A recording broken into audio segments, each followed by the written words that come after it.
The man abducted several terrifyingly powerful dragon women, because if they died, the whole world would die with them. He had already gone through 6 regressions, yet he still failed to stop the dragons from wiping out humanity. So this time, he decided to try a different approach.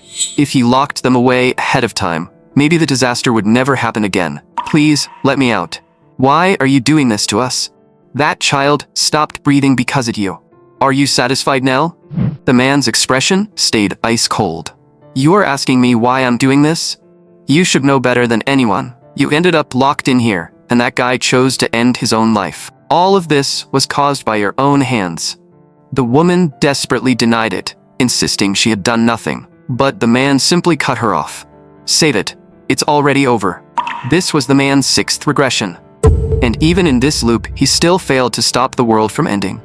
He had wondered before whether things might have changed if he had listened to that guy back then. Even so, he had no regrets. He had struggled through this hellish world all the way to his 6th regression. And in the end, all he understood was failure, and the experience bought with that failure. That was everything. If he wanted to survive, the only thing left was slaughter. But no matter how many monsters he killed, the disaster never had an end. System notice. Planet Earth has entered an abnormal terminal state. UGT, you failed to save Earth. The EX Almighty Clock will now rewind the world's time. Everything you did was not meaningless. When UGT opened his eyes again, the world's time began to reverse once more. Someone suddenly started shouting. Look, what is that? It looked like a door, but its shape was so eerie it made people's skin crawl. A massive vortex appeared right in front of everyone. One man said he had seen something like it in a movie, then boldly walked toward it, ignoring everyone who tried to stop him. He figured he wouldn't die anyway, and snapping a few photos before it disappeared would make him look cool. A real man had to get the shot.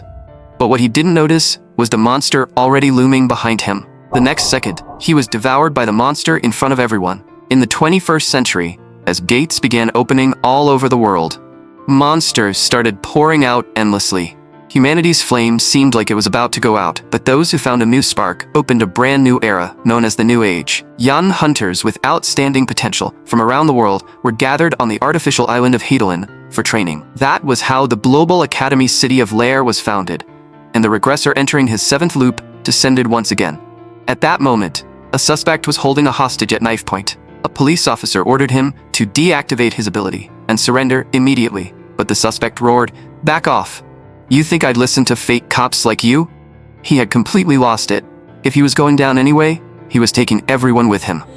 Just then, a voice came from behind the suspect. I said, surrender. The suspect suddenly realized he had not sensed this person at all. When the hell did this kid get behind him? He immediately threw the hostage aside, then snarled, "You're a cop too, aren't you? Then die." But not a single one of his attacks landed on the man. Instead, the man slammed a fist straight into his face, sending him flying on the spot. Only then did the man realize he had forgotten to hold back his strength again.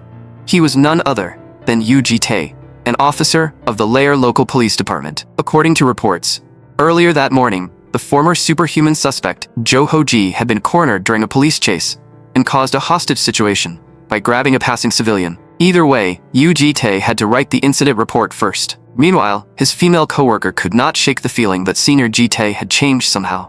Was he always that tall? And did he somehow get a little more handsome? Then someone spoke up. UGT, I heard you caught Jo Ho-ji, but didn't you hit him a little too hard? What if this turns into another excessive force complaint?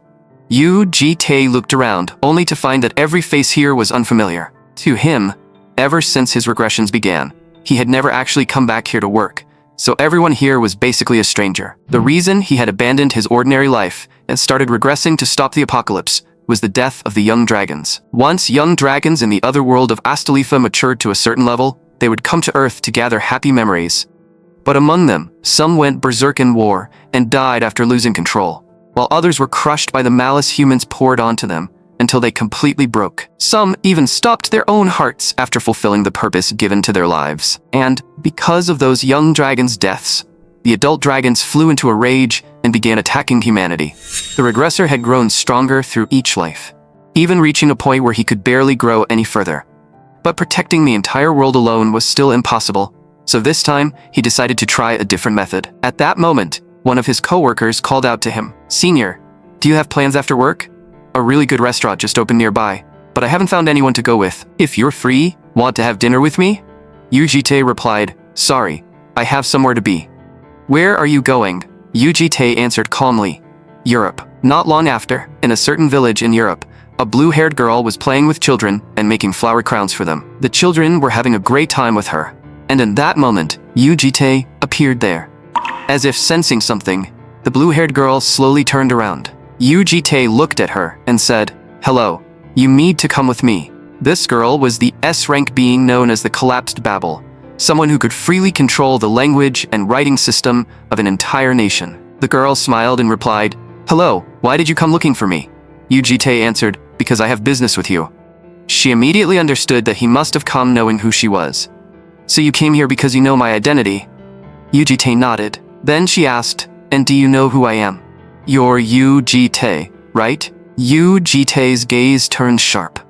"Where did you hear that name?" The girl blinked. "Isn't it written on your chest?" Yujite. Then she laughed and added, "I was joking.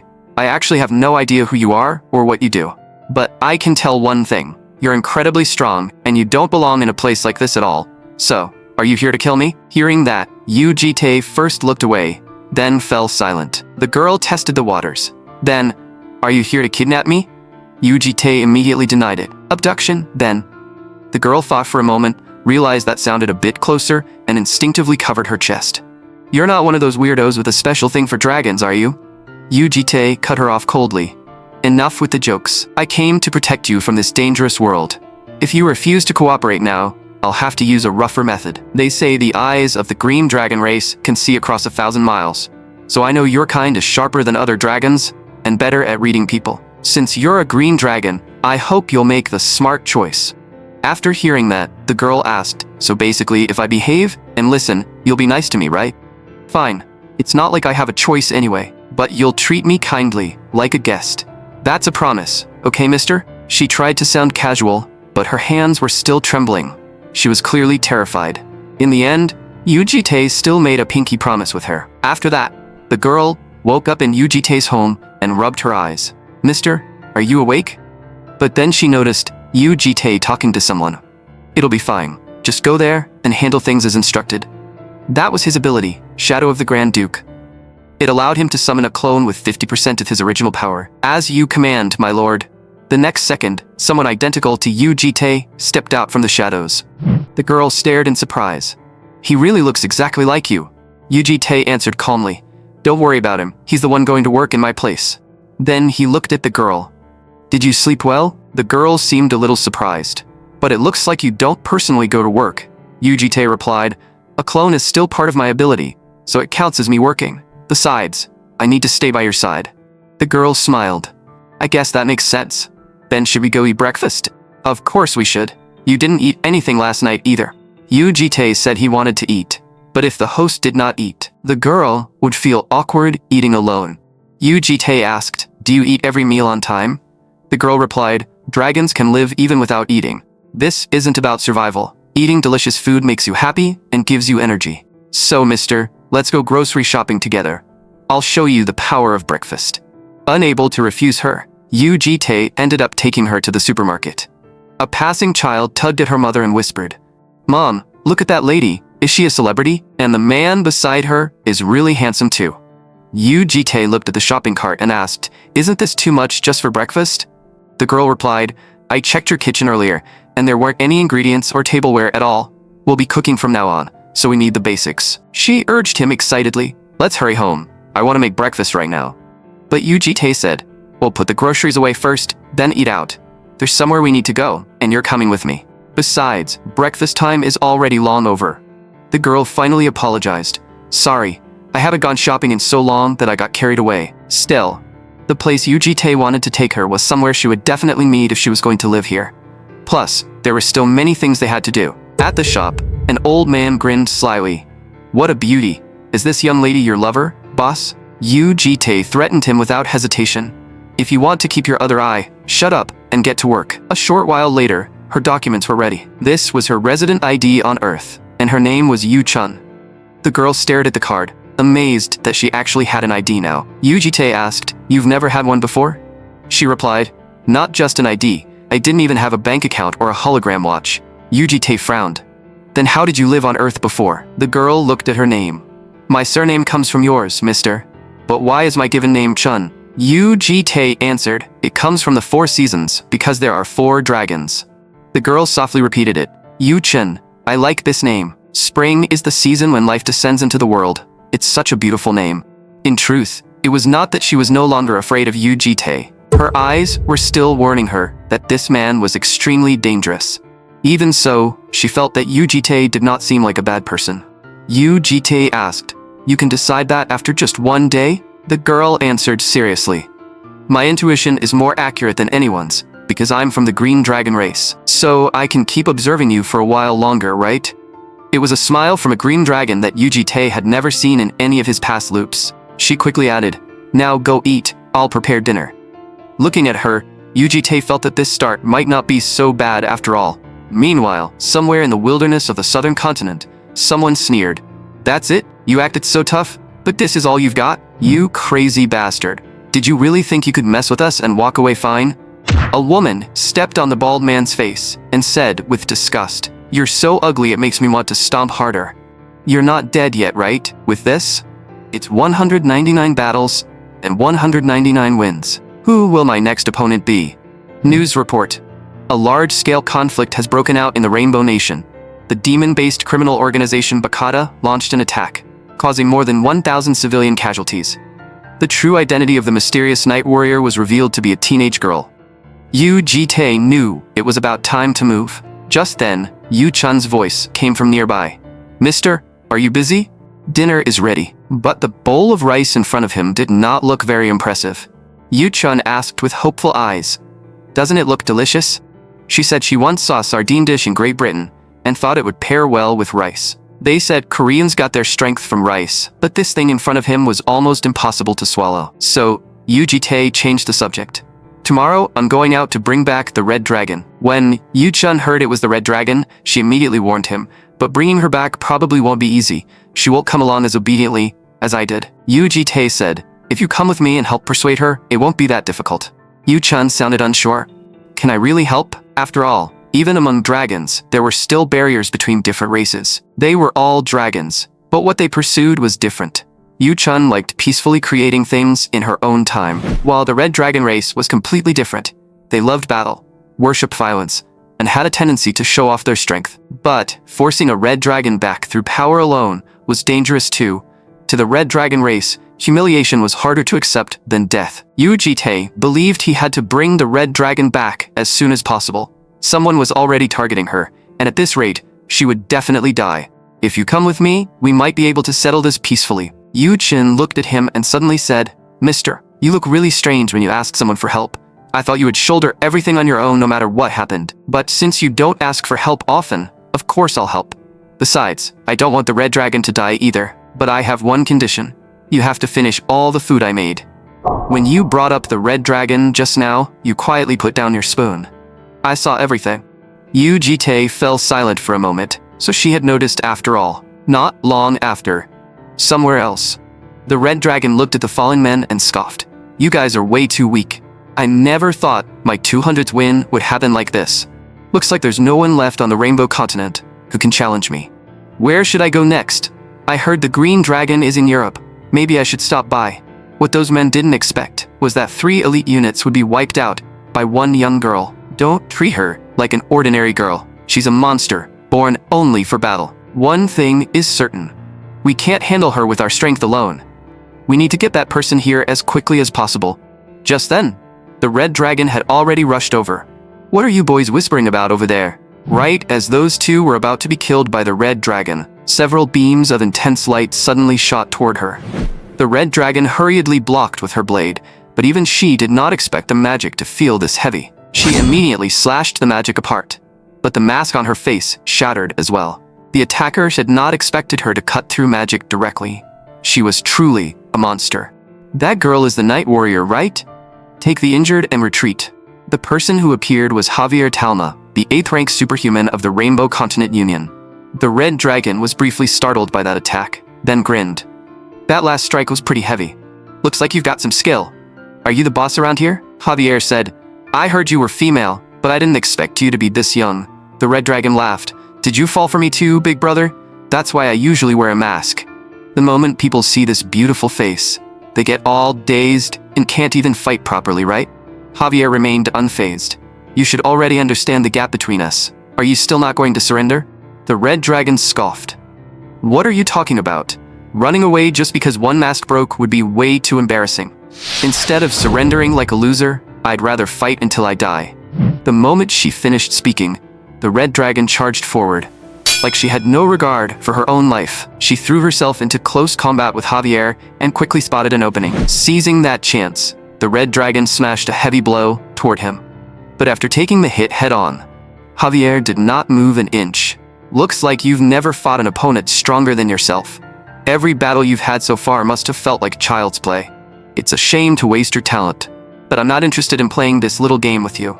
With that, Javier swung his sword at the red dragon. She barely managed to dodge the first strike, but Javier immediately reinforced his blade again and unleashed a technique called Binding Sword. The red dragon instantly realized she could not dodge this attack.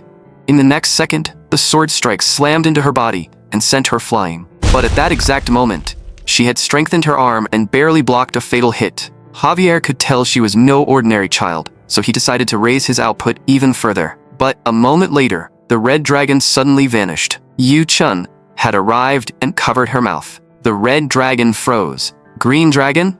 Why are you here? Yu Chun answered, I heard you were in danger, so I came to save you. The red dragon only got more irritated. What are you talking about? You suddenly show up and say you're saving me? How is someone who can't even fight supposed to save me?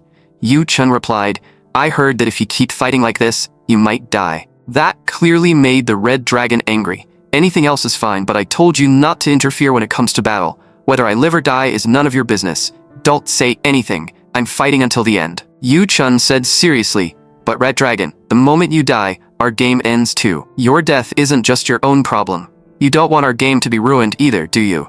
I still want to stay on Earth, so you'll cooperate with me, right? The red dragon looked completely confused. Are you saying we should run away together? That guy is ridiculously strong. Even if we run, he'll catch up right away. Yu Chun stayed calm. Don't worry, Mister will handle it. I didn't come alone. Javier also realized someone had appeared and immediately demanded, Who are you? The newcomer answered calmly, I'm her guardian. Javier frowned.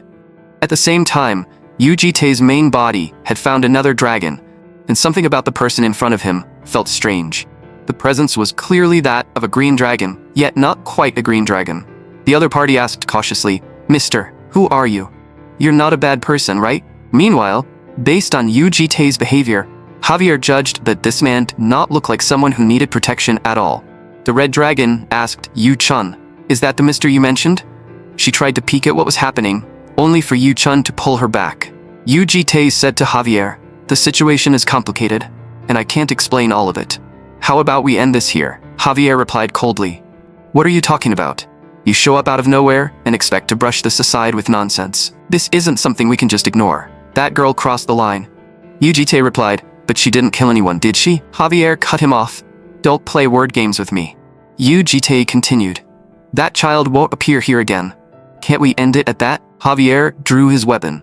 You think I'll just step back after hearing that? This area falls under the jurisdiction of the 3rd Reconnaissance Authority. Effective immediately, as the holder of the 3rd Reconnaissance Authority, I will arrest you, the self-proclaimed guardian, and that girl. In the next second, a powerful sword aura slashed toward Yu Jite. Golden sword energy swept across the land, leaving a deep trench carved into the ground. Javier said coldly, If you're the guardian of that monster girl, an attack of this level shouldn't kill you. But Yu Jite's voice came from behind him. You're really getting on my nerves. You're supposedly the 8th-ranked superhuman, and you're really this stubborn? Only then did Javier realize he had never sensed when the man moved behind him. In a single instant, one of his arms was severed. Before he could react, he lost the other one too. Yu Jite said coldly, Javier, listen carefully. Today is the unluckiest day of your life. As a holder of reconnaissance authority, while escorting that child away, you encountered an unidentified monster. Unfortunately, you failed to respond to its preemptive attack, so both your arms and eyes were destroyed. The monster and the child escaped together, and very soon, you'll forget this ever happened. Javier did not even have time to beg. As long as he had one breath left, a healing-type superhuman could restore his eyes and arms. But the fear carved deep into his mind would remain forever. Because fear was so efficient, UGT had always liked using this method. And that included the violent little dragon brat, calling herself the Night Warrior. The red dragon could not help asking, "Hey, green dragon, what exactly is that monster?" Yu-chun corrected her. "Mister isn't a monster, he's human."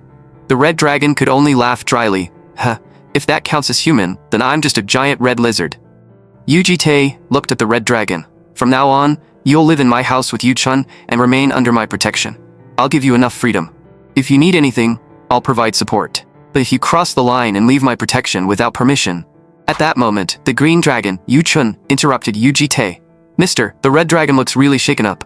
We should calm her down first. I'll explain the rest to her properly." UGT allowed her to handle it. Then, he said, "Also, from now on, red dragon, your name is Yu Ha-chun. Remember that." Elsewhere, UGT was speaking with his clone. At the same time, from the tropical rainforest, the clone reported back, "Things are almost wrapped up on my end too. I'm getting ready to return." UGT thought to himself that the red dragon was like a wild horse. As expected, convincing her with only the clone would not be easy. Sending Yu-chun there had been the right choice. The gold dragon asked in confusion, "Mister, who are you talking to just now? Your smartwatch is still right here. Do you normally talk to yourself?" Gold dragons were born to enjoy being the center of attention. And in 3 out of the 6 loops, this girl had lived a life that shone brighter than almost anyone else's. But the brighter someone shined, the more attention and love they attracted, and the more likely they were to trigger the end of the world. That brilliance often carried poison inside it. The fact that she was hiding in such a remote place inside the game was probably because of that. The gold dragon, meanwhile, was still shouting excitedly, Mister, this is amazing. The screen is floating in the air, and the image quality is incredible. The one I saw last time didn't have anything like this." UGT asked, "Why are you staying in a place like this? If you've left the game, you should be living among humans. There's nothing here but beasts and insects." The gold dragon immediately became wary. How did this man know she had left the game? UGT explained, "I heard it from the green dragon." The gold dragon finally understood. "No wonder you smell like her. So you're someone the green dragon knows?" UGT asked. "Gold dragon, are humans frightening to you?" Hearing that, the gold dragon immediately deflated. "Not exactly frightening. I tried living among people, but some of them gave me weird looks, and some people kept following me. That felt pretty scary too. Anyway, that's basically it." UGT asked, "Do you like bread?" The gold dragon blinked. "Bread? I'm a dragon. I don't need to eat, right?" UGT simply snapped his fingers. In the next second, countless hands reached out from the void. It was the shallowest layer of the abyssal void, a subspace with enough capacity to swallow an entire city. The sight made the gold dragon's jaw drop. But soon, her attention shifted to something else. "It really is bread, and it's so golden. It smells amazing. Why did you bring so much? Donuts, and blueberry tarts too." UGT said, "Gold dragon, stop staying here. Come with me. Your friends are over there, and it'll be safe. You should enjoy the game like the other dragons." The gold dragon hesitated.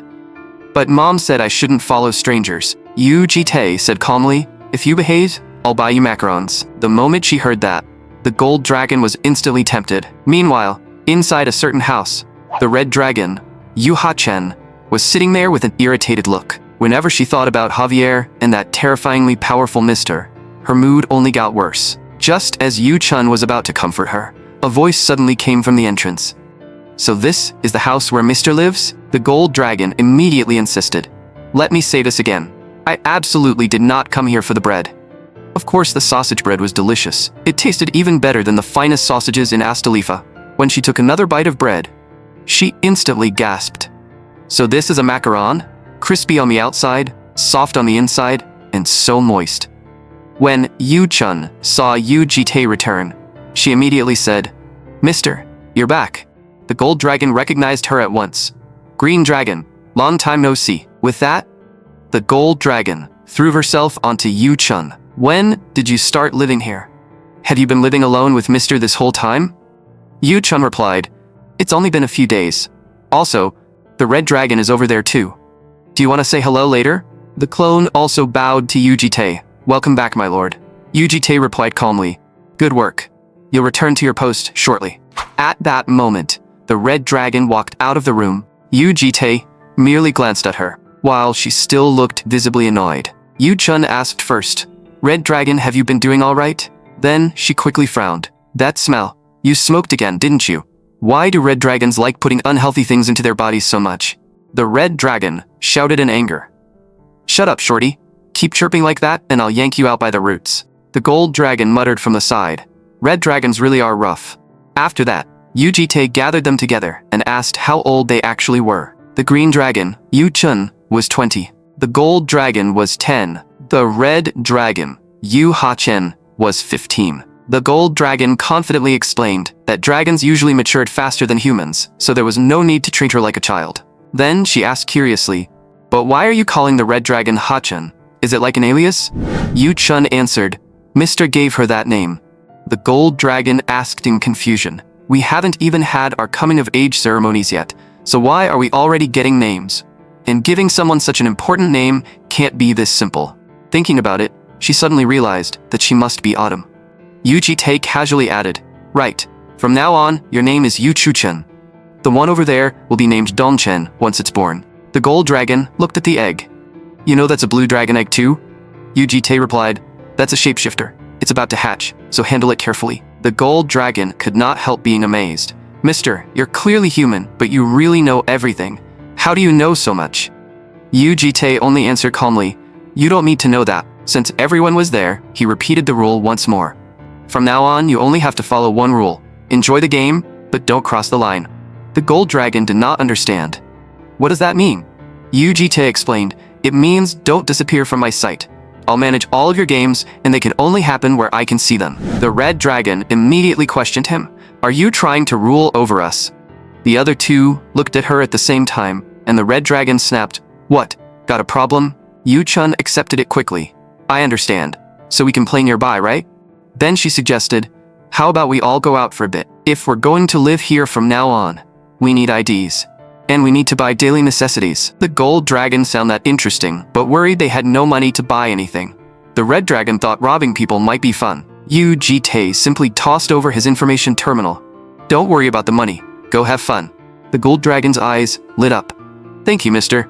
How much can we spend?" Yu Jitae answered, "As much as you want." It did not take long before the three dragons began shopping like crazy. Yu Jitae's bank card alerts started going wild, and the card was maxed out in one shot. Judging by the results, everyone had bought what they wanted. Yu Chun apologized awkwardly. "Did we spend too much?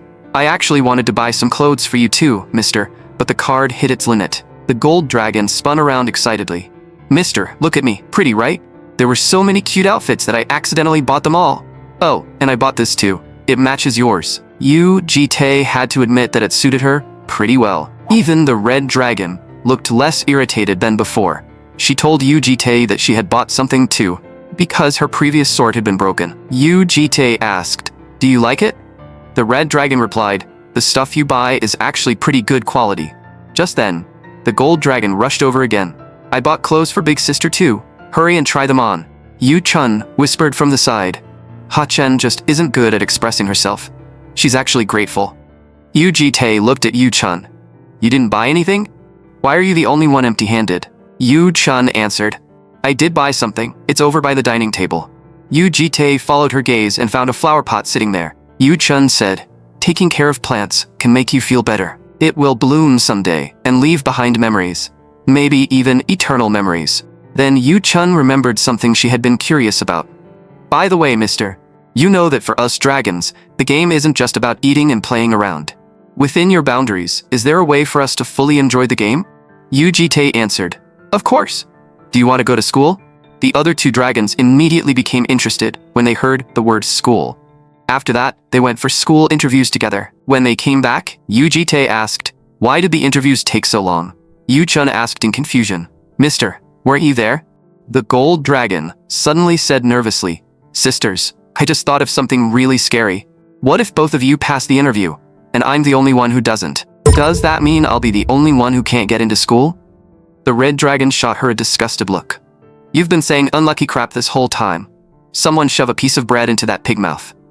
Yu Jitae said calmly, You worked hard at the interviews. The gold dragon immediately rushed over and asked pitifully if she was going to be rejected. Yu Ji-tae reassured her, "Don't worry, you won't be rejected. I went to pack this up just now." The gold dragon smelled the aroma, and her eyes lit up. "It smells so good. Is this something I like?" She thought it would be bread or macarons. Yu Ji-tae said, "It's something you like even more than those." In a television interview from a past life, a certain live stream program invited an incredible guest. That guest was the world-class pop star, the Gold Dragon. Because of that interview, Yu Ji-tae knew what the Gold Dragon loved to eat most. Fried chicken and cola, of course. The smell alone already made it seem insanely delicious. The Red Dragon asked in confusion, "Isn't that supposed to be your favorite food? Why do you look like you're seeing it for the first time?" The Gold Dragon answered confidently, "It's fine. From now on, this becomes my favorite food. What's the big deal?" Yu Chun asked, "Mister, aren't you eating?" Yu Ji-tae replied, "I'm fine. You all eat." Yu Chun smiled. Food tastes better when everyone eats together. Just then, Yu Ji-tae received a call from Lair's Academic Affairs Department. "Are you Guardian Yu Ji-tae? There was a small issue with the interviews." Yu Ji-tae asked, "What issue? Tell me." The person replied, "You haven't heard about candidate Yu Chun? Student Yu Chun received a perfect score in the student selection interview. The interviewers unanimously gave her extremely high praise, so we'd like to ask if candidate Yu Chun could serve as this year's student representative for the entrance ceremony." But the interviewers got too excited and directly proposed it to the candidate herself. And student Yu Chun refused. Still, this is a very rare opportunity, so could we ask you as her guardian to help persuade her? Yu Ji-tae answered calmly, "Sorry, but I don't want to force her. If that's what she wants, then my answer is the same." With that, he hung up. The Red Dragon asked, "Was that call about the Green Dragon?" Yu Ji-tae corrected her. "Call her Yu Chun." The Red Dragon clicked her tongue. "Damn, Spring, that gives me goosebumps. At that age, she still wants to play house? Whatever. I'll just say what I want to say." "Why are you protecting us?" Yu Ji-tae answered. "So you can do what you want to do." The Red Dragon immediately said, "What I want to do is fight. Are there a lot of strong people there?" Yu Ji-tae replied, "It's where elites from all over the world gather, so of course there are." The Red Dragon sneered. "At the end of the day, they're still just brats." Yu Ji-tae said flatly, "You're a child too." That one sentence instantly pissed her off. She pointed at Yu Ji-tae. "Come on, fight me properly. I know you're strong, but just how strong are you? If you're gonna boss me around, then let me see your strength for myself." Yu Ji-tae merely glanced at her. "Enough. Go inside and eat your fried chicken." The Red Dragon cursed through gritted teeth. "You know what? You're seriously boring as hell." As she cursed, she flipped Yu Ji-tae off. The Gold Dragon held out a piece of fried chicken. "Come on, big sister. Don't be like that. Just try one bite." The Red Dragon kept refusing, but the Gold Dragon still shoved a piece into her mouth. The moment she tasted it, the Red Dragon realized she was doomed. Lair was an educational institution built on Hadelin, a massive floating island that circled the globe. It served as a superhuman academy for children with all kinds of blessings and supernatural abilities. But usually, the ones who got to study at Lair were children from wealthy families, famous bloodlines, or elite talent training organizations. Because of that, some people believed Lair was creating a world only for those with money and power. The Gold Dragon could not help exclaiming, "Lair really is an incredible school. I heard only rich people or nobles can get in. Could Mr. secretly be some hidden chaebol heir? We spent so much money, and he didn't say a thing." Yu Chun felt that judging from his appearance alone, it did not seem entirely impossible. The Gold Dragon quickly became cheerful again. "But we all passed, so that's great. I thought I'd be the only one who failed. I'm so happy we got in, and the uniforms are super pretty too." Then she soon noticed something. "But where did Sister Ha-chan and Mr. go?" Yu Chun replied, "Ha-chun went to the Blue Dragon Society for a practical interview. Mr. said he would go with her to Lair as her guardian, to keep mentally immature prospective superhumans under control. An adult from an institution or family usually accompanied them as a guardian." The Gold Dragon nodded. "That makes sense. If Sister Ha-chan isn't kept in check, things could get dangerous. But she still has to do an interview?" Yu Chun explained that the major Ha-chan applied for apparently required prospective students to conduct mock battles against each other. The Gold Dragon immediately became interested. "They have something like that? Then we should go watch too." Yu Chun said, "I already asked, and he said no. Mr. said if all of us went, it would be too noisy." Meanwhile, Yu Ji-tae and Yu Ha-chan drew attention the moment they entered the school. Inside the Blue Dragon Society's Kangchun Hall, practical combat matches between prospective students were currently taking place. A large number of spectators were also watching the sparring matches from the side. Yu Jitae was there as well. A teacher spoke up, "Guardians, I understand how you feel, but please remain calm. Otherwise, you'll only make the prospective students more nervous." One guardian asked who he was. The man then said, "I forgot to introduce myself. I am Wei Yan, the head professor of the Blue Dragon Society. I look forward to working with you." The crowd could not help murmuring about how impressive all the guardians seemed. Good connections, strong abilities, plenty of money, and even war heroes among them. Yu Jitae merely glanced over. Soon, the announcement rang out.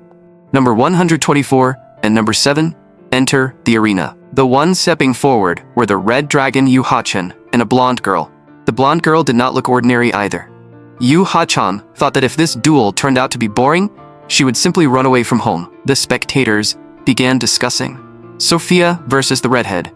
Who are you betting on? They're both pretty, but I like the redhead more.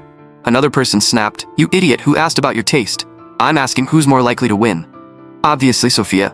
Before becoming a student, she was already a member of RIL. RIL was a Russian Hunter Airborne Special Forces unit that had earned outstanding achievements during the Great War. It was especially infamous for its brutal training methods, which were said to be closer to torture. Just then, a muscular man suddenly shouted, "Sophia, the higher-ups have high expectations for you. You can do it, you can win." Staff members hurried over to stop him, while Sophia herself looked utterly embarrassed. Yu Hachan mocked her. "Your daddy looks pretty worried. Why don't you force it now and run back into his arms? Or should I call him your babysitter?" Sophia said coldly, "You'd better shut that mouth, otherwise, I really will kill you." Yu Hachan challenged her. "Then go ahead and try." The spectators couldn't help but gasp. That killing intent was intense, as expected of someone from RIL. But that redhead did not seem simple either. As the referee announced, "Number 124 and number 7, take your positions. Begin." Sophia charged first, but Yu Hachan not only blocked the attack, she also caught Sophia's fist directly. With a single strike, she forced Sophia back. Sophia immediately followed up with a sweeping kick. The kick landed directly on Yu Hachan's clothing. It tore a large section of the Red Dragon's outfit apart. That outfit had only just been given to Yu Hachan, so this was way too much. The two of them immediately put distance between each other again. Sophia charged in with a straight punch, but no matter how many times she attacked, she could not land a hit on Yu Hachan. Yu Hachan kicked off the iron fence around the arena, then leaped into the air, while Sophia also launched herself upward from the ground, trying to seize the high ground. Yu Hachan smashed her wooden sword into Sophia. Sophia instantly tried to guard, but the bones in her arms still cracked on the spot. Before Sophia could even react, Yu Hachan was already behind her. "Hey, idiot. Did you think I was just playing with you? Not bad though." With that, Yu Hachan punched Sophia, sending her body flying into the protective fence. The red dragon's wooden sword was pressed right in front of her face. The match was over. Someone in the audience immediately mocked. Number 124 acted so tough when she came in, but she turned out to be trash. Hearing that, Sophia's face darkened instantly. Yu Hachan also sneered. "So, this is the world's elite? That's it? You're all garbage." The crowd started murmuring. Sophia got completely destroyed, though it looked pretty even at the start. "What do you mean, even? The redhead doesn't have a single scratch. It's obvious she's insanely strong. Or maybe Sophia is just useless. Honestly, even if she's from RIL, she's probably just some promotional reserve member. Weak skills, pretty face, so they gave her an armband for publicity. Basically, a total fraud." The medical staff told Sophia's guardian that emergency treatment had already been done and that she should recover soon, though both her arms had suffered fractures. But Sophia gritted her teeth. "It's not over. I haven't lost yet." Her guardian comforted her. "You did your best. Unfortunately, with your current strength, you can't beat that child. But I'm not disappointed in you. If anything, meeting her now might be your good luck." What no one noticed was that Sophia's eyes had already locked onto the knife at his waist. Her guardian kept talking, saying that failure would make people stronger, and that he would report the matter to the higher-ups himself. Just then, the medical staff suddenly shouted, "Guardian, the student, something's wrong." Sophia had already drawn the knife from earlier and muttered, "I haven't lost. I was only pushed back a little." In the next second, she charged straight at Yu Hachan with the knife. The blade pierced the completely unguarded red dragon. Yu Jitae saw it happen. Yu Hachan had not expected her opponent to launch a sudden sneak attack either. Sophia shouted with a twisted expression. Die, you bitch. The entire audience stared with their mouths wide open. The school administrators broke out in a cold sweat on the spot. Yu Jitae's expression finally turned serious. Sophia's magic-infused stab sent both of them flying. Yu Ha-chen realized this bitch was actually trying to kill her. Sophia charged at her again. Yu Ha-chen dodged the attack with ease, then grabbed Sophia by the hair. She yanked Sophia's head back and slammed a charged punch into her face, beating her to a pulp. Someone in the stands panicked. Shouldn't they stop this? Her next full-power punch sent Sophia flying straight into the audience seats. Anyone could tell Sophia was badly injured now. Yu Ha-chun pulled the knife out of her waist and said coldly, I'm not done yet. I'll return this exactly as it came. Just then, Sophia's guardian grabbed Yu Ha-chen. That's enough, isn't it? Head Professor Wei Yan immediately ordered. Mages, create a cross space. Suspend the interview. A group of mages instantly began building a barrier, and moments later, the cross space formed. Yu Ha-chan questioned them. Why are you only targeting me? She was the one who pulled a knife first. The other side asked back. So you were going to kill Sophia? Yu Ha-chan snapped. Was I supposed to stand still and let her stab me? With your strength, you could have just restrained her easily. What kind of bullshit is that? Control your own kid before running your mouth.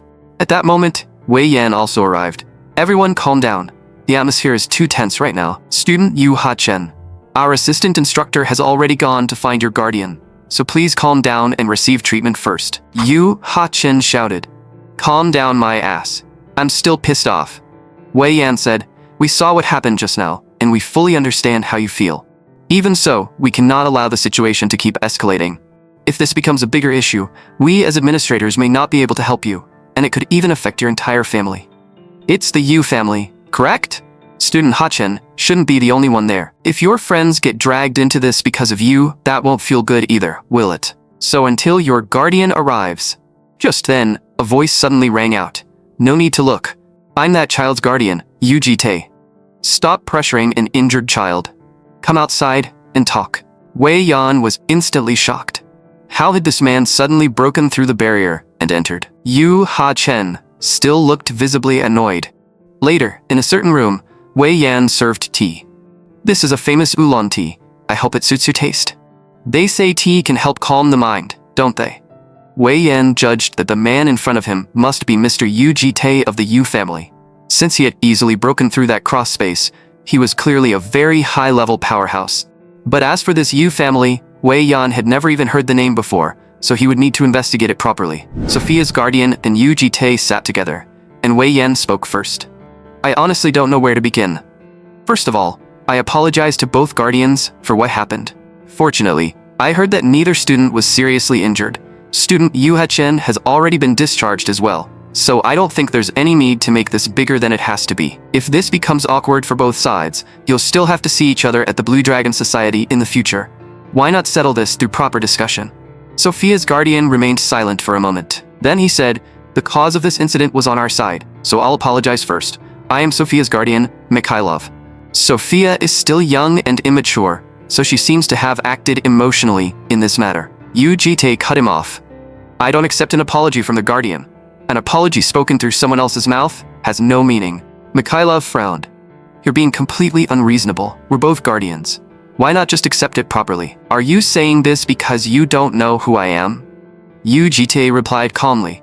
We operate by different rules. Perhaps where you belong, that's how apologies are given. If you truly want to bring the injured child here to apologize in person, then go ahead. As the mediator, Wei Yan quickly stepped in and urged both guardians to calm down first. But Yu Jitae said, I didn't come here because of that girl. I'm just curious. When that child drew the knife and charged forward, why didn't you stop her? Mikhailov said in a low voice. The situation happened too suddenly. Yu Jitae replied coldly. What a pathetic excuse. Blaming your own incompetence on an accident? Aren't you ashamed? That instantly enraged Mikhailov, and he grabbed Yu Jitae by the collar. There's a limit to how far you can go with that mouth. You think you can challenge RIL on this tiny little stage? Some family I've never even heard of. And you sure talk big. Yu Jitae suddenly asked, is that blade sharp? If it stabs the wrong place, it could be dangerous. The sheath is so loose that a child could steal it without you even noticing. Mikhailov instantly realized that he had already raised his guard just now, and yet, the knife had still ended up stuck in the table without him knowing when it happened. Tae said calmly, "Mikhailov, looks like you'd better stick to crowded places from now on." After saying that, he stood up and left, leaving Mikhailov sitting there in complete confusion. Even Wei Yan could do nothing about him. Tae came outside and found the red dragon still waiting for him. He asked, "How's your body?" The red dragon replied, "It barely grazed me, and the red dragon race has strong vitality anyway." Tae nodded. "Good. Let's go." The red dragon hesitated for a moment, then suddenly asked, "Hey, do you think it was my fault too? Do you think this whole mess happened because of me? It pisses me off like crazy, but in situations like this, am I supposed to act more mature?" Tae answered, "No, you did well. Next time, kill her where there are no witnesses." Hearing that, the red dragon finally let out a breath of relief. She looked up at Tae. "You said that yourself. Don't regret it later." As Tae and the red dragon walked back, he said, "Hachan, pack your luggage when we get home. We're moving here. We'll live in Lair." Only then did the red dragon realize why that little chick had been fluttering around so happily. Just then, someone called out to them, "Guardian Tae, may we speak for a moment?" Tae said coldly, "We already talked about everything that needed to be discussed. What else is there?" The other person replied, "I know, but there's something I must say. It concerns student Hachan. Hachan, could you listen as well?" The red dragon immediately said she did not want to hear a lecture. The person quickly said, "It's not a lecture. I'd like to offer you a good proposal. Student Hachan, would you be willing to serve as the freshman representative of our Blue Dragon Society?" As the name suggests, the freshman representative becomes the face of the Blue Dragon Society. We would also provide a large scholarship, magical tools, and media appearances. Tae said, "That's a sudden proposal, but can you decide something like that on your own, Professor?" Wei Yan replied, "You don't need to worry about that. I also have ties with Vice Principal Ma Namjoon. Guardian Tae, please consider it carefully. You won't find an opportunity like this anywhere else." Tae immediately caught the key point. This man had ties with Ma Namjoon. After all, both of them were demons. Unlike superhumans who were granted blessings, demons were humans who had accepted the abyss. They usually carried blind rage toward humanity, killing intent, and obsession with desire. Because of them, the world had once faced a massive threat. And in the first two loops, Tae had lost precious things because of demons. So when Wei Yan first appeared before him, Tae had imagined killing him countless times. But he held back again and again, because this bastard still needed to carry far more sins. Tae said calmly, "I think I understand what you're trying to say, but I believe what matters is the person involved. I'm only her guardian." Wei Yan smiled. "Exactly. Everything depends on the student's own choice. Student Hachan, the Blue Dragon Society will undergo many changes from now on. Especially for this year-end event, I hope you can represent us at the front. Wouldn't you like to help me, your professor, draw that future together?" The red dragon rejected him on the spot. Wei Yan thought he had misheard, but the red dragon said directly, "You heard me. I said no. Let's go home already. Didn't you say we had to prepare for the move?"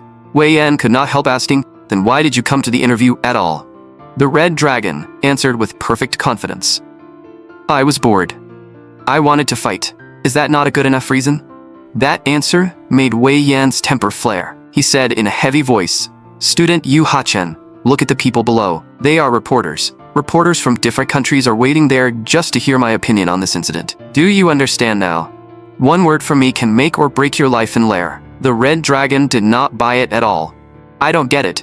We're leaving." Wei Yan watched the two of them walk away, then said coldly, "I hope you don't regret this someday." Meanwhile, the reporters waiting outside finally saw the red dragon and Tae. The red dragon had not even figured out who these people were before the reporters crowded in. "Miss Hachan, the online communities in Korea are currently buzzing over the commotion from your duel. Did you do this to gain attention and revive your family? Student Hachan, please say something. Why did you apply to the Blue Dragon Society, and what do you plan to do next?" The red dragon grew more irritated the more she listened. Tae stepped forward and said, "Don't burden an injured child.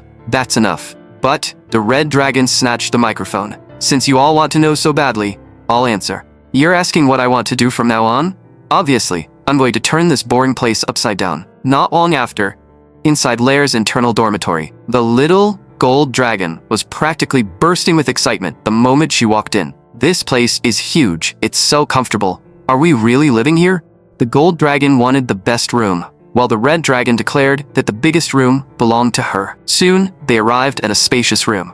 The bed was ridiculously large. The television was the latest model, and the lighting was excellent. The gold dragon immediately decided, "This room is great. I'll take it." The red dragon stood beside her and said, "This balcony is perfect for killing time. This is my room now." The gold dragon protested, "No way.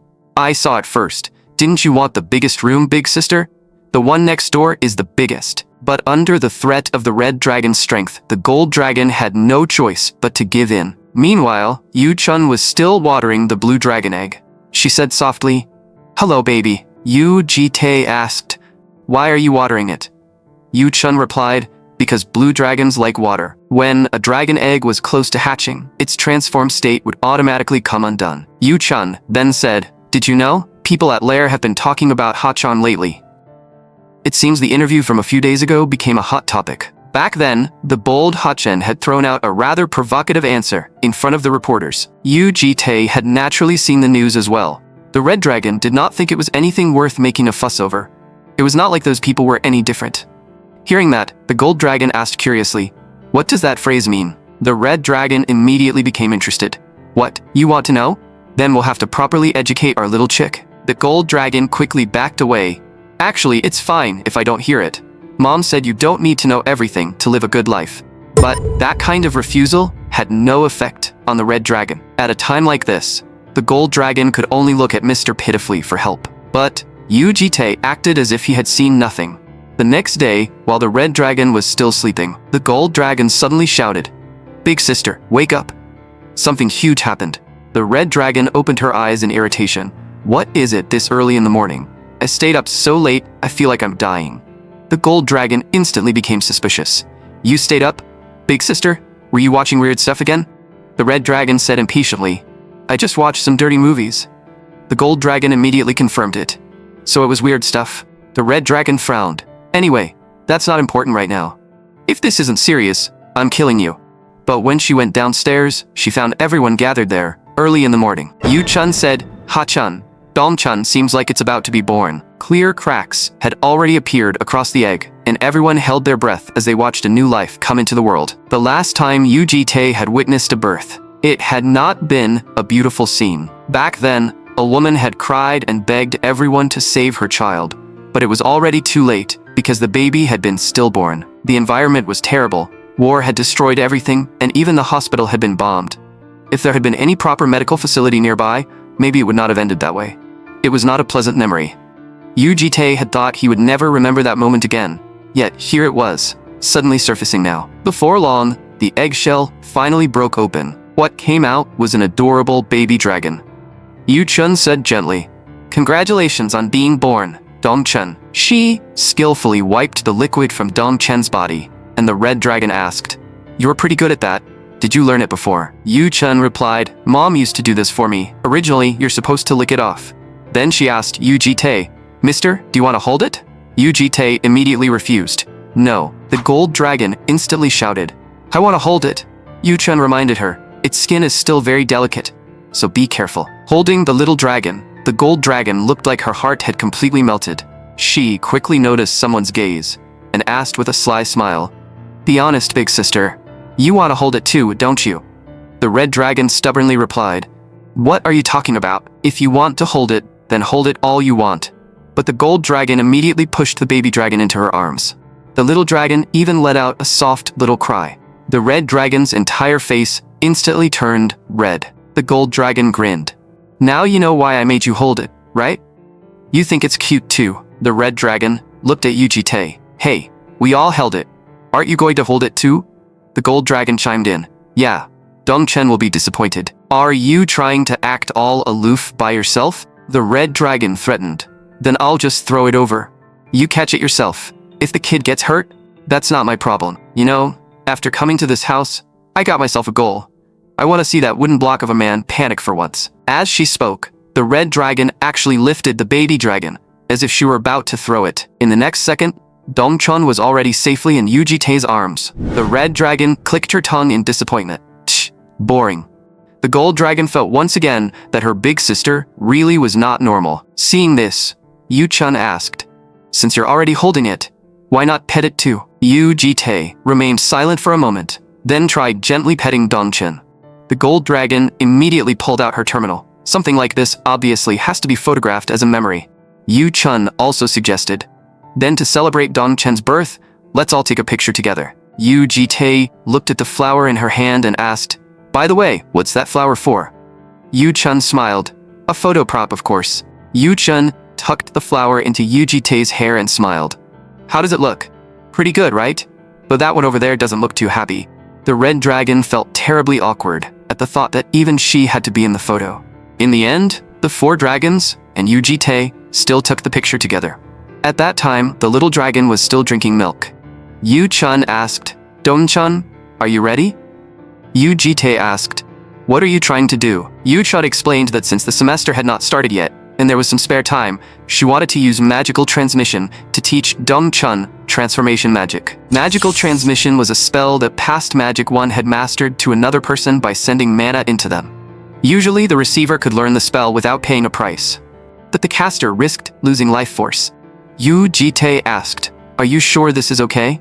Yu Chun replied, "If Dongchun stays in dragon form, it'll be hard to even leave the house. I, Ha-chen, and Chu-chen all learned the transformation spell in the places where we originally lived, but Dongchen hasn't learned anything yet. We grow very fast, so before this child grows up, I want to give them happy experiences first."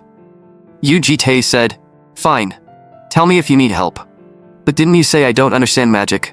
Yu Chun said, "I do have one request. While I'm performing the magical transmission, could you stay beside me?" Yu Jitae agreed. Then, Yu Chun added, "And don't stand so far away. It feels too distant. Come over here. Don't be shy." Yu Jitae did not think he needed to move closer, but Yu Chun clearly had a reason. She explained, "If I get tired during the transmission, I might accidentally drop Dongchun, right? If you're nearby, you can catch Dongchun right away. If Dongchun takes a tumble and hits the table, I'll be too guilty to keep going." After hearing that, Yu Jitae could only say, "If you put it that way, I don't have much choice." Yu Chun lightly touched Yu Jitae's shoulder and found it hard as stone. Yu Jitae asked what she had just said. Yu Chun quickly covered it up. "Nothing. I just said the sofa is a little hard." After that, the magical transmission officially began. After several days, the magical transmission finally ended. Yu Chun said softly, "You worked hard. You worked hard too, mister, staying beside me the whole time." She was about to go back to her room and rest for a bit, while reminding Yu Jitae not to forget to feed Dongchen and to call her if anything happened. But after only a few steps, Yu Chun suddenly slipped and tripped over her own feet. Yu Jitae instantly teleported and caught her. He said, "I'll take you to your room." Yu Chun's face turned red at once. "This Princess Carrie is a little embarrassing." Yu Jitae said flatly, "Looks like you still have enough strength to joke." Yu Chun asked quietly, "I'm not heavy, am I?" Yu Jitae replied, "You're light." Yu Chun smiled, "So mister can say sweet things too." After returning to her room, Yu Chun quickly fell asleep. Yu Jitae glanced at her once, then turned and left. Just then, a flash of blue light swept past. Yu Jitae noticed it as well, and a thought crossed his mind. Already, in the next second, a tiny figure appeared on the sofa. That child was none other than Dongchen, who had successfully taken human form. Even Yu Jitae could not help freezing for a moment. Then he tried greeting her. Not long after, the entire superhuman investigation team at the Lair local police station was in an uproar. The guy they had failed to catch for months had been handled by Yu Jitae alone in just a few days. Someone said excitedly, "Did you see the chief's face just now? He looked like he was about to lose his mind from happiness." "Our dear Jitae, what do you want to eat? It's on me today, so eat as much as you want." The team leader laughed too. "Aren't we paying with the department card anyway?" The other person laughed. "Haha. I meant I'm paying for the second round." Just then, a voice broke their mood. "I have something to do today, so I'm leaving first." A coworker immediately complained, "You're running off again? You didn't come to the last team dinner either, and lately you always leave right on time. That's suspicious. Senior, do you have a girlfriend or something?" Yu Jitae replied, "It's nothing like that. I'm leaving." Another coworker said, pitifully, "If you hate us, just say it, we'll do better." A female coworker also added, "You really don't have a girlfriend, right? I believe you. At that moment, the girl on the roadside was walking while chatting with a friend through her terminal. Yu-Jitae happened to pass by her. The instant they brushed past each other, Yu-Jitae's clone transformed into her appearance. Because the one currently working in Yu-Jitae's place was his clone, the beloved daughter of the Grand Duke. In the past, she had been a skill used by the Grand Duke of the Demon Realm to influence a distant duchy. After Yu-Jitae killed the Grand Duke and became her new master, she became his clone. The clone, now in the form of a woman, soon arrived at the designated place. She spoke respectfully. "Did you call for me, my lord?" Then she noticed something strange as well. "My lord, what is that?" The one in Yu-Jitae's arms was Yu Dongchen. He had just taken Dongchen, who had transformed into human form, to get a haircut, and they had only just returned. Passers-by nearby were whispering, "The baby is so well behaved in her father's arms. The couple looks so loving too." Seeing this, the clone said, "If it is inconvenient, I can hold her, my lord." The little blue dragon shot the clone an unhappy glance. The clone still did not understand what had happened. Yu-Jitae did not mind. "It's fine. Even if no one holds her, she can walk on her own." The clone asked, "But why did you personally bring Lady Dongchen out? Aren't Lady Chun, Lady Ha-Chen, and Lady Chu-Chen all at home?" Yu-Jitae answered, "Yu-Chun collapsed from the strain of magical transmission. The other two aren't reliable yet. One only wants to go shopping, and the other said there was no way she'd let me leave some brat with her." Yu-Jitae looked at the clone. "Say whatever you want to say." The clone claimed she did not understand what he meant. Yu-Jitae said flatly, "Don't pretend. Your emotions and memories are passed directly to me. You should know that." Only then did the clone speak. "I am not dissatisfied. I simply have some doubts about my duty. Among all those who have ever controlled me, none have ever desired ordinary daily life. They all wanted to use me for something more meaningful. For example, killing those who had to be killed, or sending me to places where influence needed to be displayed. And yet, in this regression, my lord wishes to experience everyday life. As your humble servant, I find that difficult to understand. If my words were disrespectful, please forgive me." Yu-Jitae said, "In the end, you're just a personality construct. It's understandable for you to think that way. Soon enough, there will be something I need you to do. Until then, just go to work quietly. Besides, the team members seemed disappointed earlier. Go have a drink with them. You'll be parting ways soon anyway." The clone bowed her head. "Understood, my lord." Just then, a voice came from nearby. "Our baby wanted that so much. If I'd known you liked it that badly, I would have bought it for you sooner." The little blue dragon saw it too. The moment she noticed the baby panda plush, her eyes seemed to light up.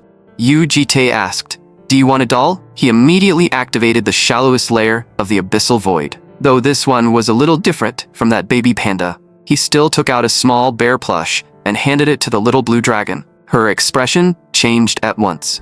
Yu-Jitae asked, "Do you like it?" But the little blue dragon simply placed the plush on the ground, then slowly walked toward Yu-Jitae. Yu-Jitae picked her up. "You want more?" "I don't have any right now." The little blue dragon quietly looked at him first, then reached out with her small hands and gently touched her forehead to Yu-Jitae's. Yu-Jitae paused. "What's this all of a sudden?" It felt a little like the green dragon's magical transmission. Was she using magical transmission as a way to express emotion? In that instant, Yu-Jitae seemed to see memories from his past lives. There were moments when he fought demons, moments when he slaughtered dragons, moments when he was the only one left, and the moment he activated the EX Almighty Clock. Yu-Jitae simply looked at the little blue dragon in silence. She did not know what had happened, but the Yu-Jitae standing there was no longer the same. After that, the little blue dragon dragged her bear plush along, humming as she returned home with Yu-Jitae. But when Yu-Jitae looked up, he noticed something was wrong. The sky had already been dyed in several different colors, so they had arrived this quickly. Just then, the gold dragon called out from inside. "Mister, where did you go? Did you go to the shopping district? Human form Danchun is way too cute." She immediately touched foreheads with the little blue dragon. "You got a gift from Mister just now, so you're happy, right?" Yu-Jitae asked. "You can read Dongchen's thoughts?" The gold dragon answered, "When we dragons touch skin, we can transmit not only mana, but emotions and thoughts too. The forehead works best. Simply put, it's a kind of physical contact we use when we want to express our feelings." This was the first time Yu-Jitae had learned that, so there were things even Mister did not know. He looked behind the gold dragon. "What's that on your back?" The gold dragon smiled. "This? I bought it so I can transmit my soul, even without skin contact." How is it? Doesn't it make me look like a singer? I'll practice really hard. Seeing that, Tae remembered the gold dragon from the previous loops, when she had fallen into madness and looked utterly broken. Back then, the sight had shocked Tae so deeply, he could not even speak. She had been alive, yet as good as dead. Yet now, after playing for only a short while, the gold dragon frowned and complained that her fingers hurt. Tae said, "Don't push yourself too hard. Take it slow." Then, he asked, "Has Chun woken up?" The gold dragon answered, "She's still sleeping, and her fever still hasn't gone down. There's no helping it. Using magical transmission for several days straight was way too much." Tae asked again, "What about Ha-chen?" Sister Ha-chun has been obsessed with dramas all day, and hasn't even come out of her room. It's the first time I've seen her this hooked on something other than fighting. Tae said calmly, "That's a good thing. It's better than causing trouble outside." The gold dragon did not forget to remind Dongchen, "When you come back from outside, you wash your hands first, okay?" At that moment, Tae's eyes suddenly changed. The gold dragon was about to check whether her green dragon sister had woken up. But Tae placed a hand on her shoulder. "Take Dongchen to your room right now. Until I call you, don't take a single step outside." The gold dragon asked in confusion, "What's wrong?" Tae did not explain. He simply ordered coldly. So the gold dragon immediately took Dongchen back to her room. Only after she left did Tae open the green dragon's door. Inside the room, a group of armored figures was waiting. One of them asked coldly, "Are you the one who did this to the green dragon?" Guardians were dragon nest knights and slaves created when the dragon race placed collars on useful monsters or humans through subordination magic. Among them, the more capable guardians would also serve as bodyguards for young dragons who had left the game, just like the ones before him now. Tae looked at the sleeping Chun and judged that they must have used sleep magic on the green dragon. The other side demanded again, "Answer me, are you the one who did this to the green dragon?" Tae asked back, "When you enter someone else's home, shouldn't you introduce yourself first?" The guardian sneered, "Looks like you still don't understand the situation. Asking questions is the right of the strong. Here, only I get to ask questions. Do you understand, lowly human?" Tae could tell at a glance that this was an extremely high-level guardian barrier spell. The guardian spoke one last time. "I'll ask you again, what did you do to the green dragon? Answer me, human." Only then did Tae explain. The blue dragon was born. The green dragon overstrained herself while using magical transmission to teach transformation magic, and ended up like this. The guardian demanded, "Then who are you?" Tae answered, "I'm those children's guardian." The guardian scoffed. "You? Their guardian? What a joke. Do you even know what kind of beings they are?" Tae replied calmly, "Of course I do. What I'm more curious about is why you arrived so early. You were supposed to be scattered across extremely distant, dimensional rifts." Someone was instantly shocked. How did this human know that?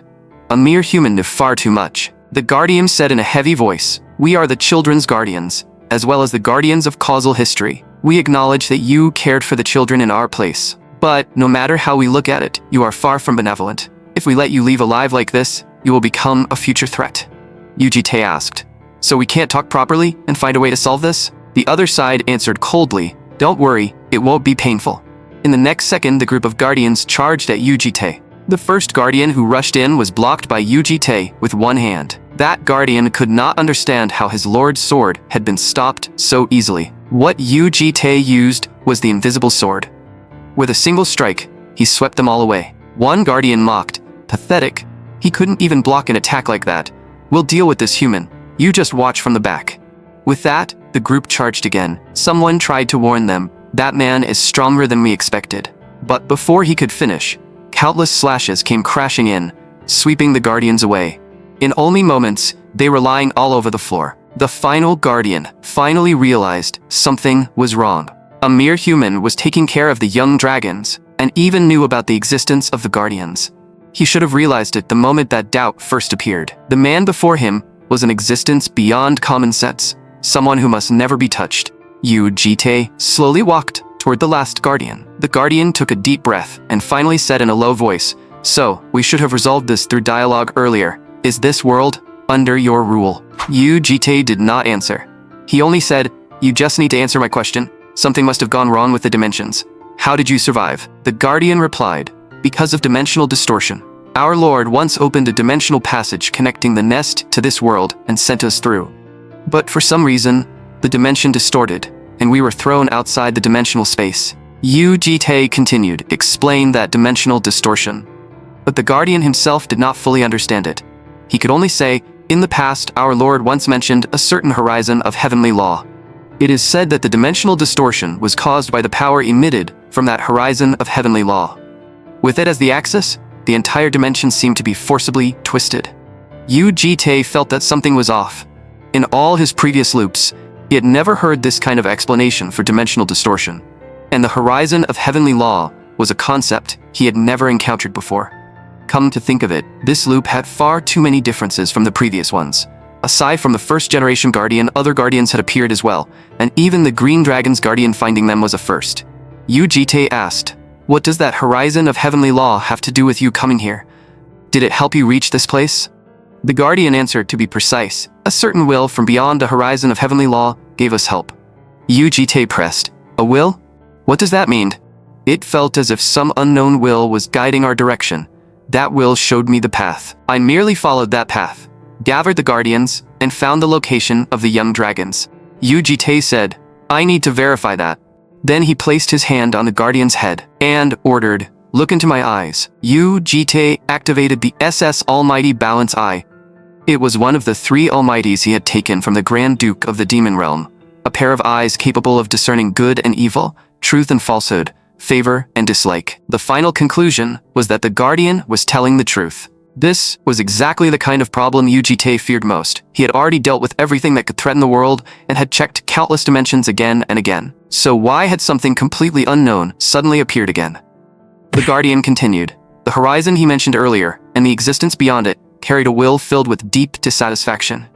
Perhaps it was because he carried a core inside his body, made from the Green Dragon's power. Hearing that, Yu Jitae reached out and tore open the Guardian's chest armor. The Guardian let out a scream, and sure enough, something was hidden beneath the armor. At the same time, the EX Almighty Clock seemed to detect an abnormal distortion in the flow of time. System notice. The EX Almighty Clock has detected an element hostile toward you. The EX Almighty Clock shows strong rejection toward elements that deviate from the world timeline. The EX Almighty Clock will designate all elements excluded from the timeline, or those with independent timelines, as hostile targets and conduct strict investigation. Yu Jitae had not expected this Almighty, which had originally been used only for regression, to begin interfering on its own. But for now, there was nothing he could do. He could only wait and watch the Guardian's reaction. The Guardians watched as that strange light turned into a clock, as if it had resolved something. Yu Jitae asked, so what do you plan to do now? The dragons are under my care. There's nothing left for you to do here. And, because of the dimensional distortion, the subordination magic you formed with the dragon race should have been released. There's no need for you to stay here, is there? The Guardians asked, are you really going to let us leave like this? Yu Jitae answered, as long as you don't cause trouble, I don't care. Hearing that, most of the Guardians were willing to leave. Only the Guardian whose chest armor had been torn open said he could not leave. Yu Jitae looked at him. You're not leaving? The Guardian answered, because I am one who guards causal history. Yu Jitae struck him casually and sent him flying. I'll ask again, are you leaving or not? The Guardian gritted his teeth. I cannot leave. Yu Jitae stepped on him again. Last time. The Guardian still answered, I cannot leave. The other Guardians explained, no matter what you say, he will not listen. He has always been a foolish man who cannot grasp freedom even when it is right before him. Do with him as you wish. Yu Jitae looked at them first. Then he turned his head and said, that's exactly why he deserves the name of Guardian. In the next instant, with a single strike, the other Guardians all perished. The remaining Guardian realized he was the only one left and asked, was this a test for us? Yu Jitae replied, not entirely. You look unfamiliar, and you're a little different. Why do you want to protect the Green Dragon so badly? The Guardian answered, my loyalty to the Green Dragon race has never changed. Yu Jitae nodded. Strong loyalty, I understand. But as I said, the Green Dragon is already under my protection. What can you, someone weaker than me, do as a Guardian? Still, there is a role that suits you right now. Yu Jitae turned and said, come say hello. This is the newly hired cleaner. And just like that, the Guardian soon began washing dishes. At first, he was clearly resistant. A cleaner? What is the meaning of this? Yu Jitae asked coldly. Why? Are you dissatisfied? The guardian could not understand. But what does protecting the dragon race have to do with being a cleaner? Yu Jitae replied, your brain just can't comprehend it. I told you yesterday. I alone am enough to protect the dragon race. Even so, I still left a place for you. If you can't even do a cleaner's job properly, I'll erase you. So work hard. The guardian never imagined he would end up like this. Yu Chun recognized him. You're a guardian from Astalifa? Almada quickly asked. Lady Yu Chun, are you feeling alright? Yu Chun smiled and replied, I'm fine. It's just a normal cold. Yu Chun then asked, I heard you'll be staying here as a cleaner. Almada answered, something like that. Yu Chun looked at the apron on him and smiled. The apron suits you? Please take good care of us from now on, Mr. Cleaner. That sweet smile made Almada blush and completely lose his cool. He immediately said with excitement, cleaning, washing dishes, leave everything to me, Almata. I will never allow my lady's hands to touch dirty water. But he got too excited and used too much force, crushing the plate in his hand. Yu Jitae calmly reminded him, that was expensive. Meanwhile, the little blue dragon had already changed into all kinds of outfits, from elementary school style to even gothic style. The gold dragon took photos of everything and could barely contain herself. This is way too cute. Sister, when did you buy these clothes? They're so pretty. Yu Chun replied, once I felt a little better, I ordered them right away. What do you think? Does Dongchen like them? The gold dragon looked at the little blue dragon's expression and said, she looks like she loves them. She can't even hide her smile. The gold dragon then asked, Mr. Cleaner, which outfit looks the best? Almada immediately answered, Lady Dongchon looks good in anything. The gold dragon instantly felt that this uncle really knew how to read the room. But Yu Jitae immediately noticed that the gold dragon's fingers were swollen. He asked, are you still playing guitar? The gold dragon quickly denied it. No, I was just gently playing around. Yu Chun also tried to smooth things over, saying Chu Chun only did it because she liked playing, though she had gone a little overboard. Yu Jitae did not say much about it, and only asked, what about Ha Chun? She hasn't shown herself all day. Is she still watching dramas in her room? Almada mentioned that he had tried to clean Lady Ha Qian's room earlier, but she refused to let him in. At that time, Lady Ha Chun's complexion had looked terrible, so he was worried. Yu Chin figured it was probably because she had stayed up all night. Hearing that, Yu Jitae immediately went to find her. The moment he opened the door, he saw trash piled all over the room. The red dragon was sitting there drinking something and asked irritably, what are you doing? Why did you suddenly come in? Yu Jitae said, nothing. I just came to check whether you're still alive. Have you been watching only this the entire time? The red dragon replied, you've seen this too? This series is already on season 7, but the story is trash. The red dragon blinked. You're right. Are you a genius? Yu Jitae said, come out first. I have something to say. After that, Yu Jitae gathered everyone and announced, starting now we're doing a full cleanup. Everyone paused. A sudden cleanup? Why? Yu Jitae said, you may not be human, but if you're living on Earth, at least live like humans. Especially you, Ha-chan and Chu-chan. Your rooms are too dirty. The gold dragon immediately protested. When did you go into my room? Mom said you're not allowed to enter someone else's nest without permission. Yu Jitae asked back, didn't I tell you to clean your room? That's not the point right now. Anyway, the living room and kitchen go to the cleaner. Each of you cleans your own room. That's final. The red dragon picked her nose and complained, if we have a cleaner, why do I have to clean my own room? The gold dragon looked at her in disgust. Gross. The red dragon replied calmly, really? I was preparing it for you. That one line almost shaved 10 years off the gold dragon's life. The gold dragon immediately cried out, I hate dirty things the most. Yu Jitae said coldly, someone who hates dirty things has no right to talk back with a room that filthy. The red dragon waved a hand. Tin Man, I'm going to exercise. You clean my room. Yu Jitae said directly, I'll inspect it. Almata had no choice but to agree. Yu Chun said her own room had already been cleaned yesterday, so she would use this time to buy dinner ingredients. With more people in the house now, she wanted to help out for once. Yu Jitae looked calm on the outside, but inside he remembered the last meal Yu Chun had cooked.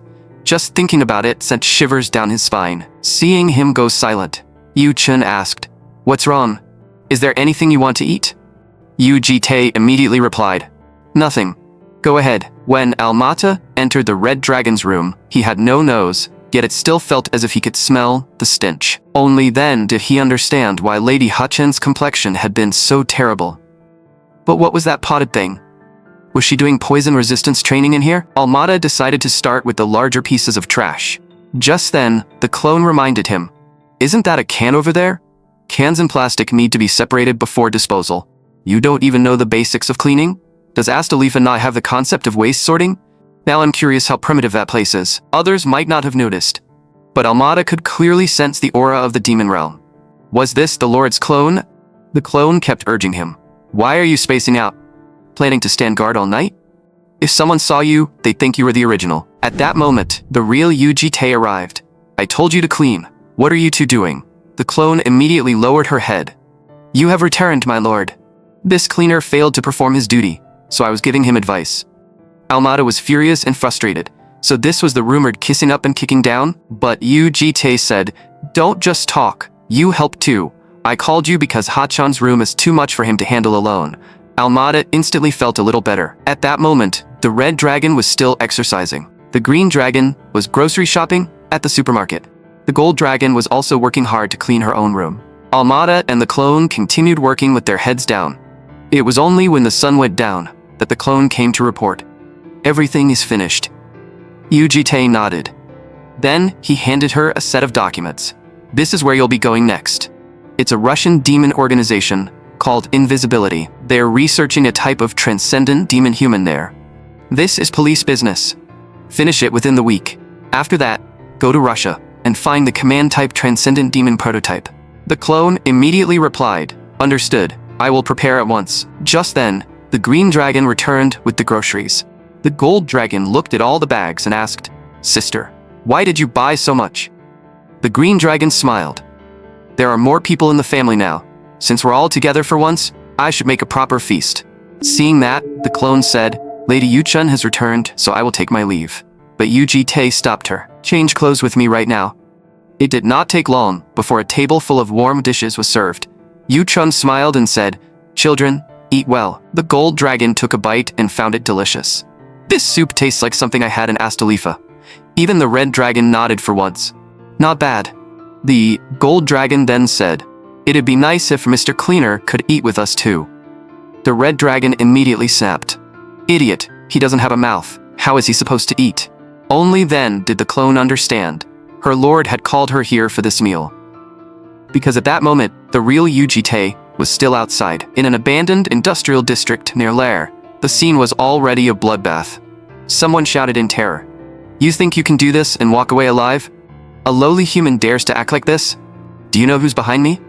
The next second, both of his arms were sliced off. UGT said coldly, "Yes, I know very well. Professor Wei Yan, of the Blue Dragon Society, right?" "No, I should call him Wei Yan, the demon of invisibility." UGT asked coldly. "Wei Yan seems to be plotting something. What exactly is he trying to do? Lying won't help you, so talk." With that, he immediately activated the balance eye. The demon could only reveal the parts he knew, saying that if the plan succeeded, he too would be chosen for a seat in 3 months. The seats referred to the 4 demons chosen by the demon organization Invisibility. Ordinary demons usually operated in small groups, but once someone rose to a seat, they would command their own army and gain Calamity class power, the highest rank among demons. The more UGT listened, the more wrong it felt. In the previous loops, Wei Yan had never risen to a seat, and at this point in time, he should not have grown enough to plan anything on this scale. System notice: the EX Almighty Clock has detected malice from beyond the horizon of heavenly law and is searching for beings detached from the world timeline. Target: Demon Wei Yan. A being from outside the world timeline, one dissatisfied with regression, has been detected. This being interfered with Demon Wei Yan, causing him to deviate from the repeated regression flow and exist in the most superior state of his past loop elements. After the Guardians, now even Wei Yan had changed, like this. UGT realized that anyone connected to him might be interfered with by that will. The demon hurriedly begged, "That's all I know. If you let me go, I can gather more information. My sick mother is waiting for me at home. I'll never betray you. Please spare me." The next second, his head was sliced off. UGT said coldly, "Lying is useless. And even if that were true, you'd still have to die." Then he activated the S-rank skill Erasure and completely destroyed the area. If Wei Yan's plan could raise him to a seat, then its scale had to be massive. In that case, it was very likely connected to Lair. UGT recalled how Wei Yan had said he wanted Ha Chen to lead as their representative. The timing was most likely the year-end event. if that was connected to his plan. Just then, he saw Yu Chun and Yu Dongchan nearby. Some passersby were standing around them, exclaiming, "That baby is so cute. I've never seen such a beautiful baby. What's the baby's name?" Yu Jitae walked over and asked coldly, "What do you want with the child?" The two passersby were so frightened, they ran off on the spot. Yu Chun looked at him. "Mister, you were gone all day. Where did you go?" Yu Jitae answered, "I had something to handle." Then he asked, "What were you doing with Dongchen just now?" Yu Chun said, "Because I was sick before, I didn't really get to spend much time with Dongchen. School starts tomorrow, so I may not have much time to play with her like this later." Yu Jitae nodded. "So that's why." Yu Chun looked at Yu Jitae, then suddenly smiled. "Like this? We really look like a family, don't we? Dongchen is your daughter, and I'm Dongchen's mother. So if we follow that setting, then we would be." Seeing Yu Jitae's serious expression, Yu Chun immediately laughed. "I'm joking. Why are you so serious again? Enough of that. Let's hurry home." Then she picked up Yu Dongchan and prepared to go home. After that, the day finally came for Lair's school term to begin. The gold dragon had a slice of bread in her mouth and said excitedly, "Finally, we're finally going to school." Then she asked, "Sister, what classes are you taking? It'd be nice if we could take classes together." Yu Chun replied, "I chose superhuman studies, literature, magic studies, and sociology." But Yu Chun soon noticed something. "Shu Chun, I've been wondering, why do you have bread in your mouth? Didn't you already eat breakfast at home?" The gold dragon said proudly, "Sister, you clearly don't understand. Mom said that if you go to school with toast in your mouth and bump into someone, that's an Astalifa tradition. It means the person you bump into is your destined soulmate. Isn't that romantic? Someday, I'm going to meet my destined person like that too." Just then, a voice suddenly came from beside her. "Oops, I bumped into you. Looks like I'm your destined one." The gold dragon froze. "But sister, you're a girl." The other girl answered confidently, "So what? In American dramas, girls kiss each other all the time too." Speaking of which, Mr. had been gone since morning. The gold dragon asked, "Where did he go? Didn't he say he was going to observe our classes?" Yu Chun replied, "He said there was something he had to confirm, so he went to the academic office first, and I barely saw him at home yesterday either. He couldn't be meeting some woman, could he?" Yu Chun immediately denied it in her heart. No way. Mr. was not that kind of person. But the gold dragon asked worriedly, "Sister, are you okay? You suddenly started sweating a lot." Just then, they saw a group of people waiting up ahead. The gold dragon asked, "Who are those people? They don't look like students." The red dragon said casually, "Who else? Reporters. Looks like they're here to film some of the more standout freshmen." At that moment, Yu Chun quietly left from the side first. Soon, a reporter called out, "Excuse me, are you student Yu Ha Chen? She's the one who defeated Sophia last time, and said that line, right?" "Yes. That redhead." The red dragon immediately understood that they were here for her. The reporter pressed, "You're student Yu Ha Chan, correct? Can we interview you?" The gold dragon was completely startled and still had no idea what was happening. What is going on with these people? At that moment, the red dragon suddenly shouted, "Everybody shut up. Listen up, people. My last answer still wasn't enough for you, huh? Fine, come on then. I'll deal with you one by one today, you trash reporters." Meanwhile, back at home, the little blue dragon was alone. Almada felt that things had suddenly become troublesome. Before Yu Jitae left, he had said that the children were all going to school, and that he also had something to handle outside. So today, only Almata and Dongchan would be home, and he was told to take good care of the child. He never expected to receive a task harder than cleaning. He had never taken care of a child before, so what was he supposed to do? Almata carefully spoke. "Lady Dongchen, the other ladies and the landlord won't return until evening, so please don't just wait here. How about staying somewhere comfortable?" The little blue dragon acted as if she had not heard a word and simply turned her head away. Almada immediately felt so pressured he could barely breathe. Maybe he should just go clean instead. Just then, he noticed something nearby. "Lady Dongchen, would you like to read a fairy tale book with me?" "Great." She seemed interested in the fairy tale book. Almata immediately said, "Then I shall read it to you." The title is, "My Father is an Elf." Once upon a time, in a distant forest. Almata analyzed it seriously. If it's a forest from the distant ancient past, then it must be a primeval jungle from before the Demon Realm era. Anyway, Sunsuk and his father lived there. It seems the mother had already passed away. Still, Sunsuk was rather lucky. In that era, having even one living parent was already a miracle. Before bed, his father told Sunsuk ancient stories every night. This is an ancient story from a certain era, probably from the time of the Great War. It appears Soon-sok's father was also a war maniac. Then, one morning, Soon-sok woke up and found his father was not home. Did he go looking for a new mother? I heard that in that era, there was a culture of taking war captives as concubines. If Soon-sok got a new mother, he would probably be happy. Anyway, that was the story. By this point, the little blue dragon's expression had completely changed. Almada asked cautiously, "My lady, what is wrong? Are you dissatisfied with the content?" The little blue dragon silently pointed toward the corner. Almada had no choice but to go squat in the corner. Meanwhile, outside Lair, a car pulled up and someone stepped out. Those who saw her immediately thought she was beautiful. Her name was Gong Joo-hee, the heir of the Gong family, one of Korea's 3 great swordsmanship clans. But she herself had no interest in swordsmanship and cared far more about her appearance, because training with the sword made her sweat, which she absolutely hated, and it ruined her makeup too. When she saw the crowd gathered ahead, she frowned. "What is this? Are those reporters waiting for me?" "Secretary Kim, you know I don't like attention, right? Go handle it." Secretary Kim replied, "It seems they're not here to film you, miss." Gong Joo-hee froze. Who are those people? They're ignoring me. But after one glance, even she was shocked. She's beautiful.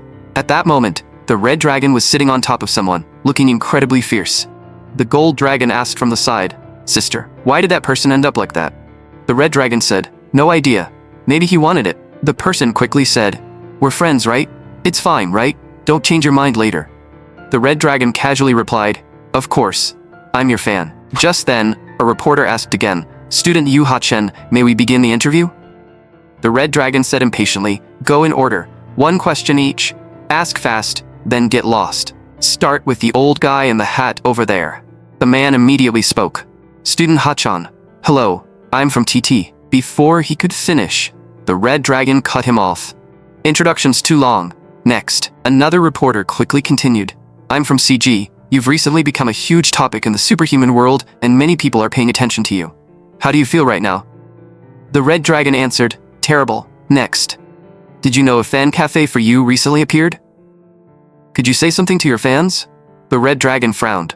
"So that guy really said he was my fan?" "A bunch of lunatics. I'm Park Kang-ho from Gasan Daily. During your Blue Dragon Society interview, you shouted that controversial line.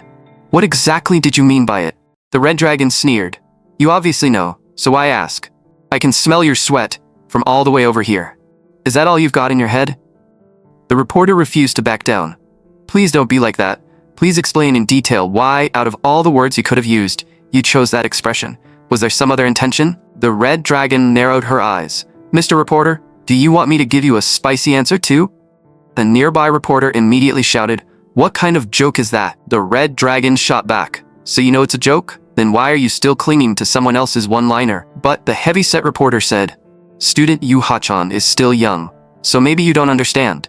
This is what reporters do. If you answer properly, I'll write properly." That finally set the red dragon off. "Enough already, mister. Even my patience has limits, got it?" The gold dragon quickly tried to stop her. "Sister, let's ignore them and go inside." But the cameras kept clicking right in the red dragon's face. The heavy-set reporter knew very well that the stronger her reaction was, the higher the clicks would go. Still, this level was not spicy enough. Should he provoke her a little more? He continued, "If you refuse to answer like this, I'll have to write the article based on my own interpretation. For example, the current hot topic, Yu Ha-chen, made a controversial statement toward a reporter in public." The red dragon exploded on the spot and raised her hand, ready to beat the reporter down. But just then, someone stopped her. The person who appeared was, of course, Yu Ji-tae. He looked at the red dragon and said, "I show up, and you're already causing trouble." The red dragon immediately protested. "That's not it. It's all because that damn pig wouldn't shut up." Yu Ji-tae simply lifted the red dragon over his shoulder. She struggled like a child and shouted for him to put her down. But Yu Ji-tae only announced coldly, "This interview is over, and you'd better not turn this into an article." In the next second, a flash of light shot out. Every reporter's camera and microphone began smoking at the same time. Even the red dragon was stunned by the sight. Yu Ji-tae turned and said, "Yu Chu-chen, you don't want to be late on the first day of school, do you?" Gong Joo-hee also saw everything, and her bodyguard quietly asked if they should investigate what family that man belonged to. But Gong Joo-hee stared ahead and asked, "Why is that blonde girl's figure so ridiculous?" Where did she get that done? Inside the classroom, the professor stood at the podium and said, "Hello, students. I am Professor K of Sword Combat Arts. Today's lesson is about the history of swordsmanship and the attitude one should have when holding a sword." The red dragon muttered, "Who cares about the attitude of holding a sword? Just hurry up and teach us how to fight." Yuji Tae was a little surprised. "I thought you'd get bored quickly and run off." The red dragon replied, "What are you talking about?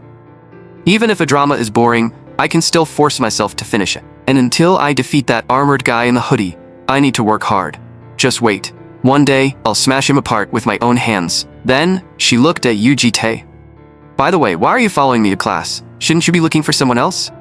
Yuji Tae said calmly, "You should know that better than anyone." The red dragon immediately said, "Relax, I won't cause trouble. I've been pretty well behaved lately, haven't I?" Yuji Tae reminded her, "Did you already forget that you tried to hit a reporter just now?" The red dragon argued, "That was because that pig kept pestering me non-stop. If it were you, could you put up with that?" Yuji Tae said coldly, "Don't lean on me. It's hot." The red dragon deliberately moved closer. "What's wrong? Don't guys usually like this kind of physical contact? Are you embarrassed?" But seeing Yuji Tae's expression remain completely flat, the red dragon quickly lost interest and complained, "Boring." Yuji Tae said, "Studying is supposed to be boring." The red dragon clicked her tongue. "I'm not talking about studying. I'm talking about you. Even a kidnapper should at least be an interesting kidnapper. At first, I thought you had to be something special. I was expecting days packed with dopamine and chaos. But what I wanted wasn't this house-playing game." Yuji Tae replied, "What happened on the way to school this morning should have been exciting enough." The red dragon said unhappily, "I don't want that frustrating kind of excitement. What I want is fighting, killing, and the rush of victory. Got it?" Just then, the swordsmanship teacher walked over. "Looks like student Yu Ha-chen is itching to move around. In that case, there's a good solution. After class, stay behind with your guardian." Later, inside a certain room, the red dragon sat there wiping wooden tablets, getting angrier the more she thought about it. "Why do I have to wipe these? I'd rather just take a few hits." Yuji Tae said flatly, "If you have time to complain, wipe faster." The red dragon grumbled, "Can't we call the cleaner from home to help? Doesn't he love cleaning and scrubbing?" Yuji Tae asked back, "Then who's going to watch Dongchun? That blue-haired one won't be any help." Then, the red dragon suddenly grew curious. "By the way, did you not study much when you were a kid either?" Yuji Tae answered, "Back then, I didn't have time to study properly." The red dragon raised an eyebrow. "So you were a pretty serious problem child too, huh? Not having time to study is usually just an excuse, isn't it?" Yuji Tae said calmly, "It was wartime. Staying alive alone kept me busy enough." The red dragon clicked her tongue. "There you go, treating me like a kid again. If you put it like that, what does that make me?" Then she suddenly asked, "Do you think being alive is fun?" Yuji Tae replied, "Not really." The red dragon pressed him. "Then why keep living a life that isn't fun? If I were as strong as you, I definitely wouldn't live such a boring life. Is it because you're too strong, so you feel empty instead?" Yuji Tae said, "Because life continues, and I can't give up." The red dragon obviously did not understand, and only found it ridiculous. "What kind of edgy nonsense is that?" Yuji Tae cut her off. "That's enough talking. Finish wiping the rest." After returning home, the red dragon started twisting a Rubik's Cube. She muttered as she turned it. "So if I rotate it like this, and line up the same colored sides, that's it, right?" Almada walked past her, and she was still twisting it. When Almada walked back, she was still twisting it. The red dragon finally snapped. "Big guy, are you trying to piss me off? You keep walking around in front of me and ruining my focus." Feeling wronged, Almada could only apologize. Yu-chan asked, "Are you in such a bad mood because of what happened with the reporters this morning?" The red dragon answered, "That's part of it, but mainly, I guess it's because I haven't fought lately." Then she suddenly said, "Hey, Sister Chun." That one word shocked Yu-chan. "Did you just call me sister? Ha-chan, are you feeling sick? Should we go to the hospital?" The red dragon snapped, "That's not the point. Sister, why are you alive?" That question left Yu-chan unsure how to answer. The gold dragon immediately exclaimed, "Dong-chen, Sister Ha-chen's puberty has finally arrived." The red dragon shouted, "I heard that. And you, blue-haired brat, why are you nodding? What do you know?" The red dragon continued, "Today, I asked that man what he thinks the point of living is. Do you know what he said? He said, life continues, and he can't give up." Both Yu-chan and the gold dragon felt that her tone just now sounded a little too much like Mr. The red dragon went on. Anyway, that man said he doesn't feel any fun. People live to feel fun, don't they? If you can't feel that, then there's no reason to live, right? Like that little golden monkey. As long as she eats something good, she's so happy she nearly dies. And that blue-haired brat feels happy just playing with that old teddy bear. Mister never told us either, but he should have something he likes too, right? The way I see it, sister, you're kind of like him. You're both hard to figure out. You're exactly alike in that regard. Plus, you're both boring too. So, sister, is there anything fun about being alive for you? Yu-chan thought for a moment, then smiled. There is one thing. You know, our mister is surprisingly shy. The red dragon froze on the spot. What the hell is that supposed to mean? He's clearly a cold-blooded, heartless psycho murderer. Yu-chan nodded. I used to think so too. But actually, he has a pretty cute side. The red dragon immediately became suspicious. What's with that creepy smile? Don't tell me you two have been doing something weird behind my back. Just then, the gold dragon suddenly ran downstairs. Sister, something huge happened. The lair community is full of posts about Sister Hachan, and her fan club has already been created. The red dragon paused. What's a fan club? But when the gold dragon came downstairs, she happened to see the red dragon pinning Yu-chan to the floor. The gold dragon immediately turned around. Never mind. Please continue whatever you were doing. Not long after, Yu Jitae was changing clothes in his room. Yu-chin suddenly barged in, saying she had something to ask him. But she happened to catch him in the middle of getting dressed. Yu-chan quickly apologized. Sorry, I should have knocked first. After Yu Jitae finished dressing, he asked, what is it? Yu-chan said quietly, could you go to school with me today? Yu Jitae asked back, go with you for what? Why are you suddenly asking that? Yu-chan said, until now you've only gone out with Hachan and Dongchan.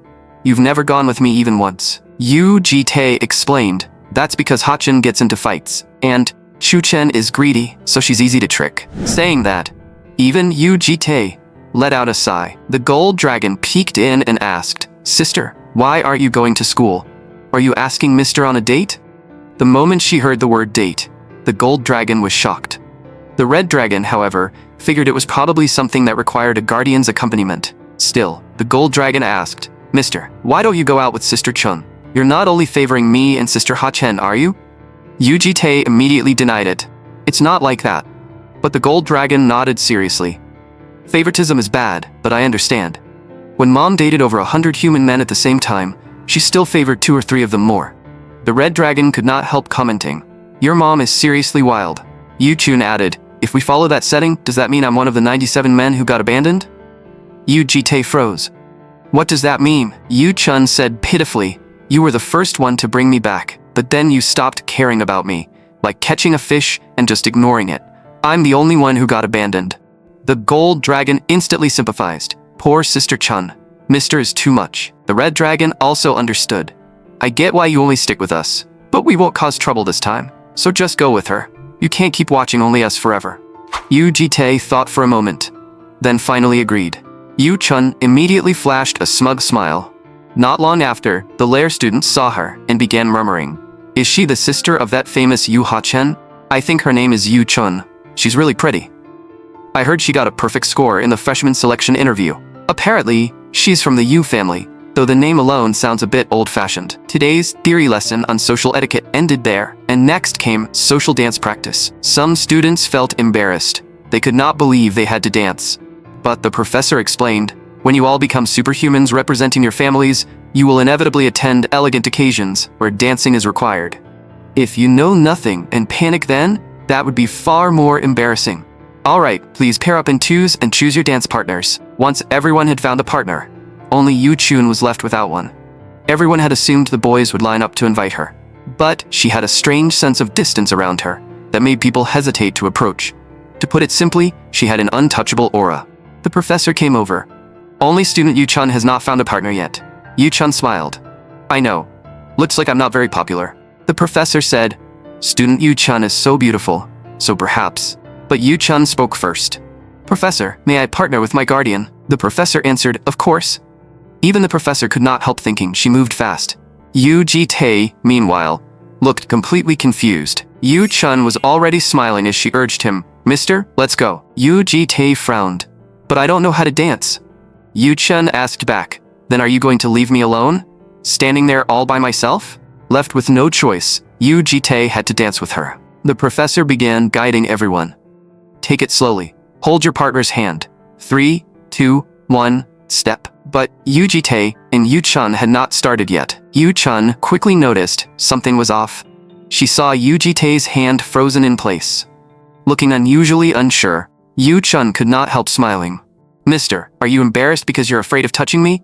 Yu Jitae strongly denied it, but his hand still would not move naturally. Yu Chun reassured him, don't worry, just touching hands won't immediately transmit emotions. Also, don't even think about half-assing this. This might affect my grade. Yu Jitae had no choice but to answer. Fine. Yu Chun smiled. Then let's begin. After that, the two of them finally began dancing. After 3 rounds, Yu Chun noticed that Mister's hand was surprisingly sweaty. She whispered, are you that nervous? Are you sweating anywhere else too? That sentence instantly made her remember certain moments from before, and her face flushed bright red. The next second, Yu Chun accidentally missed a step, and by accident again, Yu Jitae caught her in his arms. Their distance suddenly became extremely close, making Yu Chun even more embarrassed. She even got a nosebleed. Afterward, she simply plugged her nose. Yu Jitae asked, do you need to go to the hospital? Yu Chun quickly shook her head. Why would I go to the hospital? I'm fine now. Yu Jitae found it strange. She hadn't hit anything, so why the sudden nosebleed? Yu Chun could only say she had no idea either. She quickly changed the subject. More importantly, mister, I didn't expect you to dance so well. Did you learn it somewhere? That question made Yu Jitae remember one of his previous loops. Back then, someone had once taught him how to dance. That person had smiled and said, you're more flexible than I expected. At this rate, you'll get good in no time, Captain. But in the end, Yu Jitae only answered, I never learned. Yu Chun asked again, Mister, do you have plans after school? Yu Jitae replied, I guess not. Yu Chun immediately said, then let's go find something fun to do. Meanwhile, inside a research facility belonging to the Russian demon organization Invisibility, demons were running for their lives. Someone shouted in terror. Damn it, where did that monster come from? The people here can't stop it. Get out first and contact headquarters. Just then, a voice came from ahead. Where are you rushing off to? The demon shouted in fear. What do you want? The other side answered, my lord is searching for something. Where did the command-type transcendent demon prototype go? The demon gritted his teeth. You think I'll tell you? Kill me if you dare. The clone said coldly, after killing plenty of demons like you, I realized something. When you're about to die, your true nature shows itself. When the pain reaches its limit, that man-eating side crawls back out and struggles, like a puppet with broken stings. Do you want to dance under the moonlight too? Just now, Yu Jitae's clone had destroyed Invisibility's research facility and informed the main body that the Transcendent Demon Prototype X had apparently been sent to headquarters as a sample. And this time, Type X was different from every previous loop. It was said to be a female individual. Yu Jitae asked, the chief researcher you dealt with was named Bella, right? Take her form, infiltrate Invisibility's headquarters, and find out who X really is. The command-type Transcendent Demon Prototype X possessed a special ability that could connect the minds of many demons. The longer she survived, the more demon minds she could connect, gradually growing into an extremely dangerous existence. That was why in previous loops, Yu Jitae had always made eliminating Prototype X his highest priority. But this loop's information was different from before, and the search had fallen into difficulty. The EX Almighty Clock was reading malice from beyond the horizon of heavenly law. System notice. The EX Almighty Clock is searching for beams detached from the world timeline. EX Almighty Clock search in progress. Prototype X's identity had changed, and that was most likely the work of the malice the Guardian had mentioned. But that did not matter. What Yu Jitae had to do remained the same. Anything that interfered with daily life would simply be erased. Just then, Yu Chun's voice came from inside the fitting room. Mister, come here for a second. Hurry, hurry. She opened the curtain slightly and smiled. How does it look? Pretty, right? Yu Jitae asked, what are you trying to do? Yu Chun replied, summer is almost here, so I thought buying one wouldn't be bad. You can't see it properly from outside, so why don't you come in and look? Yu Jitae said flatly, you said we were looking for fun, and this boring joke is what you came up with? Yu Chun laughed. What's wrong? Isn't it fun? Mister, you're not thinking anything weird, are you? Adults really are different. Yu Jitae said coldly. Don't make me angry. Yu Chun pressed him again. Be honest, mister. You wanted to look just now, didn't you? Yu Jitae denied it. Not at all. Yu Chun smiled. There's no way you didn't want to look. Yu Jitae said. I shouldn't have bought it. If you're done joking around, let's go home. Only then did Yu-chan explain that they had actually come here to buy gifts for the children. She knew Dongchen's bear was already worn out, so she wanted to buy a new plush for Dongchen and pick up gifts for everyone else too. Shuchen only knew how to buy clothes and was not interested in much else, so Yu-chan planned to buy her a nice wallet so she would not feel embarrassed when hanging out with friends later. As for Ha-chan, Yu-chan had asked her yesterday. She said there was something she wanted, though it was a little strange. So Yu-chan went to buy gifts for Chu-chan and Ha-chan, while Yu-ji-tae went to buy a gift for Dong-chan. Yu-chan watched Yu-ji-tae walk away and wondered if he would be alright. The moment Yu-ji-tae entered the baby toy section, the clerk looked him up and down several times. He seemed to be in his late 20s or early 30s, with the height and build of a model, maybe even a soldier. He was handsome too. He was not here with a woman, and he had the clueless look of someone who knew nothing about baby toys. This type usually had a thick wallet. The clerk immediately locked on to her target. Easy prey confirmed. She approached him warmly. Are you here to choose a gift for a baby? How old is the baby? Yu-ji-tae answered. Around 4. The clerk smiled. That's the cutest age. Is she your daughter? Yu-ji-tae said. Not my daughter, but she is a girl. The clerk quickly replied, then you must be her uncle. It's rare for an uncle to personally choose a gift. The baby will definitely love it. But your taste is a little lacking. 4-year-olds usually like pretend play toys more than simple dolls. This way, you can play with the baby too and build a closer bond. And if you buy this hospital playset, I can give you 10% off the other sets. What do you think? Want to take a look? Yu-ji-tae imagined the little blue dragon in a nurse outfit and thought it was not bad. So he said, then I'll leave it to you. The clerk instantly felt she had hooked a sucker. She kept pushing. Don't be intimidated by how many items there are. These are all necessary for the baby's emotional development.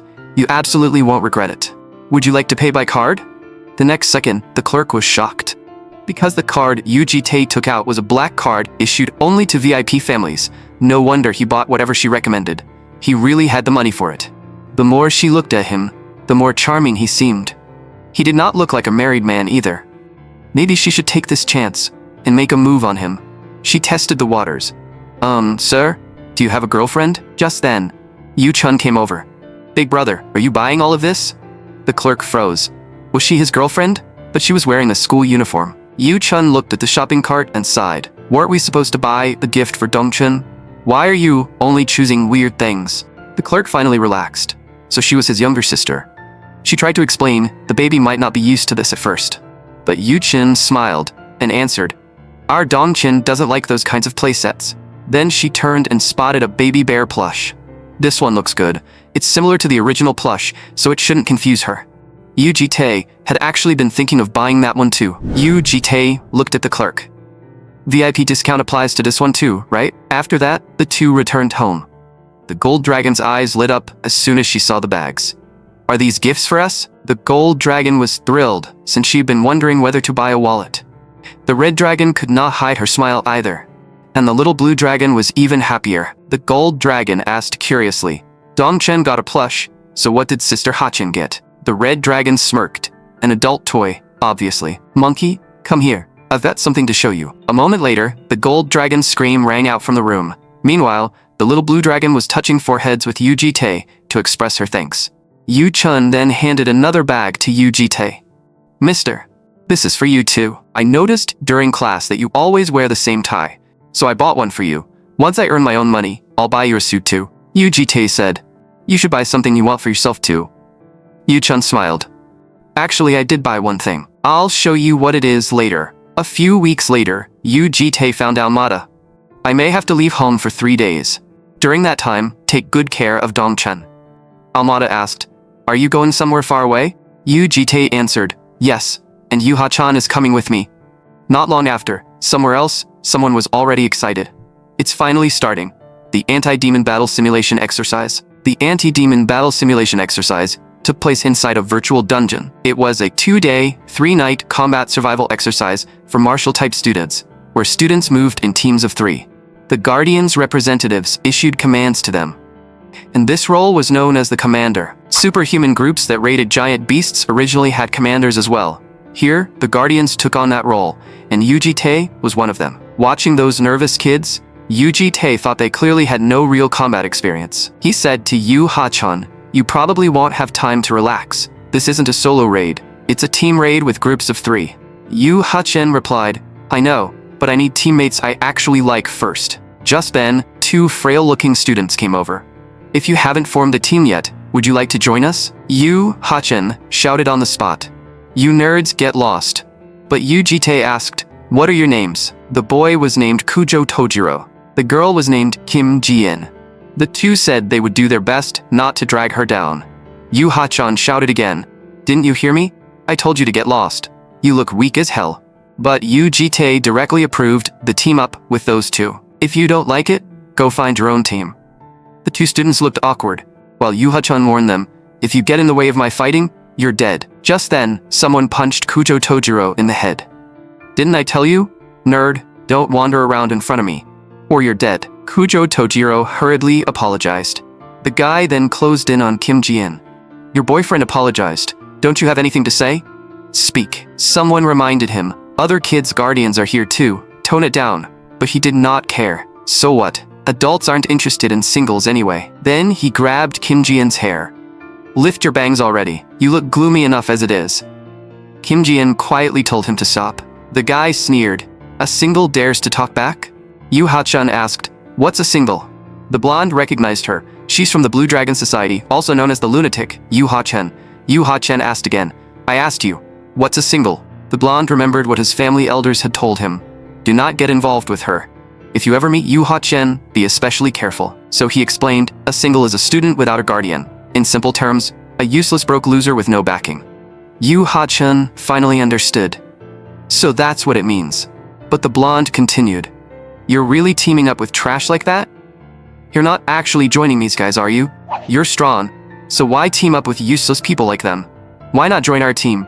If you want, I can open a spot for you. His teammates immediately froze. What are you saying? But the blonde was thinking that no matter how crazy this woman was, if he built a good relationship with her, she would definitely be reliable. Her strength and personality even seemed to match his taste. He just had to go along with her. The next second, Yu Ha-chen punched him in the face. The sight made his teammates' jaws drop. The 2 weak-looking students beside her were stunned, too. Yu Ha-chen said coldly, Moped, do you want to die? Who gave you permission to put your hand on my shoulder? You think we're on good terms? You think you can stand on the same level as me? What kind of trash do you think you are? The blonde had only one thought left. She really was a total psycho. Yu Ha-chen did not forget to threaten him. If I see you again, you're dead. Watching her storm around in anger, Yu Jitae could only sigh. Then the announcement rang out. All students, attention. We will now explain the rules. The speaker was the professor of practical anti-demon combat studies. All students will be divided into 50 teams total and depart from their assigned .7 starting locations. Activity score, kills, deaths, damage, and all other factors will be counted as points, and rankings will be broadcast in real time. After 1 death, you will respawn at another starting point after 3 hours. Please take note of the name of this virtual dungeon. Ant Nest. Now then, may fortune be with you. The students began entering the virtual dungeon one after another. For a virtual dungeon, the place looked pretty convincing. Yu Ha-chan was already ready to kill to her heart's content. Kim Ji-in asked, do you know where the other teams are? Yu Ha-chen answered, no. If we run around, we'll bump into them eventually. Kim Ji-in warned her, we're not that fast, and we don't have enough stamina to run around blindly. If you charge out alone, we might get ambushed from behind. Yu Ha-chen sneered, a weakling getting proud now? Kim Ji-in insisted that they should make a strategy first, before moving. Yu Ha-chen snapped, strategy my ass. You rookies just support me from behind. Kim Ji-in stressed, this is a team battle, not a solo fight. Don't act on your own. Yu Ha-chen sneered, I only brought you along out of pity, and now you're pushing your luck? Just then, Yu Jitae interrupted them. Calm down first. Do you have a target number? Where do you want me to send you? Kim Ji-in thought there was no way they could just go wherever they wanted.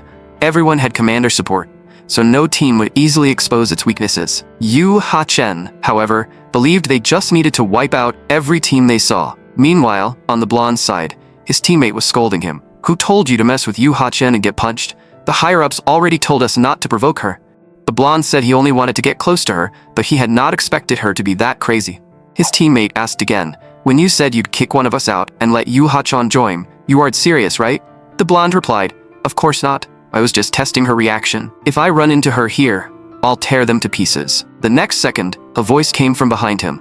"You're going to tear me to pieces?" Yu Ha-chen had already charged right up to them. She grinned. "Come on then, try it." The moment she finished speaking, she kicked the blonde in the face, instantly dropping his HP to 17. The others had not even processed what had just happened. Their commander did not know when they had been followed either, and immediately shouted, "Ambush! Everyone, prepare for battle!" The two teammates quickly drew their weapons and got ready to fight. Yu Ha-chen sneered, "Are you misunderstanding something? This was not a battle. It was a one-sided hunt." Just moments ago, after Yu Ha-chen attacked the blonde, the enemy commander had shouted about an ambush and ordered everyone to prepare for battle.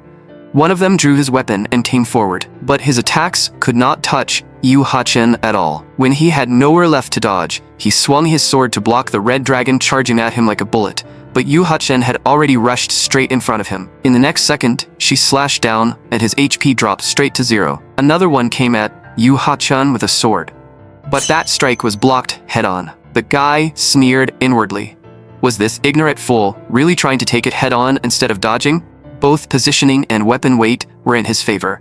No matter how strong she was, there was no reason he should lose here. But in the next instant, Yu Ha-chan sent him flying with a single strike. She asked coldly, "You thought you could beat me in strength?" Another slash came down, and his HP also dropped to 0. Yu Ha-chen shook her hand. "What was that? That didn't even count as a warm-up. So that's everyone, right?" Yu Ji-tae reminded her. "Ha-chan, there's still one left." Only then did Yu Ha-chen look at the blonde nearby. With 17 HP remaining, the blonde trembled and asked, "Can you not hit the face?" The next hit landed directly on his face anyway. Even the enemy commander could not help thinking that this was just miserable. Kujo Tojiro could not help exclaiming, "Amazing." Kim Ji-in had not expected Yu Ha-chan to really take down the entire enemy team by herself. She was that strong after all. Her reputation was not just for show. But what shocked her even more was this. Even with mana sensing restricted, Yu Ha-chen's guardian had found the direction of another team this quickly. After all, in this training exercise, guardians could not use mana. On top of that, he had perfectly timed Yu Ha-chen's ambush. With tracking that fast and command that precise, he must have been a frontline operator for the Union in the past. System notice: all members of Team 37 have been eliminated. They will respawn at another location in 3 hours. The blonde was still begging in despair. Please, not the face. They had only just wiped out one team, yet their ranking had already risen to 6th. The anti-demon simulation had only just begun, so very few teams had finished a battle yet. Since Yu Ha-chen had crushed an entire team without taking damage, of course their ranking would be high. Kujo Tojiro ran up and said excitedly, "As expected of Ha-chen, you're amazing." The next second, Yu Ha-chen grabbed his mouth shut. "You little shrimp. You just watched from the back. What are you so proud of? What were you two doing during the fight? Aren't you supposed to be sharpshooters? During the battle, instead of finding good positions to snipe, you just stood in the back staring? Are your weapons decorations?" The two immediately apologized. Yu Ha-chen added coldly, "And don't get satisfied over something like 6th place. Our goal is 1st place. Got it?" She glanced at Kujo Tojiro again. "Shrimp, fix your clothes. You're not a little kid." Yu Ji-tae quietly watched them from the side. Meanwhile, somewhere else, the little blue dragon was missing Yu Ji-tae. 2 days after the anti-demon simulation began, inside the virtual dungeon control room. "Today is the final day of the simulation, right?" The speaker was Jon Kite, professor of practical anti-demon combat studies. He asked, "Which team is currently in 1st place?" The assistant replied, "Team 1 is still ranked 1st, but Team 50 is catching up fast. Team 1 is made up of 2nd-year elites." Who was Team 50 again? It's the team that includes student Yu Ha-chen. That ridiculous Yu Ha-chen plus 2 singles. Yu Ha-chen's position is guard, Kujo Tojiro is a sharpshooter, and Kim Ji-in is also a sharpshooter. In other words, it's basically Yu Ha-chen's one-woman team. One professor frowned.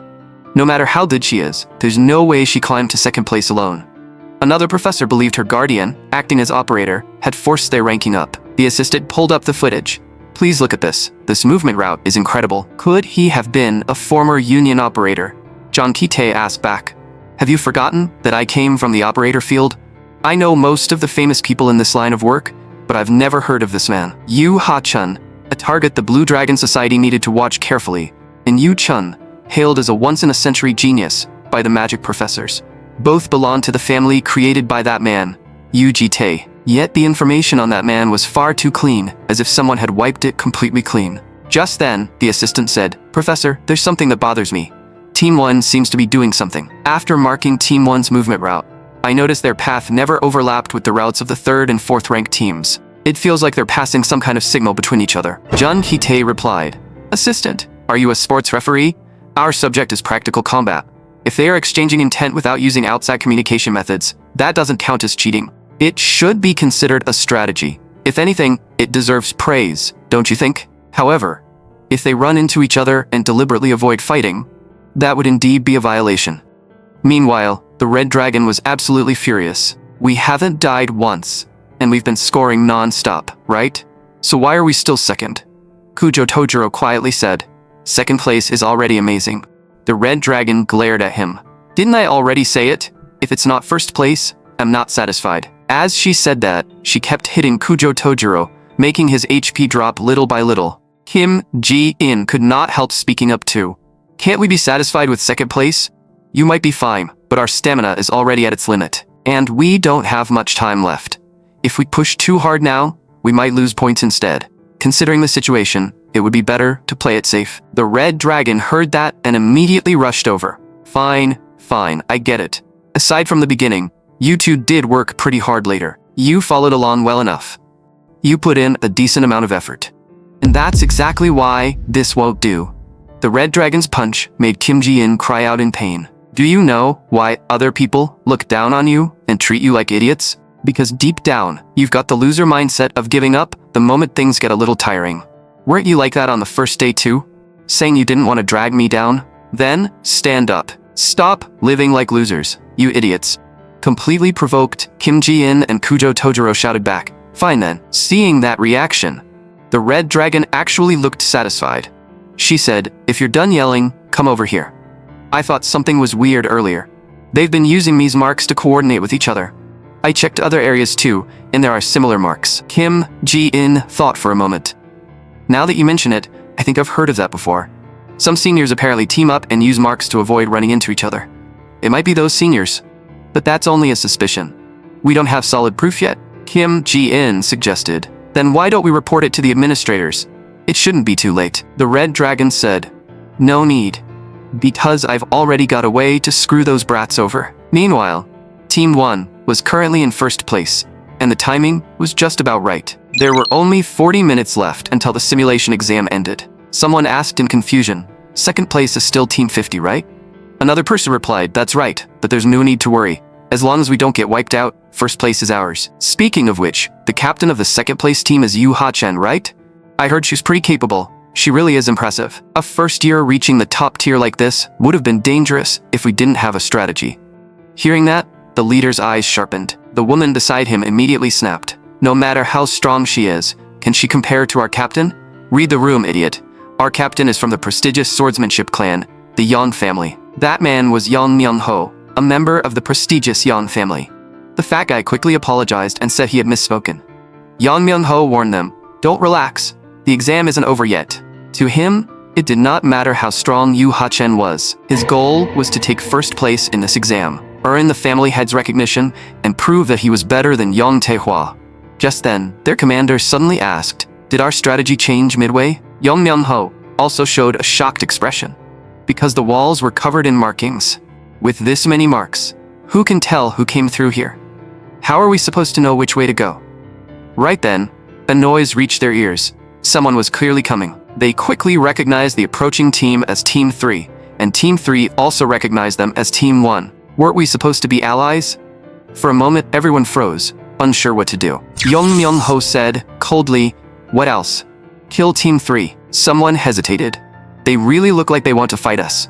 Should we pretend to lose?" Another immediately shot that down. "Do they look stupid to you? They'd notice for sure. Since there's no other way, we have to strike first." With that, both sides clashed immediately. Meanwhile, the Red Dragon was hiding above them. watching the allies tear into each other. Kujo Tojiro had not expected the strategy to actually work, and the Red Dragon even asked him, "Want to bet? Which side do you think will win?" Not long ago, she had proposed using those markings against them. They did not know exactly what the marks meant, but if they messed them up enough that even the teams using them could no longer recognize them, their own movement routes would fall apart and their whole strategy would collapse. The plan was simple. Kujo Tojiro and Kim Ji-in would go around drawing tons of similar-looking graffiti, while the Red Dragon moved alone to hunt monsters and earn points. And if they happened to run into the first-place team during the process, they would just wipe them out. Kim Ji-in had asked, "What if we run into another team while wandering around?" The Red Dragon answered, "Since you're such cowards, I'll lend you this guide, uncle. Just hide properly while you move." Yujite asked in response, "Am I an object now?" The Red Dragon asked proudly, "So? My strategy's pretty good, right?" Yujite still gave his evaluation. "Not bad." The Red Dragon immediately became smug. "I knew this strategy was awesome." Meanwhile, Yujite only wondered why he had even answered her. At that moment, the battle between Team 1 and Team 3 finally came to an end. All members of Team 3 were eliminated. Although Team 1 lost a member, wiping out Team 3 actually increased their score. As long as they survived to the end, first place would remain secure. Just then, a voice suddenly rang out. "Who said you'd survive to the end?" The Red Dragon jumped down from above, and Young Myung-ho asked coldly, "Who are you?" The Red Dragon grinned. "You're asking who I am? I'm the real villain this messed up world's been waiting for." The Red Dragon drew attention from below, while Kujo Tojiro and Kim Ji-in hid above, preparing to ambush. Young Myung-ho finally realized that the one who had ruined their strategy was the person standing right in front of him. Just then, Kujo Tojiro whispered, "Hachon, we'll cover you properly." That only made Young Myung-ho let out a cold smile. He immediately asked another teammate if he could still move, then ordered, "The other two members of Yu Ha-chen's team are up there. Go deal with them." The teammate could not help asking, "Can't we just avoid fighting? If we stall until time runs out, we win. Why do we have to do this?" Young Myung-ho warned coldly, "Don't make me say it twice." Faced with that forceful attitude, the teammate had no choice but to agree. He leaped up, vanished in an instant, and appeared right in front of Kujo Tojiro and Kim Ji-in. The two of them were instantly terrified. The fat guy smiled. "Hello there, friends. I'm a little busy right now, so let's wrap this up quickly." The two were so scared they turned and ran, showing absolutely no will to fight. The fat guy immediately chased after them. Hearing their screams, the Red Dragon could not help commenting, "I didn't know pigs could fly." At that moment, Young Myung-ho attacked. "Now isn't the time to get distracted, is it?" As he spoke, he forced the Red Dragon back with a slash. "You're Yu Ha-chen, right? You're the one who ruined my strategy." The Red Dragon admitted it without hesitation. "I'll give you that. Looks like you're good for more than just fighting. But do you really call that little collusion with your own people a strategy?" Young Myung-ho said coldly. "This ends here. No matter how much you struggle, first place belongs to the Yan family." The Red Dragon grinned. "No, the Yan family is second. First place belongs to the Yu family." From a distance, Yujite quietly watched everything unfold. Just moments earlier, the fat guy had started chasing Kujo Tojiro and Kim Ji-in. "I told you to surrender, and you didn't listen, did you? You first-year rookies." Kim Ji-in told Tojiro to hang on a little longer. "That pig took damage in the last fight. Once his stamina runs out, we'll find an opening and counterattack." But Tojiro was already completely exhausted, and his expression startled Kim Ji-in. "How did you age so much all of a sudden?" Tojiro gasped. "Ji-in, run while you can. I really can't run anymore." Kim Ji-in shouted, "Don't give up. Do you want to die by Yu Ha-chen's hands?" Tojiro said, "This isn't giving up. I'm leaving the rest to you and Ha-chen." With that, he turned around to counterattack. Because he was weak, and because he had always been a single, he was sick of living a life where people looked down on him. So this time, he refused to run away again. He fired an arrow with everything he had, but it simply dropped to the ground in front of him. The whole scene went silent. Only then did Tojiro remember that he had used up all the strength in his arms, smashing marks earlier. The next second, the fat guy punched Tojiro, and his HP instantly dropped to 0. Kim Ji-in cursed, "Kujo Tojiro, you idiot." But immediately after that, she was pinned to the ground by the fat guy as well. The fat guy sneered, "I checked the files on you and that skinny monkey kid. You're both singles, aren't you? Trash singles like you dared to ride someone's coattails up to second place? You really don't know your place. You're only second place, while we're the Guardian team. We're only interested in first place. At that moment, Kim Ji-in released her mana toward the sky. The fat guy nearly jumped out of his skin, then scoffed. You can't even control your mana sensing properly, and you want first place? Know your limits. Kim Ji-in gritted her teeth. My mana control is perfectly fine. The next second, a falling rock slammed straight into the fat guy's head. Only then did he realize that Kim Ji-in had not been aiming at him at all, but above him. The fat guy's HP instantly dropped to 0. Kim Ji-in had done everything she could. At that moment, the female member of Yang Myung-ho's team woke up and immediately asked the commander, "What happened to the rest of the team?" The commander replied, "One member has been eliminated. Captain Yang Myung-ho is still fighting." She quickly realized that the captain was being suppressed, and by a kid like that. The red dragon sneered, "I thought this might be interesting, but this is all you've got? What a disappointment. Don't use the excuse that you just fought another team and lost stamina. Before running into you, I had a pretty rough fight too." Yang Myung-ho shouted, "Don't act like you've already won. A low-class family like yours has no right to act arrogant in front of me." When they clashed again, the red dragon grabbed his head. The next second, she slammed him straight into the ground. She tried to follow up with a kick, but Yang Myung-ho blocked it. Yang Myung-ho swung his sword and forced the red dragon back. He had no choice but to admit it. "You're far stronger than I expected, but you're not skilled in swordsmanship. Now I'll show you the real difference." The red dragon scoffed. "You're already getting beaten this badly, and you're still acting tough?" But in the next second, the red dragon was shocked, because Yang Myung-ho unleashed the Yan family swordsmanship. First form, dragon soaring, blue wind instantly wrapped around the red dragon. Even the commander was stunned. When did Myung-ho learn the Yang family's secret technique? Yu Ji-tae simply watched the move calmly. The wind was like blades. This was the Yan family swordsmanship, and it was steadily lowering the red dragon's HP. Still, the red dragon could not help saying, "That move actually looks pretty cool." Yang Myung-ho charged toward her. "No matter how strong you are, with that lunatic fighting style of yours, you will never lay a finger on a prestigious swordsmanship clan." Then he unleashed the second form of the Yang family swordsmanship, sending several slashes into the red dragon. Blue wind wrapped around her again. Using that strike, Yang Myung-ho leaped up to the spot where the red dragon had previously ambushed him. He thought to himself that he had never expected to use dragon sword art for the first time in a place like this. To awaken the power of the dragon, he had trained in secret for countless years. Since its practical effect was this perfect, the family elders would surely recognize him now, and he would prove that he was better than Yang Tae-hwa. But then he realized that the sword in his hand had already broken. In that instant, Yang Myung-ho's entire face twisted in shock. The red dragon's voice came from nearby. "Looking for your sword? It's right here.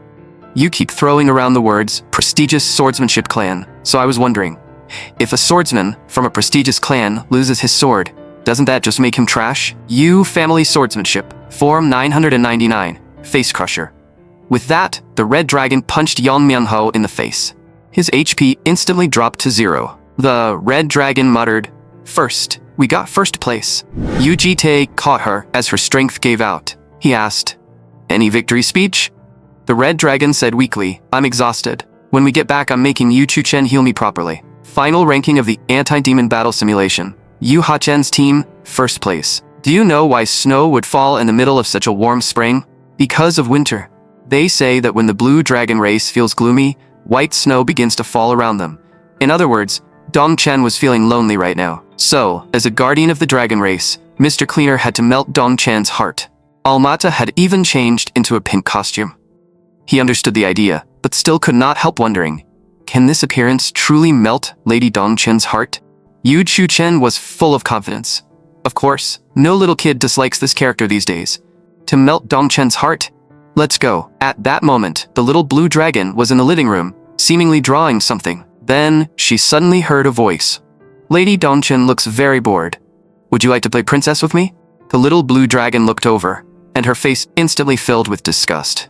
Almata had no idea what was wrong with Dong Chen, and Yu Chen also asked in confusion, "What are you doing?" Almata explained that he had dressed up as a comic character because he thought Lady Dong Chen might enjoy it.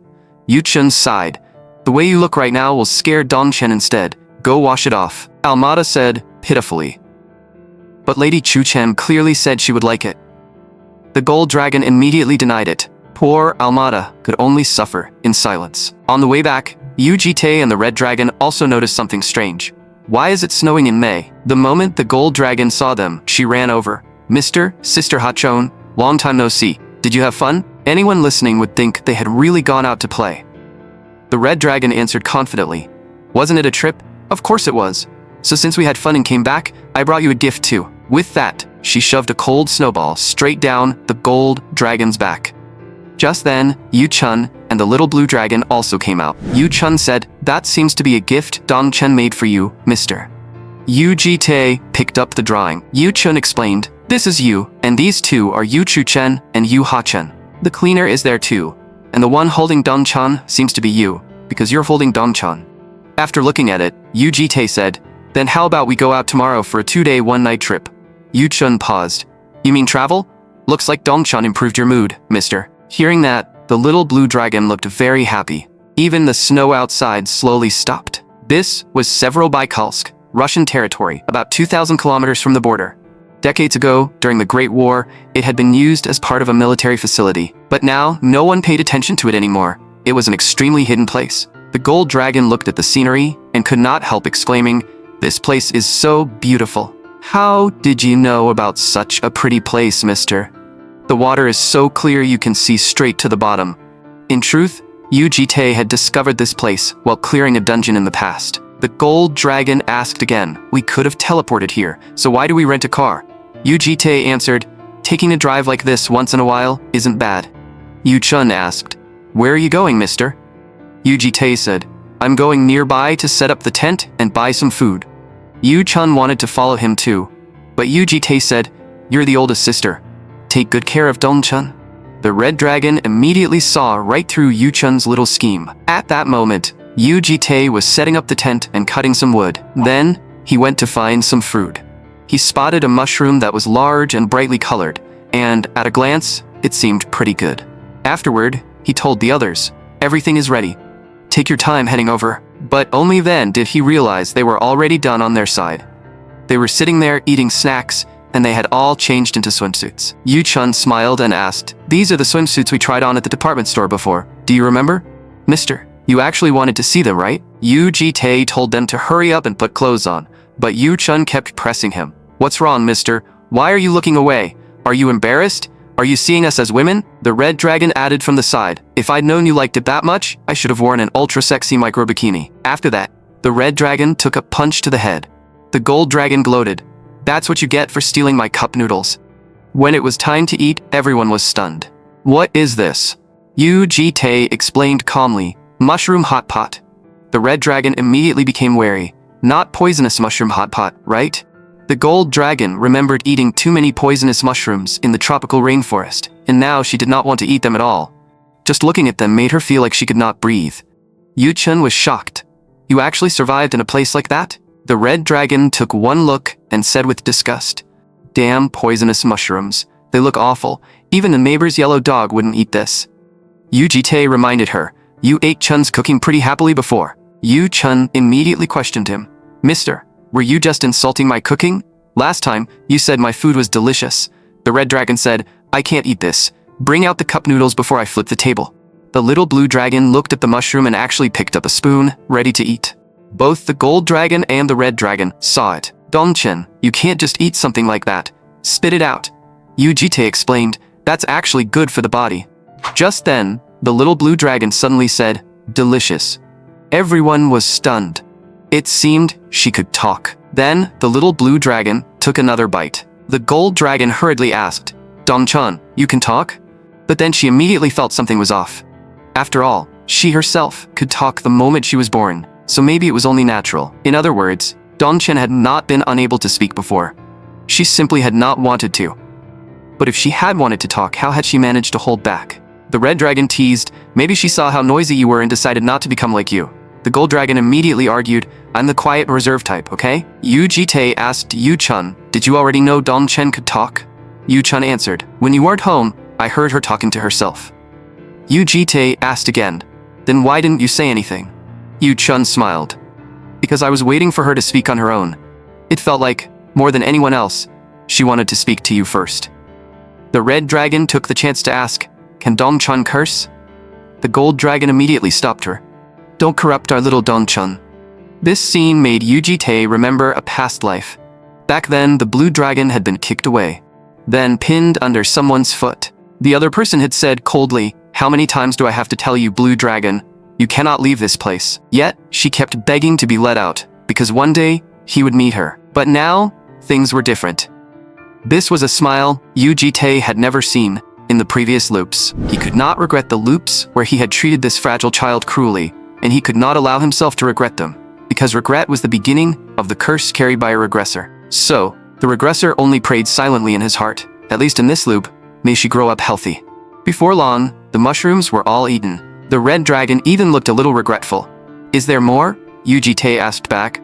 Didn't you say even the neighbor's yellow dog wouldn't eat it? Yu-chun said, since Mr. made the meal, we should handle the cleanup. The red dragon immediately stood up to escape. You guys clean up. This kind of thing should be done by the youngest. The next second, a hand landed on her shoulder. Yu-chun looked at her with a terrifyingly gentle gaze. Ha-chan, we should clean up together. Seeing that, the red dragon had no choice but to obey. However, the red dragon quickly came up with a good idea. A huge magic circle appeared on the ground. Yu-chun immediately recognized it as a summoning magic circle. Then a head emerged from the magic circle.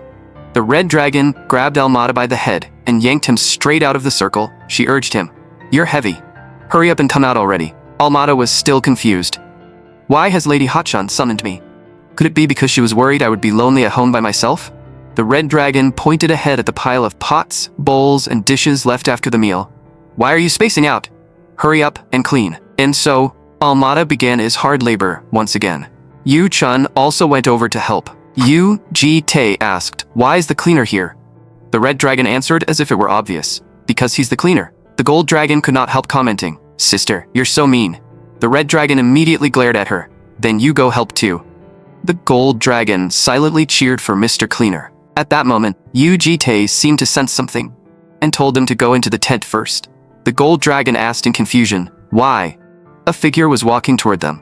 As the figure came closer, a man wearing a hat greeted everyone. The red dragon and the gold dragon both paused when they saw him. The man asked, are you here on a family picnic? Yu-Ji-tae explained, we're here on a trip. The man smiled. We came to have fun too, with my beautiful wife and precious children. I didn't expect anyone besides my friends to know this place. It's extremely remote after all. Then he asked Yu-Ji-tae whether they had picked any mushrooms nearby. Yu-Ji-tae asked, do you mean the Abaddon mushrooms? If so, we ate all of them. The man paused. I see. Actually, I planted those. Since so few people come here, I didn't expect anyone to pick and eat them. He could only say it was fine, since it was his fault for not putting up a label. The red dragon quietly asked, who is that? He looks super strong. Yu-Ji-tae pretended not to know. He had not expected to meet this man here, either. Ranked 9th on the global superhuman ranking. The regenerating druid, Myeon-ha. Even among superhumans, he was an extremely rare, nature-type superhuman. He was treated as a national strategic weapon, a monster among monsters. In past loops, Yu-Ji-tae had once fought alongside him, and had once fought against him. Yu-Ji-tae did not have many memories of Myeon-ha, but he remembered that the man was always deeply worried about his pregnant wife's illness. The mushrooms were probably planted for his wife too. Yu-Ji-tae summoned the shallowest layer of the abyssal void. Then he pulled something out and tossed it to Myeon-ha. Please take this. Consider this 1,000-year ginseng a replacement for the mushrooms. It's excellent for nourishment. Myeon-ha was extremely grateful to Yu-Ji-tae. After all, the 1,000-year ginseng was far more precious than the Abaddon mushrooms. More than enough as compensation. Just then, Myeon-ha called out to Yu-Ji-tae again. This must count as fate. Do you have some time? If we walk a little farther from here, there's an incredible rift zone. The scenery there is unbelievably beautiful. Would you like to come see it with us? Yu-Ji-tae replied, we don't mind. The moment they heard that, the gold dragon and the red dragon rushed forward. Beautiful scenery? Awesome. Who cares about scenery? Mister, you look like you're itching for a fight too. Want to spar? Yu-Ji-tae looked at them and could only let out a long sigh. Myeon-ha simply extended 2 vines, tied them up, and carried them away. The pregnant woman apologized awkwardly. My husband is still a little childish. Yu-Ji-tae replied, it's fine.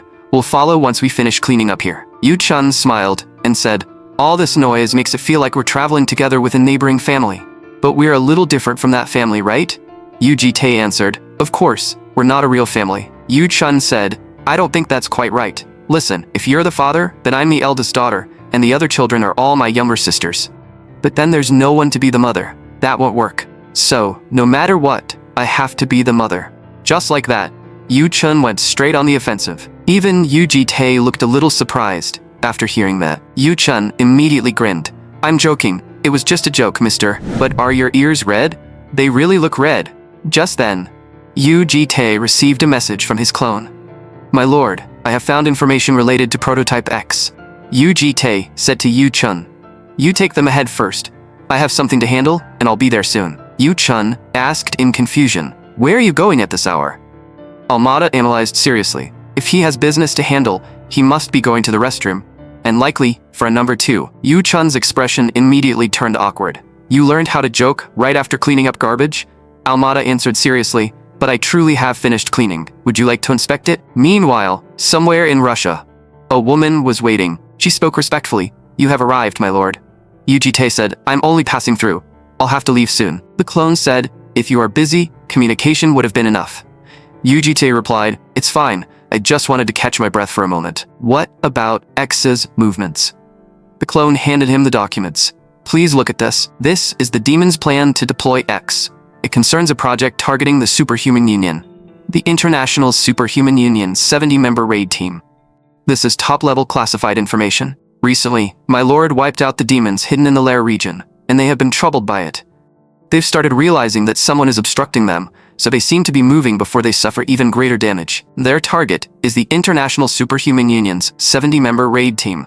Their goal is likely to have X hide their identity, infiltrate that 70-member raid team, and eliminate everyone. Yu Ji-tae asked, what about X's identity? The clone lowered her head. My apologies. I have not been able to confirm that yet. Yu Ji-tae said, fine. I'll go there personally. You stay here and continue observing the situation. Not long after, back at the campsite, Myung Yeonha's wife smiled and said, this child's name is Dongchun? Then the other young ladies are Chun, Ha-chun, and Chu-chun.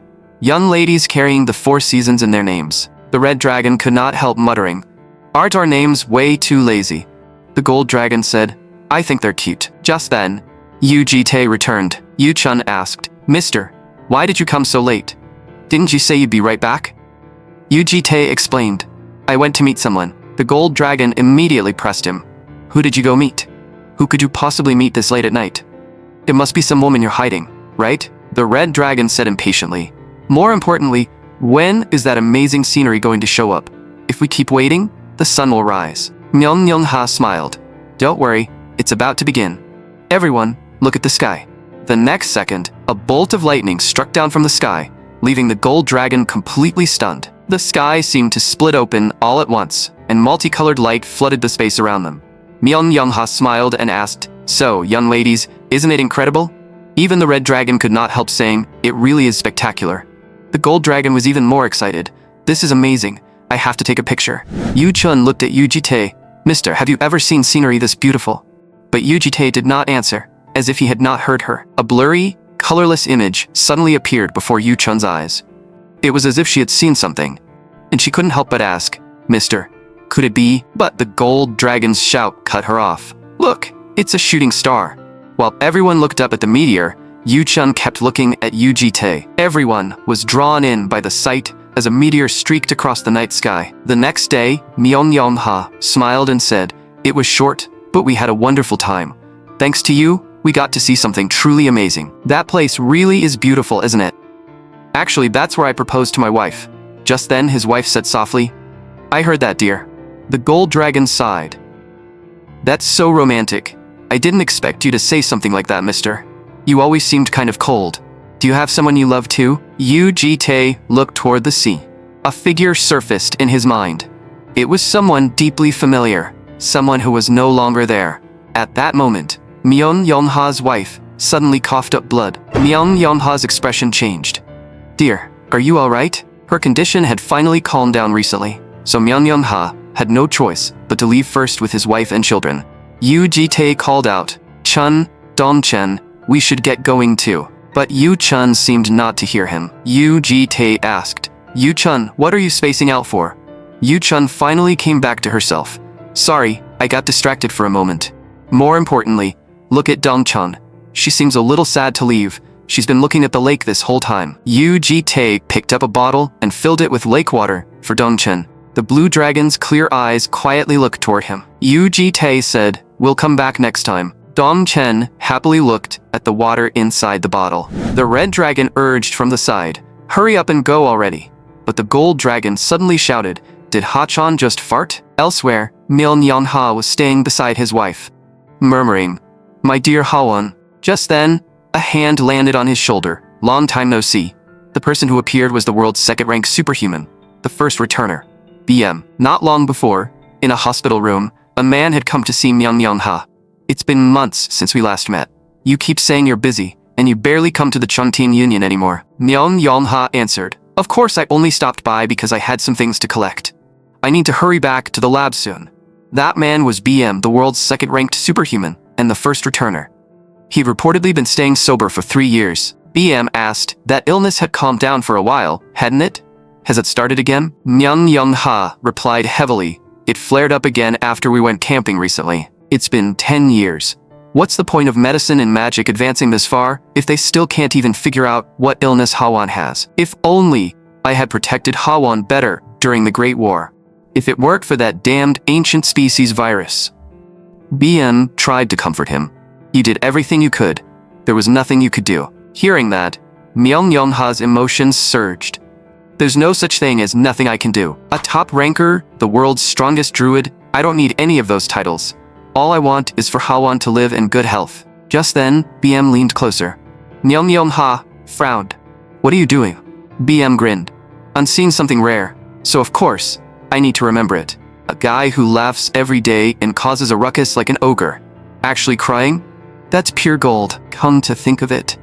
The first time I saw you cry was when Miss Ha-won gave birth, right? That expression was amazing.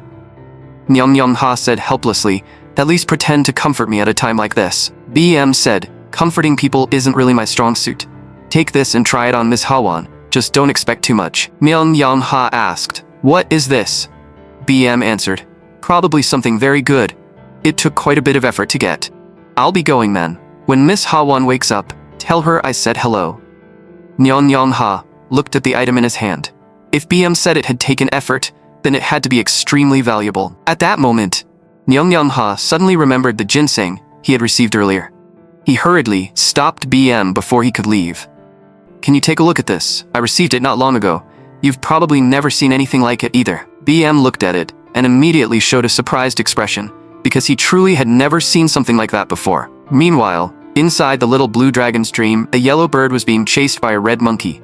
The little blue dragon watched quietly from the side. Then she heard a voice. Yu-ji-tae was waving to her. Dong-chun, come here. Let's play in the water together. The little blue dragon became excited and immediately began surfing on her teddy bear. In the next second, she jumped straight into Yu-ji-tae's arms. Yu-ji-tae praised her. Our Dong-chun jumped so well, so cool too. Our Dong-chun is the prettiest and the coolest. The little blue dragon muttered in her sleep. Dong-chun is the coolest, and the gold dragon was asleep beside her too. Outside the door, Yu-ji-tae simply glanced inside. Almada was also crouched outside the door, fast asleep. The red dragon was sleeping soundly as well. However, one person was still awake. Yu-ji-tae looked at her. Why are you still up? Yu-chun said, I want to go with you. Yu-ji-tae replied, I'll be back soon. Go sleep. Yu-chun asked, you're going out now because of the thing you briefly left for yesterday, aren't you? Yu-ji-tae looked at her. Looks like you saw something with heavenly law before. Yu-chun answered, you know that what I see with heavenly law can't be said. What I can say now is this. Uncle, you need me. But Yu-ji-tae said, those matters leave no room for you to interfere. Yu-chun suddenly grabbed his hand. Uncle, have you always seen me as a child who needs protection? You shield me from the ugly. You keep me away from the filth. Do you think that if you only show me good things, we'll be happy? If I could only see good things like the other children, you probably wouldn't worry so much. But I am from the green dragon race. Yu-ji-tae still pulled his hand free and said only, I'm leaving. Yu-chun asked again, Then if there were something extremely painful, extremely difficult, and absolutely loathsome, but it still had to be done, what would you do? Yu Ji-tae answered, I'd do it. Yu Chun looked at him. Even if someone would hate you for it? Even if it would be painful? That's why I borrowed something from Mr. Cleaner just now. You'll soon reach a moment where you have to use it. I hope Mr. Cleaner won't mind that sword. In the end, Yu Chun only said quietly, please be careful. Because she did not want Yu Ji-tae to go, but she also knew she could not stop him. International Superhuman Association Branch. For today's upcoming large-scale subjugation, the Superhuman Union had gathered many famous powerhouses to form the International Hunter Alliance's 70-man raid team. At that moment, someone arrived. It was Yu Ji-tae, who had rushed over through the night. He looked at the man and got straight to the point. You're the person in charge here, right? Add me to the raid group. The International Superhuman Union's 70-member raid group was targeting the Kraken, a massive boss monster that appeared inside the S-rank dungeon known as the Sea of Hedia. Considering how dangerous this raid was, the Union had gathered superhumans from the top 0.5%. Put simply, they had mobilized military power equal to, or even greater than, that of an ordinary developing nation. The captain who had gathered them was Shirai Ryunosuke, an executive of the International Superhuman Union, a top powerhouse ranked 90th in the world, and known as the Divine Bow. Yu Ji-tae had come to demand a place in that subjugation team. Shirai Ryunosuke looked at him. Let me get this straight. You want a spot in the 70-man raid group? And you want to inspect the files of every raid member? Hearing that, Shirai Ryunosuke immediately laughed. You know our classified operation details, and you managed to avoid the surveillance net to appear before me. Clearly, you're not an ordinary superhuman. For a dangerous operation like this, I would naturally welcome powerful support like you. Did you really think I'd say that? The dungeon raid is about to begin in just a few hours. At a time like this, you're a stranger with no background, and you're not even affiliated with the Union. How am I supposed to trust you? How could I possibly insert you into the raid group? Do you think the Union is stupid? Yu Ji-tae said flatly, I thought we could talk this through. Shirai Ryunosuke said coldly, looks like I'll have to ask you to stay in a detention room. If you resist, you will be treated as an enemy of the Union and killed on sight. The next second, a laser shot toward Yu Ji-tae. Yu Ji-tae simply tilted his head and dodged it with ease. Shirai Ryunosuke then kicked the desk, charged power into both hands, and fired countless lasers. The desk from earlier was instantly destroyed by the beams. But attacks of that level could not hurt Yu Ji-tae at all. Shirai Ryunosuke frowned. So, ordinary attacks won't work. I didn't want to use this. Shirai Ryunosuke raised his hand like a blade. As power gathered, a massive bow of light formed in his hands. You'd better not dodge. I don't want to blow a hole straight through to the basement. This was Shirai Ryunosuke's finishing move, Judgment of the Sky. But to his shock, Yu Ji-tae caught it with his bare hands. Shirai Ryunosuke was stunned, seeing him catch Judgment of the Sky bare-handed and with such ease. In the next instant, the attack suddenly came flying back toward him. Because Yu Ji-tae had thrown the Judgment of the Sky, he caught right back at him. Shirai Ryunosuke was heavily injured by the blow. Yu Ji-tae asked, have you changed your mind now? Shirai Ryunosuke gasped. Hard to say. If I keep refusing, what are you planning to do? Yu Ji-tae answered, I'll have to wear your skin and do the job myself. Shirai Ryunosuke smiled. I may look young, but I'm older than I look. An old man's skin is pretty tough. Peeling it off won't be easy. As soon as he said that, he rushed to the side. Running far from that monster was impossible now. His only way out was the emergency teleporter in the room next to the office. If he could return to headquarters first and report the situation, he could request support. The teleporter was almost within reach, but in the next second, it was destroyed. A blade was pressed against Shirai Ryunosuke's neck. Yu Ji-tae asked again, have you changed your mind now? Left with no choice, Shirai Ryunosuke said, welcome to the raid group. Yu Ji-tae sat nearby and began reviewing the documents. Shirai Ryunosuke wondered what this monster-like man actually was. He did not seem like a demon. Could he be a regressor from another world, like BM? But Shirai Ryunosuke quickly rejected that idea. If he were a regressor, there was no way the Union would not know about him. More importantly, why was he trying to interfere in their operation? Shirai Ryunosuke could not figure out his motive at all. Yu Ji-tae asked, is this all the information on the raid group? Shirai Ryunosuke answered, yes. Yu Ji-tae looked through the files. One person is missing from the 70-member list. What happened? Shirai Ryunosuke explained, The original operator couldn't be reached, so we brought in a last-minute replacement. That's why they might not be registered in the file yet. Shidai Ryunosuke continued. However, he is an operator directly dispatched by Union headquarters, so there's no need to worry. Yujite asked, "Can I meet that operator now?" Shirai Ryunosuke had no choice but to say, "Please wait a moment." Then he ordered the standby operator to come to the office immediately and not ask why. Just then, Yujite received a message from his clone. "My lord, may we speak for a moment? I have obtained information regarding Prototype X." Yujite asked back, "If you found it, couldn't you just transmit the memory directly?" But the clone apologized quietly. Yujite's heart sank. Could this person be someone he knew from a previous loop? At that moment, a voice came from the entrance. "Why is the office such a mess? Captain, why are you kneeling? Wait, why are you injured?" Shirai Ryunosuke quickly explained that he had simply fallen. The other person narrowed her eyes.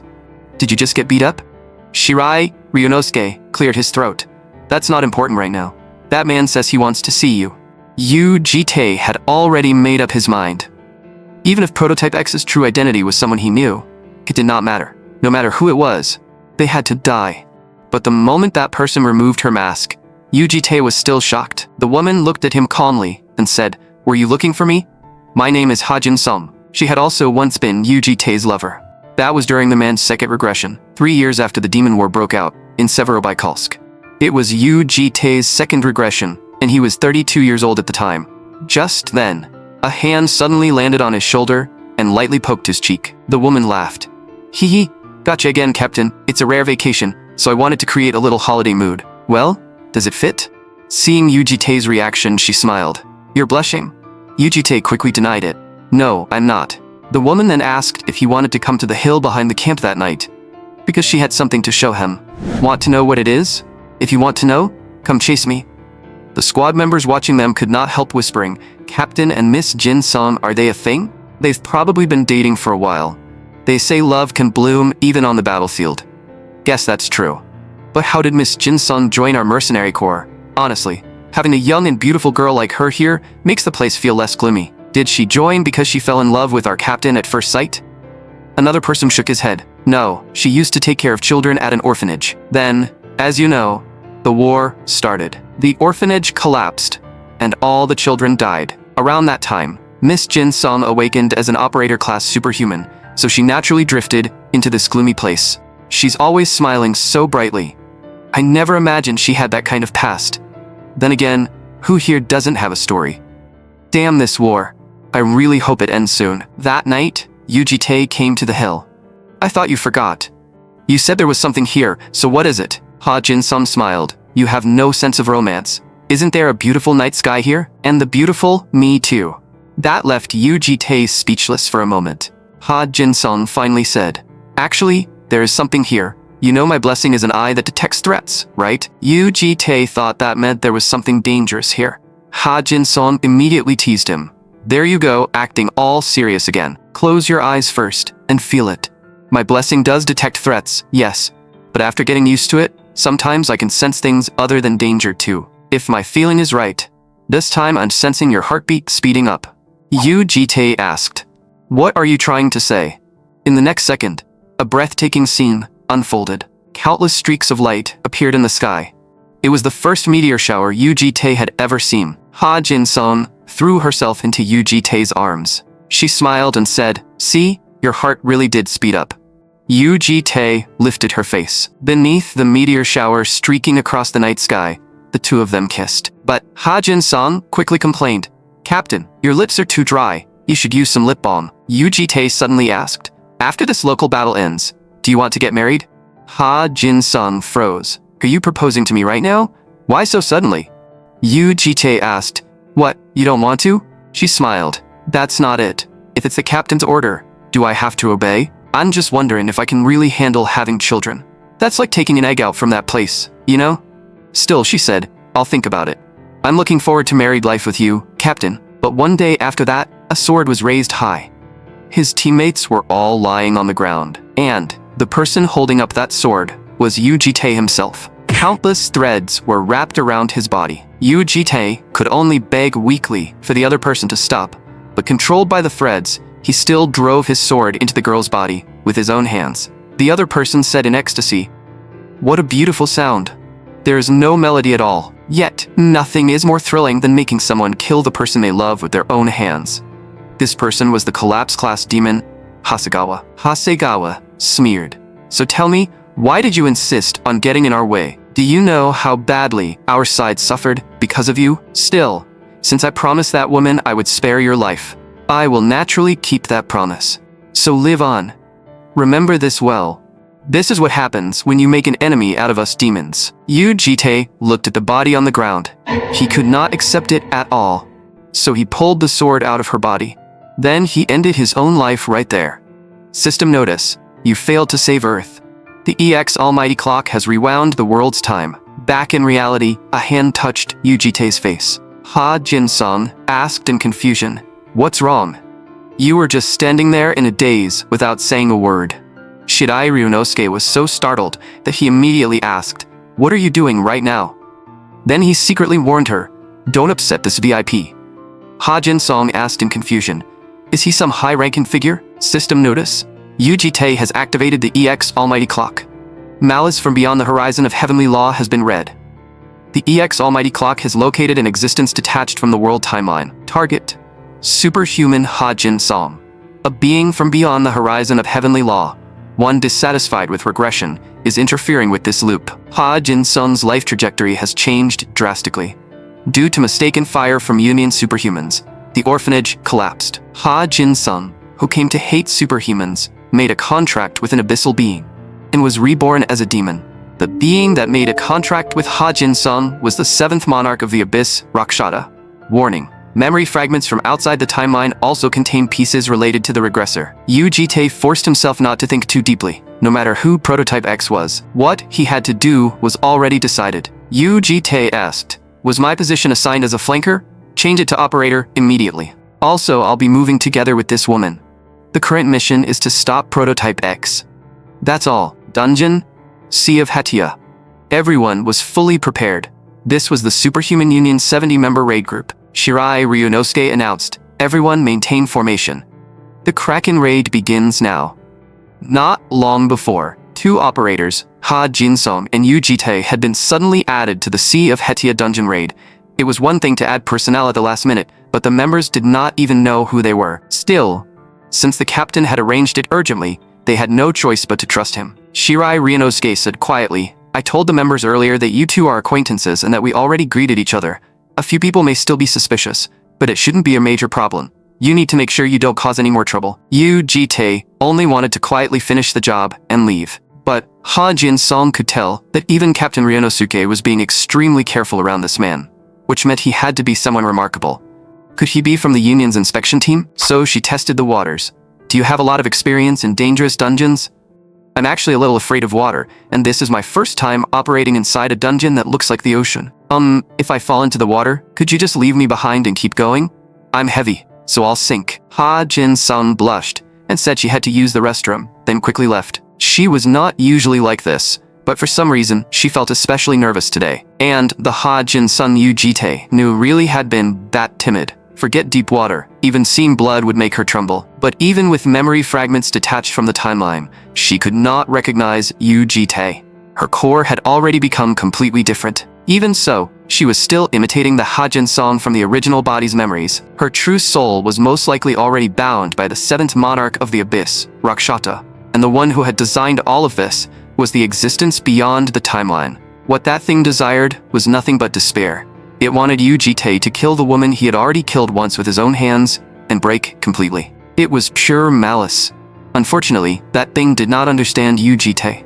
Just then, a tentacle suddenly shot out. Someone shouted, "It's a giant octopus. It's way bigger than the report said. A giant species truly lives up to its name." "Captain Ryunosuke, please give the order."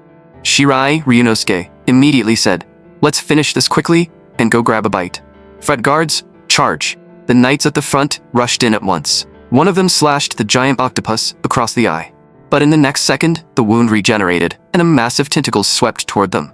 Shirai Ryunosuke immediately ordered the sealing-type superhumans to seal the tentacles. The support-type superhumans were to amplify mana. The sharpshooters would provide continuous fire support until the operators found its weakness. But the octopus was far too strong. they would not be able to hold out for long. Shirai Ryunosuke immediately asked the operators, "Have you found its weakness?" Ugite answered, "Its weakness is in the left eye. Aim there." Shirai Ryunosuke asked, "Is that the core?" But Ugite suddenly asked, "Where did Ha-jin-sung go?" Someone answered, "She went to the restroom and hasn't come back." Shirai Ryunosuke frowned. "Why is she going to the restroom at a time like this?" Several people asked, "Captain, what are you going to do?" Shirai Ryunosuke ordered, "Everyone else, hold on to the octopus legs and don't let go. I'm going to hit it with something big." He began charging power, and a massive arrow of light formed on his bow. "Monster of the deep abyss, may you rest in peace." This was Shirai Ryunosuke's ultimate move, Titan Bow.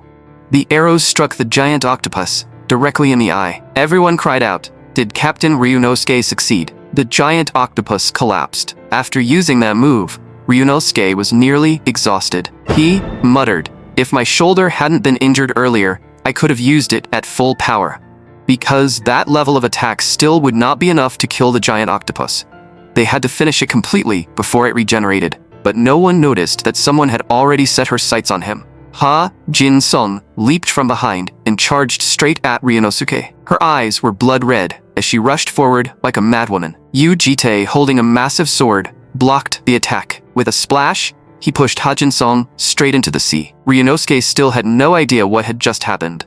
He only felt as if something had rushed past him. As they plunged underwater, Ha-jin-sung's mask also shattered. She stared at Ugite. "You bastard, how long have you known about my plan?" Ugite answered coldly, "You don't understand me. The current me has no attachments or emotions left. The her from back then and the me from back then. I killed them all with my own hands." Ha-jin-sung stared at him in shock. "So you did recognize me. You knew me. I thought I'd seen you somewhere earlier, and now I'm slowly remembering. We met on the battlefield before, didn't we? And we were lovers destined to fight to the death. I think we even held hands, watched the stars together, and kissed. Your lips were rough, but they were still pretty sweet. If I had known you would interfere with me like this, I should have bitten off your tongue back then." Ugite blasted Ha-jin-sung away with a single strike. Ha-jin-sung sneered. "Didn't you just say you were the one who killed me back then? This is what I look like after shedding my shell. So now, it's my turn to kill you." This was Prototype X's complete form. Ugite and Ha-jin-sung finally clashed, and countless tentacles surged toward him. Ugite swung the massive sword and blocked every attack. Ha-jin-sung stared at him. "Are you really the Ugite I knew? You are on a completely different level from before. If you'd been this strong back then, our comrades and even I might have survived. But I've been wondering this whole time. Why are you only defending and not attacking? Is it guilt? You can't bring yourself to attack the woman you once loved? Back then, you tore me to pieces. You even gouged out my eyes without mercy. You have no idea how much pain I was in, do you? That morning, I was so cold. System notice. The EX Almighty Clock has detected an object detached from the world timeline. Target, Almada's longsword." Ugite knocked Ha-jin-sung away with a slash, and it was as if a certain power had enveloped him. System notice. The EX Almighty Clock will protect you and prevent malice from approaching. Ugite sensed the clock's authority radiating from the Guardian's sword. Was this power left inside the sword when he had pulled the malice out of the Guardian's body back then? Yu-chun had said this was something she borrowed from Mr. Cleaner, and that soon there would be a critical moment when he would need it. In other words, had she foreseen this situation and brought the sword for that reason? With this, he could drive out the malice and the demon authority from Prototype X without killing Ha-jin-sung. Ha-jin-sung did not understand what Ugite had done to her body. Ugite said coldly, "Stop using this poor girl's body for your tricks. Get out of her body." Ha-jin-sung realized that every time she touched that sword, her awakened state began to come undone. At this rate, her demonization would disappear, but what could she do? She quickly figured it out. She just had to stop that sword from touching her body. The next second, Ha-jin-sung rushed straight toward the giant octopus that had been knocked down earlier. She landed steadily on its back. The tentacles behind her began to glow. Then, they stabbed directly into the giant octopus's body. The fallen giant octopus instantly surged with power again. It seemed that in this loop, this no longer involved only demons. Even that monster's mind had been entangled as well. The crazed Ha-jin-sung roared, "Die!" Countless tentacles rushed toward Yu Jitae at once. Yu Jitae activated the Shadowless Sword, second form of shackles. Streaks of black power instantly wrapped around the giant octopus. Prototype X recognized it too. That black power did not exist anywhere in the girl's memories. From what she felt through the Kraken's skin, it was not mana, nor was it a blessing. It was pure killing intent, left behind after countless layers of hatred and curses had been stripped away. Prototype X asked in shock, "What did you do to obtain power on that level?" "You monstrous bastard." Yu Jitae slashed into her with his sword. With a thunderous boom, a massive wave surged up from the bottom of the sea. The people on the shore shouted, "Everyone, evacuate." Ryunosuke could tell that ominous power truly belonged to that man, but it made no sense at all. What exactly was this so-called important business of his, for it to cause a scene this huge? Not long after, Yu Jitae walked out of the sea, carrying the unconscious Ha Jin-sung in his arms. System notice. The EX Almighty Clock has begun collecting traces of the malice dwelling inside Ha Jin-sung. The EX Almighty Clock has informed you that in order to locate the malice, Ha Jin-sung must be observed regularly. For now, this matter was temporarily over. At that moment, Yu Jitae received a call. Mister, where are you? Hurry back. While you're gone, Hachon is sneaking near booze." The International Superhuman Union's 71-man raid team had completed the Kraken subjugation in the S-rank dungeon, Sea of Hedia. At the same time, Ha Jin-sung had been successfully rescued. When the 4 dragons saw this, they were all shocked. Not long ago, the man had returned home with his unconscious ex-girlfriend, Ha Jin-sung. Yu Chun stared at him. "Mr. Yu Jitae, explain. Who is she? Who is that woman?" The red dragon sneered too. "Too embarrassed to say she's your girlfriend? I didn't expect you to be such a hopeless guy." The gold dragon immediately joined in. "See? I told you looked like he had a woman. But how desperate are you? You were trying to take off her coat before even entering the house." Then she leaned closer and asked, "Mister, is she really your girlfriend?" Yu Jitae explained, "She's just a woman I know." The red dragon immediately added, "Oh, a woman you know. Take off her coat, and she's a younger sister you know. You're too impatient, big bro. Take off her shirt, and suddenly she's your girlfriend." The next second, Yu Jitae karate chopped her on the head. "Don't misunderstand. She's just someone I know. We're not that close, and she doesn't know me either." Yu Chun asked, "You went out last night because of this woman too, didn't you?" Yu Jitae nodded. "Yes. This woman is the only one who knows where to find the person I'm looking for. So for now, I need to keep her here and get the information out of her." After hearing that, Yu Chun said, "If that's the case, I don't have any objections." The gold dragon shouted, "I object. This is our nest. This is the place where we can return and rest safely after going outside. So Mister's personal problem has made our nest feel unsafe. That is not what we want." The little blue dragon also nodded, thinking the gold dragon was right. It might sound cold, but there was nothing that could be done. Yu Jitae looked at Elmada. "What about him?" The gold dragon immediately said, "Mr. Cleaner isn't human." Hearing that, the red dragon thought it made sense too. Now that the monkey says it, she kinda has a point. "I'm voting with the monkey." The gold dragon then asked, "What do you think, Sister Chun?" Yu Chun looked troubled as well. "I also think it may not be appropriate, especially since she's a woman." The gold dragon announced on the spot, "Then that's 1 vote in favor and 4 against. The lady lying there cannot live with us." Yu Chun said, "Then let's talk about it tomorrow. We have class early in the morning, so we should sleep first." The red dragon did not really care, but she had not expected them to oppose it that strongly. She looked at Yu Jitae. "Mister, what are you going to do now?" Yu Jitae answered, "I'll have to find somewhere else." The next day, a roar suddenly echoed through the house. Everyone woke up in shock. "What happened?" The red dragon said irritably. "Can't you tell? The woman you brought back is going crazy." Ha Jin-sung was glaring around and demanding, "Where is this place? What did you do to me?" The red dragon looked at her. "So she woke up. Pretty calm, huh? Hurry up and deal with that thing." Ha Jin-sung looked down and instantly snapped, "Why is my underwear gone? You'd better explain right now." The red dragon waved a hand. "Calm down first. According to Mr. here, he didn't do anything weird." The moment she heard weird, Ha Jin-sung became even more agitated. "You shouldn't have done this. I may look like this, but I'm a superhuman. If you don't want to get hurt, move." The red dragon frowned. "This woman is completely losing it. Just kill her already." At that moment, a system notice appeared before Yu Jitae. Malice trace fragments collected, 10%. System notice. Based on the collected traces of malice, the EX Almighty Clock has revealed a new fact. Targets directly possessed by malice will enter an abnormal state known as mental contamination. Until the mental contamination is removed, the target's personality, behavior, and language will be negatively affected. Yujite thought, mental contamination? So this was an after effect of exposure to malice. Ha Jin-sam shouted, I warned you. Then she charged at Yujite with a bottle in hand. The red dragon asked, Mister, what do we do? Yujite said flatly, beat her down first. Just don't kill her. Ha Jin-sung snapped, how dare you people look away from me. The red dragon sneered, open your eyes first, then talk. In the next second, the red dragon grabbed Ha Jin-sung's hand and slammed her to the ground. She looked back and asked, how's that? This level of suppression is fine, right? It just happened by accident. She's the one who charged in, like that. Then, the red dragon looked at Almada. Tin Can, you big idiot, are you just going to watch from the back? Clean up these glass shards. But at that moment, something was clearly wrong with Almada. He said in a low voice, I refuse. That left both the red dragon and the gold dragon stunned. Almada continued, I've endured your tyranny for so long that I completely forgot my duty is not cleaning, but protecting my lady. He looked at Yujite. Yujite, you took my sword, didn't you? Return it to me at once. The red dragon asked in confusion, what's wrong with that tin can?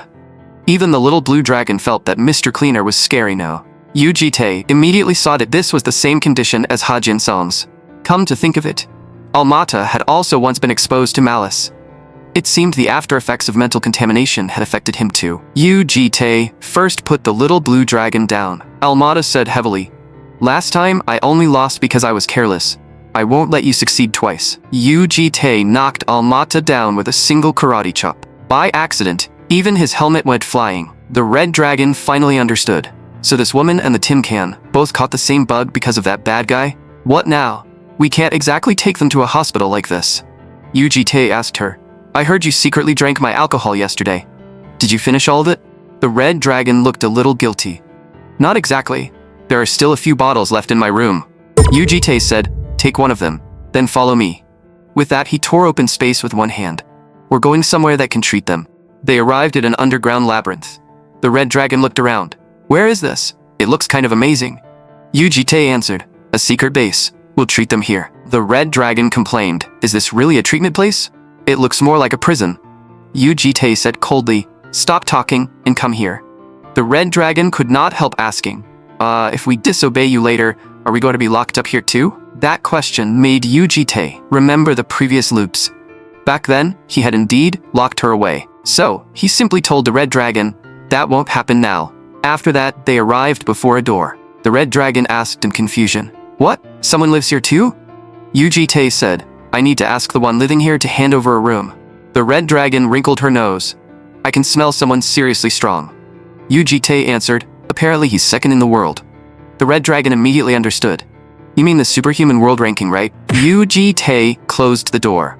When I tell you to come in, then you come in. The red dragon immediately made a fuss. I want to go in too. I'll really just look. I promise. Just then, a fist came flying toward Yujite, but he blocked it with ease. Yujite said flatly, that's a pretty rough greeting for a guest. Nearby, a man was sitting there drinking. You said guest? I don't remember inviting a guest like you. He was BM, the world's second-ranked superhuman and the first returner. When BM was young, about 40 years ago, an incident swept across the entire world. The Babylon Great Disappearance. At that time, thousands of children with superhuman talent vanished all at once. Faced with this sudden event, the militaries of various nations searched for the missing children, but found nothing. And so, 15 years passed without any of those children being found. Then, only one man returned to Earth. His nickname was BM. He was the first returner from the other world Arlandot, and currently the second-ranked superhuman in the world. BM looked at Yujite and said, that chimera was one I rather treasured, yet you destroyed it so cleanly. Yujite answered, the cut is clean. It can still be reattached. BM asked back, are you trying to be considerate of me? So what brings you here? You want to borrow the inner chamber of the underground labyrinth? Yujite looked at him. You know my identity, and you know what the underground labyrinth is. Who are you? Are you from the superhuman side, or the demon side? BM asked back, what do you think? Yujite said, More importantly, there are people who need treatment in the inner chamber. I need to borrow it for about half a year. BM answered immediately. 30 days. I can lend it to you for 30 days at most. Anything longer is too much. Yu Jitae replied, 30 days is nowhere near enough. BM did not waste words. Then 25 days. Yu Jitae said, let's talk. I didn't come empty-handed. BM lowered it again. 20 days. Do you think I need anything from this world? What I need is something that doesn't exist in this world. 30 days was already a favor, given only because you cut off the Chimera's head so cleanly. As a trespasser, you should be grateful for even that much. If you don't want it, get lost. That made Yu Jitae's expression darken. You're talking like this place actually belongs to you. The next second, he casually unleashed a streak of black energy. The surrounding area was instantly torn apart and destroyed. Worse, that power continued to corrode everything around it. BM frowned and demanded, what are you doing? Yu Jitae said coldly, why'd you stop running your mouth? Go on, say 15 days, 10 days. Hearing that, BM's expression also turned ugly. You're going to regret this. His right hand became covered in a layer of energy. Now, I don't even feel like turning you into a lab rat. This was BM's power, Asilia's curse. Yu Jitae looked at that hand. Since you're using Asilia's right arm, are you planning to erase this whole place? BM answered coldly. Don't worry. I'll only erase you cleanly. With that, he released the power, and a giant hand rushed toward Yu Jitae. But Yu Jitae did not panic at all. He simply shot BM a single look. In that moment, it was as if time itself had been frozen by Yu Jitae. Even BM's body could not move. His first thought was that this had to be some kind of illusion magic. But he quickly realized it was no magic at all. It was overwhelming fear. The demon blood flowing through Asilia's right arm was terrified of the man before him. BM could not understand it. What exactly was this guy? Even when he fought Oscar Brunsky back then, he had never seen this kind of biological composition. It felt completely unfamiliar. Then, Yu Jitae picked up an item, as if preparing to make something. BM's expression changed. Wait, you really can't touch that. But he had not even seen when Yu Jitae moved over there. Just as Yu Jitae was about to destroy the item, BM quickly shouted, Fine, fine. That's a sample used to create humanoid chimeras. Yu Jitae asked, what are humanoid chimeras? BM immediately explained, it's not for conquering the world or becoming some creator. I don't have grand ambitions like that, so don't overthink it. Everyone fears death. I just wanted to prepare a little for my old age, so I plan to make a few copies of myself.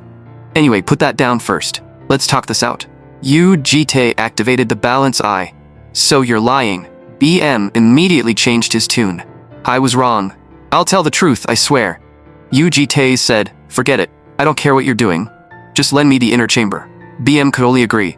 Of course, you can use the labyrinth's inner chamber for as long as you want. Yu Jitae said, I plan to borrow the inner chamber for 3 months to a year, and I'll occasionally come here. 1 set of magic armor and 1 female superhuman. Both are mentally contaminated.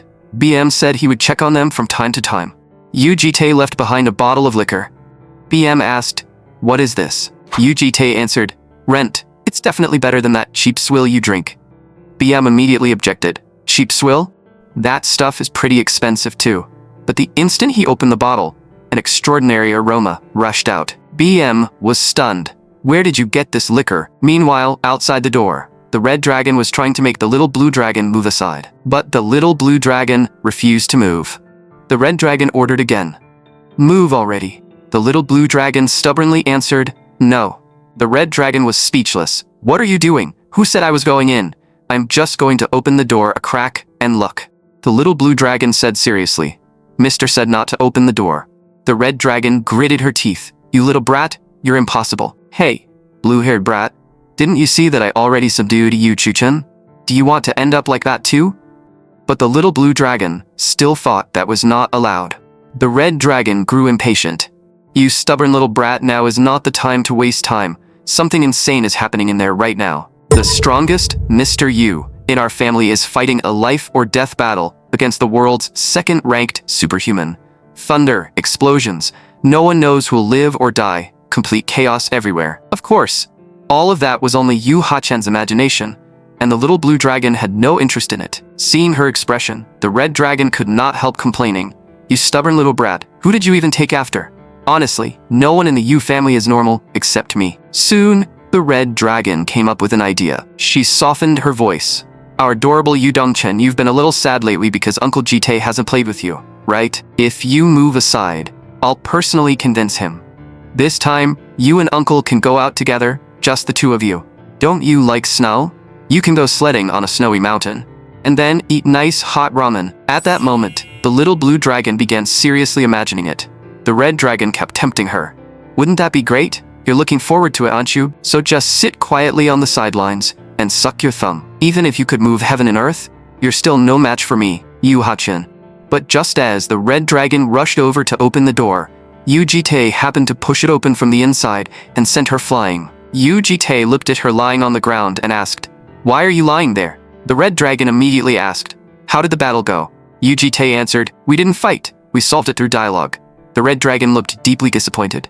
"Well, ain't that just great news?" Yu Jite looked at her. "If you're disappointed, then go fight him yourself. You said you wanted to fight that guy, didn't you?" BM also looked out from inside and sneered. "Little girl, I won't go easy on you." That immediately made the red dragon happy. "No problem. Then let's do it." BM took a sip of the liquor Yu Jite had brought. The aroma and flavor were impossible to find on Earth, and even the smoothness was perfect. This liquor was indeed fermented liquor from Arlandot. Arlandot was the name of another world, and it was also the place BM had been forcibly transferred to during the Babylon Great Disappearance 40 years ago. BM stared at the bottle. "Where the hell did you get this? I searched the whole world and couldn't find it." Yu Jite asked, "Does it suit your taste?" BM immediately changed his tone. "Of course. This is beyond worth it. You only want to use the inner chamber for a year? Use it for 10. The inner chamber, anything else, take whatever you want." Yu Jite said, "Actually, I have one more request." BM looked puzzled. "What request?" "Your request is for me to play with this young lady for a while." Yu Jite said, "When I go to the inner chamber later, please look after her." The red dragon, meanwhile, stared at BM excitedly. BM looked at them. "By the way, who are they? They don't look like your daughters. Children from your family?" Yu Jite replied, "Something like that. I'll leave them to you." The little blue dragon, in Yu Jite's arms, was still a little shy. She immediately shrank into his arms, and even BM found her rather cute. The gold dragon asked curiously, "Are you really BM, the second-rank superhuman? I've seen videos about you online before. Your face was never revealed, so I didn't expect to meet you in person here." BM smiled. "Well, seeing me in person, am I more handsome than you imagined?" The gold dragon answered seriously, "No, you look like a damn no-life gamer shut-in." BM froze. The gold dragon asked excitedly, Right. Are you stronger than Javier?" BM said, "That's a name I haven't heard in a long time. Rumor has it that demons blinded him.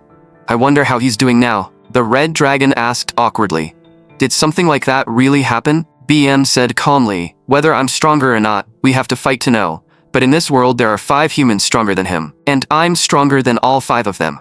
The red dragon thought that was incredibly badass. BM brought her to a room. This is a training room used to test the abilities and strength of synthetic beasts. After all, my research materials can't withstand being destroyed like that again. Before BM could announce the start, the red dragon had already attacked from behind. BM blocked her attack with ease. He asked, "Why are you in such a hurry?" The red dragon grinned. "Lately, I've only been fighting a bunch of third-rate brats. I'm getting rusty. Let's just fight, Mr. Number 2. BM smiled. "You really are a straightforward young lady." Then his transformed right hand officially clashed with the red dragon. Meanwhile, Yu Jite arrived in another room. This was the inner chamber of the underground labyrinth. He raised his hand and opened a space, releasing Hajinson and Almada. Yu Jite said, "You two will stay here for now. Once your condition improves and you fully recover, I'll come get you." Yu Jite looked up at something nearby.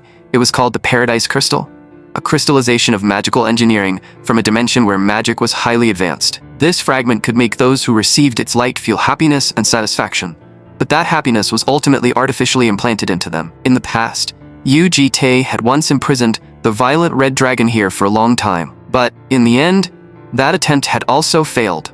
Yu Jite reminded the little blue dragon, "Snap out of it. We need to head back quickly." Not long after, they returned home. Only then did everyone understand why the house had been such a mess. That explained it. The gold dragon asked a little sadly, "Does that mean we won't see Mr. Cleaner for a while? I was starting to get attached." Yu Jite said, "Not exactly. You just won't see him for the time being. The gold dragon immediately turned to the red dragon. Sister Hachon, did you hear that? We won't see Mr. Cleaner for a while. The red dragon said coldly. So what? You want to go hang out by a dumpster too? Yu-chun looked at the red dragon. What happened to Hachon? She's covered in injuries. Yu Jitae knew very well that she had probably been completely defeated by BM. The little blue dragon, meanwhile, was pouting angrily. Not long after, the red dragon was holed up in her room. She knew she would lose, but she had not expected to lose that badly. The world really was vast, and she was still just a small fry. Just then, the little blue dragon suddenly appeared in the room. It startled the red dragon. The red dragon frowned. Yu Dongchan, remember to knock before entering your sister's room. The little blue dragon said seriously. Open door. Sled. Ramen. The red dragon froze. Are you saying if you open the door, I'd persuade him? Are you talking about what happened in the labyrinth? What I said wasn't that I'd persuade him if you open the door. I said I'd persuade him if you moved aside, okay? The little blue dragon asked. No? The red dragon immediately replied. Are you kidding? Of course not. While I'm still asking nicely. Hurry up and get out. Your sister is in a bad mood right now.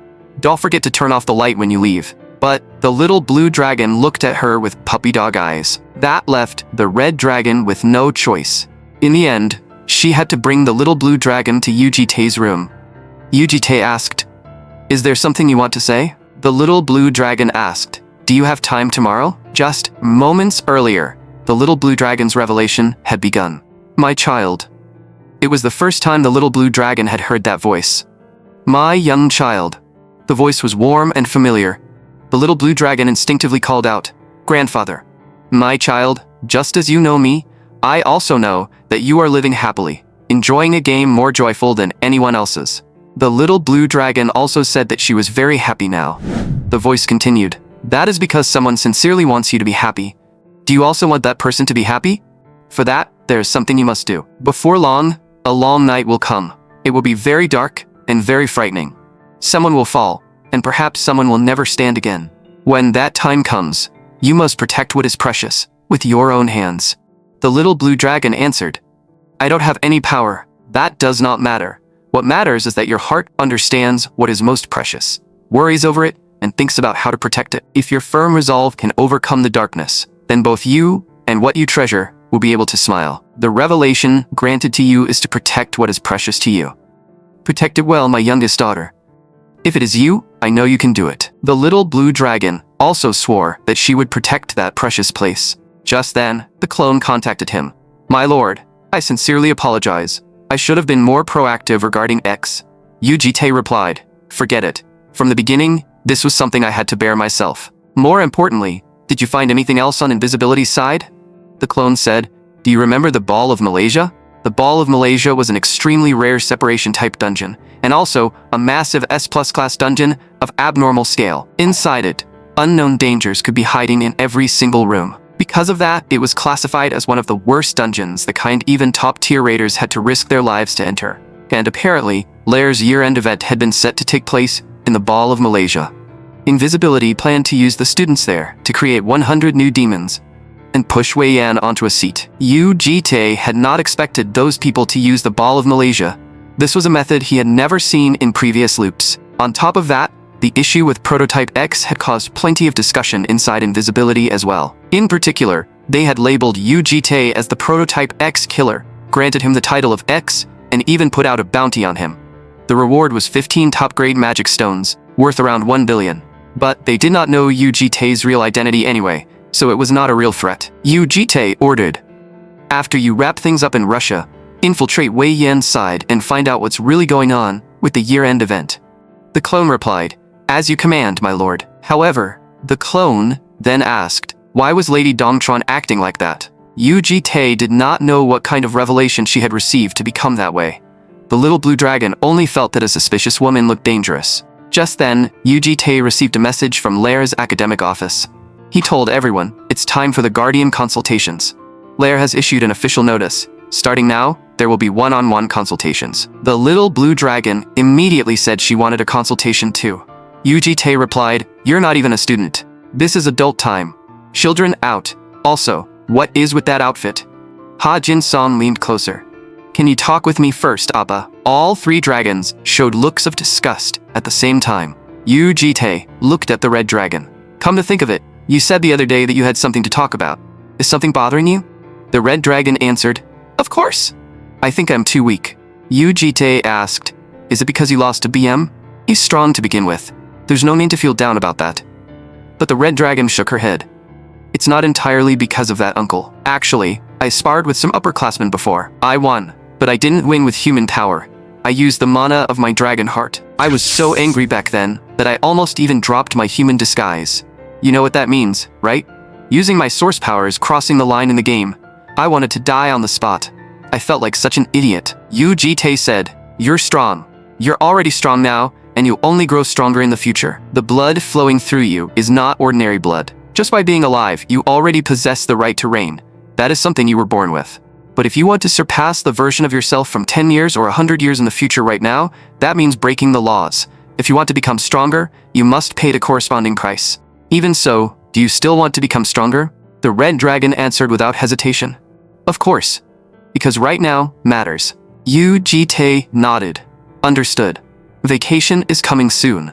When it does, we'll try it together. I'll train you. The red dragon was stunned. I said I wanted to get stronger. I never said I wanted you to teach me. You actually want to take me as your disciple, don't you? Yu Jitae said coldly. Stop talking nonsense and call the next person in. Yu Ha-chen's consultation evaluation was simple. Rude to her elders, as usual. When it was the gold dragon's turn, Yu Jitae asked, Is there anything you need right now? The gold dragon thought for a moment. Not really. I'm going to school properly, and I'm making friends properly too. Yu Jitae nodded. Then there's no problem. Call Yu Chun in.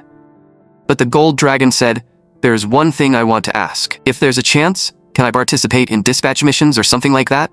I just asked around and I heard Lair sometimes dispatches people to military bases and places like that.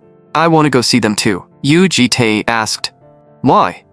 The gold dragon answered, I want to do volunteer work, and I want to meet new people. I also heard we might be able to perform for soldiers. Even she knew the odds were low.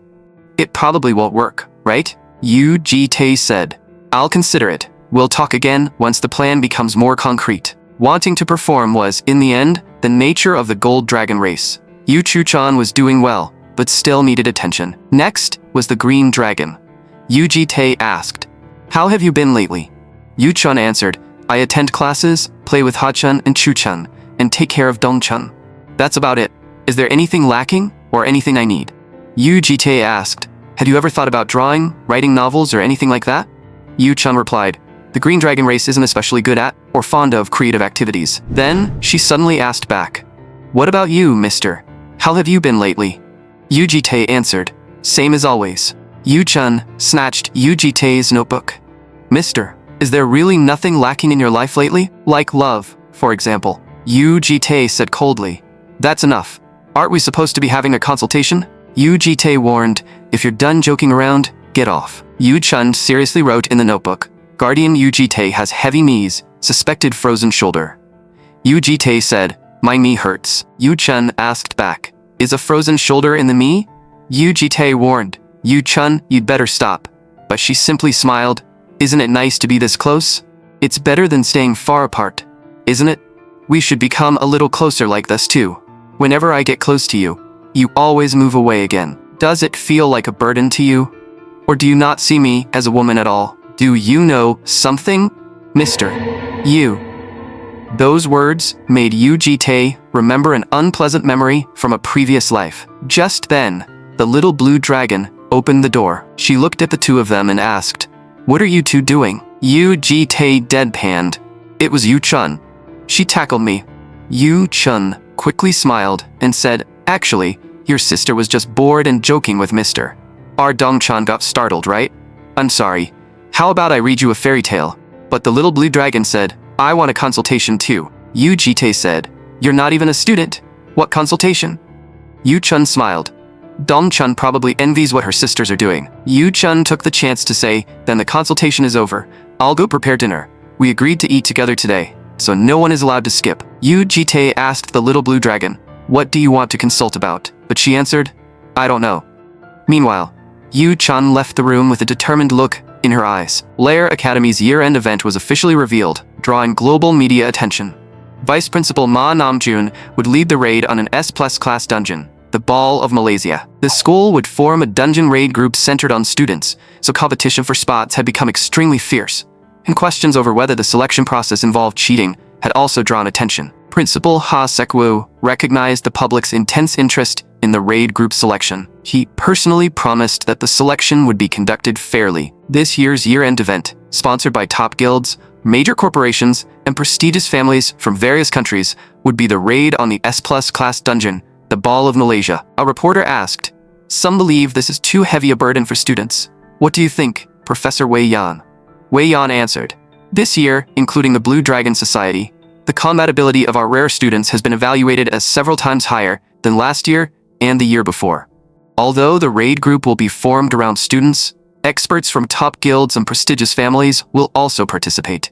We have invested a great deal of time and effort into this year-end event, so rather than worry, I hope everyone will look forward to it." Someone was still complaining about when the message would arrive, saying he had not started working under that man just to be treated like this.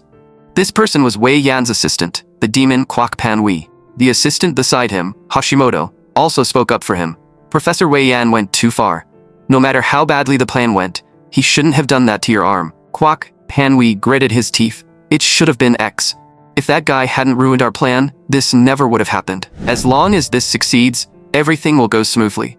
Professor Wei Yan will rise to a seat, and I'll regain my status too. Hashimoto tested the waters. Preparations for the Ball of Malaysia are going smoothly, right? Kwak Panwi instinctively said, "Of course, because X is from the elder's side this time." Hashimoto hurriedly waved her hand. "Just pretend I didn't hear that.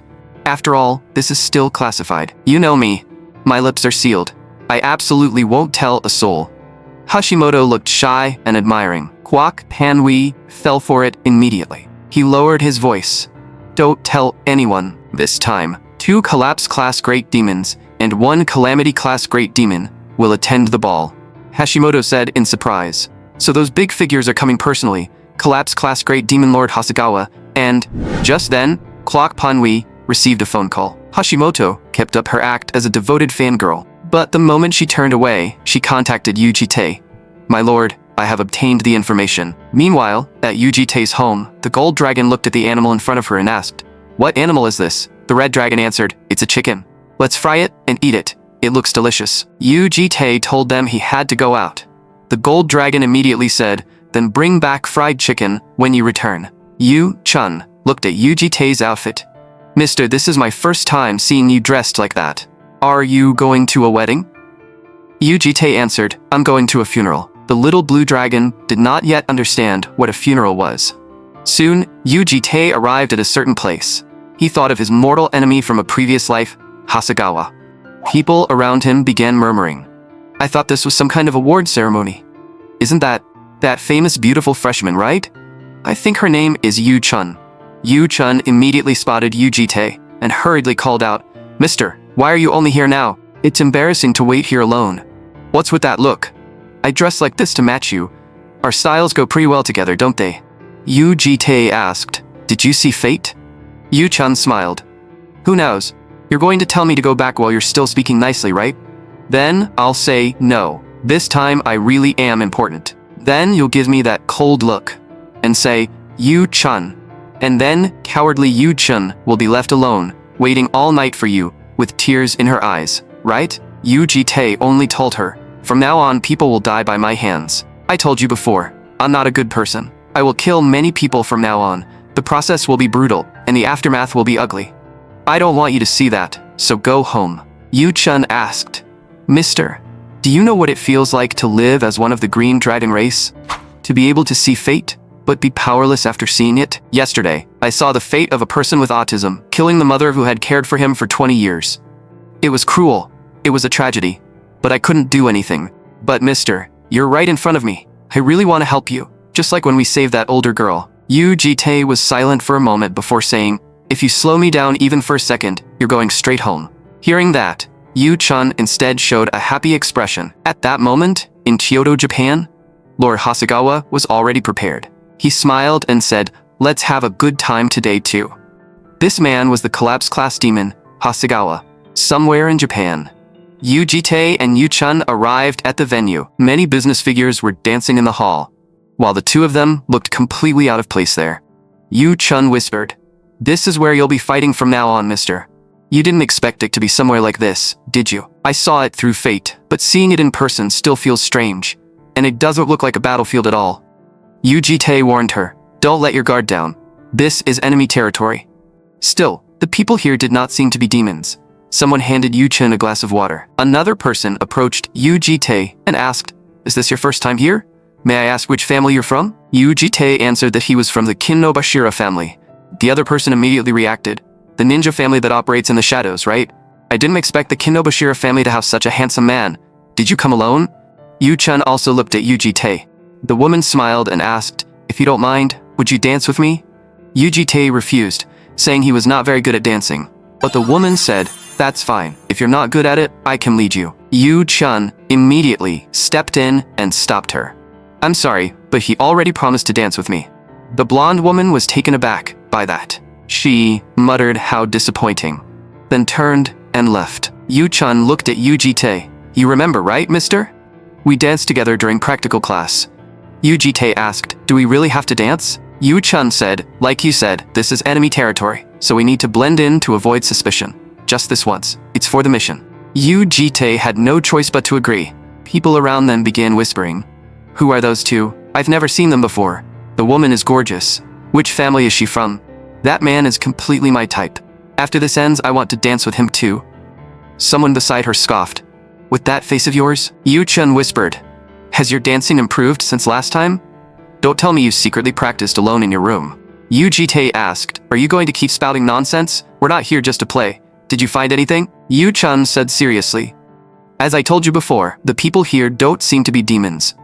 But they don't seem brainwashed either." Yu Jitae said, "The demon I'm after has a trait. He performs music, and he likes imitating artists." Yu Chun did not understand what he meant by imitating artists, but then someone approached him. "You must be the second young master of the Kinobashira family. I am Hasegawa, the host of this social gathering. I hope you are enjoying yourselves, and I hope I'm not interrupting." He looked at Yu Chun. "And this beautiful lady beside you is?" Yu Chun immediately bowed. "Forgive my late greeting. I am Chun, an intern secretary. I have long heard of your reputation. I heard that your beautiful performances can capture everyone's heart." Hasegawa smiled. "I am deeply grateful that all of you are willing to listen to the music of someone as lacking as myself. Why don't we let the fragrance of this moment draw us closer together?" Yu Chun smoothly replied, "Then today, we hope to flutter here like a pair of butterflies." Hasegawa praised her. "What a perfectly matched pair. Perhaps next time we meet, it won't be as an intern secretary, but as the lady of the Kinobashira family." After Hasegawa left, Yu Jitae asked, "Wasn't that a little too much?" Yu Chun replied, "How so? Ha-chan and I link arms all the time too. And stop looking so stiff, or you'll expose us." Yu Jitae then asked, "When does the performance begin?" Hasegawa's voice announced over the hall, "Everything is ready. It will begin shortly. I can't wait to hear Lord Hasegawa's performance." Hasegawa slowly spoke, "May this poor melody be engraved in your noble hearts." Yu Jitae whispered to Yu Chun, "That old man is our target this time." Yu Chun asked, "You want to kill him, right?" Yu Jitae answered, "That's what I'd like, but he isn't easy to kill. He's an immortal. However, his resurrection takes a very long time." Yu Chun asked, "How long?" Yu Jitae said, "About 10 years. Yu Chun, if you hadn't come, I was planning to blow this entire place up along with him. 10 years would be enough for your game to end completely, so there would be no need to kill him permanently right now." At that moment, the host announced, "Next, Lord Hasegawa's performance will begin. The first piece is Liszt's La Campanella." The social gathering would only last until tomorrow, so there was not much time. Yu Jitae had to find a way to truly kill Hasegawa before the day ended. The performance officially began. Not long after, in the restroom, Yu Chun explained, "I suddenly felt a little nauseous." Yu Jitae warned her, "You can still turn back now." Yu Chun shook her head. "I'm fine. It was just my first time hearing a performance that uncomfortable, so it startled me a little. No matter how I think about it, this place doesn't suit you at all." Yu Jitae said, "If you read fate, you should know this place is filthy and ugly. Now that you're facing it in person, you should understand even better. A place like this doesn't suit a kid like you. Why insist on coming to this polluted place and facing these dirty things?" Yu Chun answered, "Because if I didn't come, you would keep standing alone, Mr. Yu Jitae frowned. Don't be ridiculous. What's that supposed to mean? Yu Chun said, I told you earlier, didn't I? We need to find a way to kill him. I'm not just shaking in fear. Tomorrow will be his final performance. The next day, the host announced, today's first piece is the third movement of Lord Hasegawa's work, Eve. Please welcome him with applause. The people around them were intoxicated by the music. This melody is so beautiful. It feels like a dream. Yu Chun knew it was about time to begin. Yu Jitae warned her quietly, prepare yourself. What you're about to see will be more terrifying than you imagine. With that, Yu Jitae released his glass. As the glass shattered on the floor, the performance was forcibly interrupted. Countless eyes turned toward them at once, and those gazes were enough to send chills down the spine. Then a voice rang out. Who dares interrupt my performance?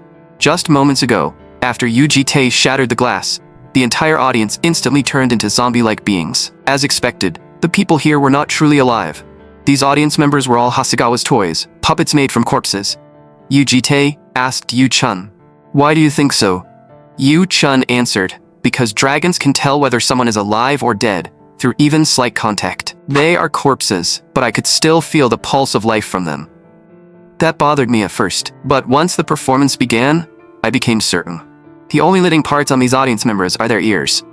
Yu Jitae said coldly, that bastard has a sick hobby of collecting human ears. If Yu Chun was right, Hasegawa had turned the people he killed into corpse puppets, then attached the ears he collected to create a puppet audience that could only enjoy his performances. In previous loops, Yu Jitae had killed him before he started this little game, which was why he had never obtained this information. It seemed he had been too hasty in the past. Yu Jitae asked, what does this have to do with his immortality? Yu Chun said, what I learned at Lair is that unlike superhumans, demons have triggers, the roots of their contracts. If someone sells their soul to a demon, there is a cause and effect behind what led them there. On the other hand, if someone becomes a demon but still fails to achieve their purpose, the demon sheds its shell, right? What was hidden becomes exposed. And that is the element connected to Hasegawa's immortality. We need to draw out what he has hidden first. That is what I wanted to say. Yu Jitae nodded.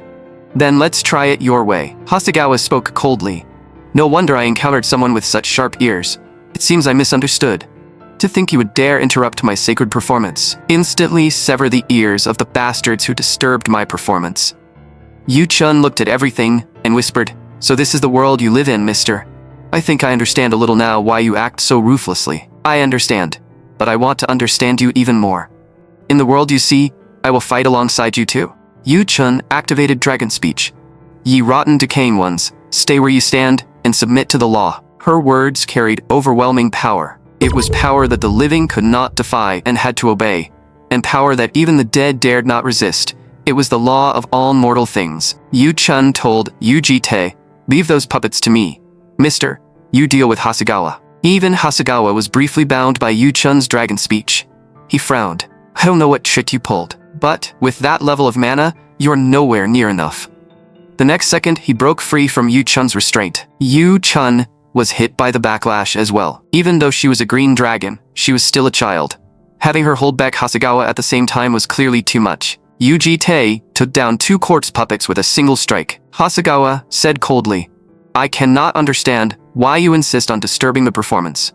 Are you truly incapable of understanding my melody? Then I have no choice but to cut off those ears of yours and attach them to my dolls. That way, in eternal silence, you will be able to listen to my performance perfectly. Hasegawa's threads instantly seized control of every puppet. He connected himself to the puppets he had created. Performer and audience resonated with one another, and his mana surged. This was Hasegawa's power. At that point, Yu Chun was almost at her limit. His mana was too strong, and she could barely maintain dragon speech. But that was already enough. As long as they had drawn out Hasegawa's power, it was enough. Yu Jitae drew his weapon. Hasegawa snapped. How dare you spout such insolence in my presence, you embodiment of noise. A powerful attack shot straight toward Yu Jitae. Yu Chun thought something had gone wrong. Hasegawa sneered. You were so arrogant earlier. This is a much better look for you. That is what you get for disturbing another person's performance and making a scene. A performance is sacred. No one should ever interrupt it. I once heard of a noble who interrupted a royal musician's performance and had his ears cut off. Yu Jitae said flatly, ears that listen but fail to understand have no reason to exist. Is that where you got your inspiration? In that instant, Yujite had already disposed of all the puppets. He continued, "Deep down, you know your performance is terrible, don't you, you deaf bastard?" The next second, his sword cut into Hasegawa's neck. Hasegawa did not even have time to understand what had happened. A thunderous boom shook the entire building. Yu-chan was stunned by what she had just seen. Only then did Hasegawa realize that his head had already been severed. Yujite said coldly, "Playtime is over." With one strike, he severed Hasegawa's head. Then, he stepped on that severed head. Yu-chin was shaken too. Hasegawa had been taken down in a single slash. She asked what they should do now. Yujite told her not to worry. This guy won't die just because his head is cut off. Hasegawa stared at him. "You seem to know me very well. Now I understand. Your strength exceeds ordinary superhuman powerhouses, and you know my true nature, something even the Superhuman Union doesn't know. There is only one answer. You are X. What is your goal? To eliminate the demons? World peace?" Yujite said coldly, "You sure talk a lot for a dead man. The audience that could listen to your disgusting performance is all gone.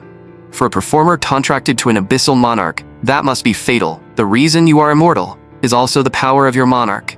Amalbalka, isn't it?" Hasegawa's expression finally changed. "You even know the name of the monarch who made a contract with me. What are you?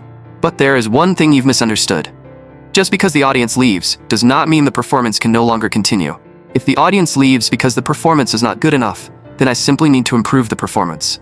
And audiences can always be created again. I must admit, you are the strongest superhuman I have ever seen, and my threads probably won't work on you either." As soon as he said that, countless threads burst from Hasegawa's severed neck and rushed toward Yu-chan. It happened so quickly that even Yujite could not stop it immediately. Hasegawa grinned. "That woman is weak. So what if you are strong? As long as you are not a demon, human nature remains. That is your weakness. If you dare lay a finger on me, that woman dies too. But if you just stand there, she will kill you. So choose. Will you kill your beloved with your own hands, or will you be killed by your beloved's hands?" Yu-chan, controlled by the threads, charged toward Yujite. Yujite only said coldly, "Your sick taste hasn't changed at all. But that's exactly what I needed." The next second, green light suddenly appeared beside Hasegawa's threads. He did not understand what it meant. Then, green threads rushed back toward Hasegawa, and his consciousness instantly plunged into a green world. Hasegawa froze, wondering if this was an illusion. Yu-chan's voice rang out. "This is not an illusion. You have entered the inner world of a dragon, and you entered through your own thoughts." Only then did Hasegawa realize that the other party was not human. Yu-chan said, "The source of your power is an abyssal monarch. The source of power here is the green dragon. It may still be weak in strength, but in terms of origin, it easily rivals yours." Hasegawa had heard of the green dragon, a transcendent existence said to have created life and magic. He had always believed it was nothing more than myth. Yu-chan continued, "And there's one more thing you got wrong. Earlier, you said Mr. and I were lovers, right? Sorry, but we are not lovers. At least, not yet." With a roar, Hasegawa finally jolted awake from the inner world. Yujite looked at him. "You're finally awake. The hotel you were in collapsed, so you couldn't keep performing there. I moved you to a more suitable stage. Do you like it, Hasegawa? You killed many people here before. Back then, people slaughtered each other in this place.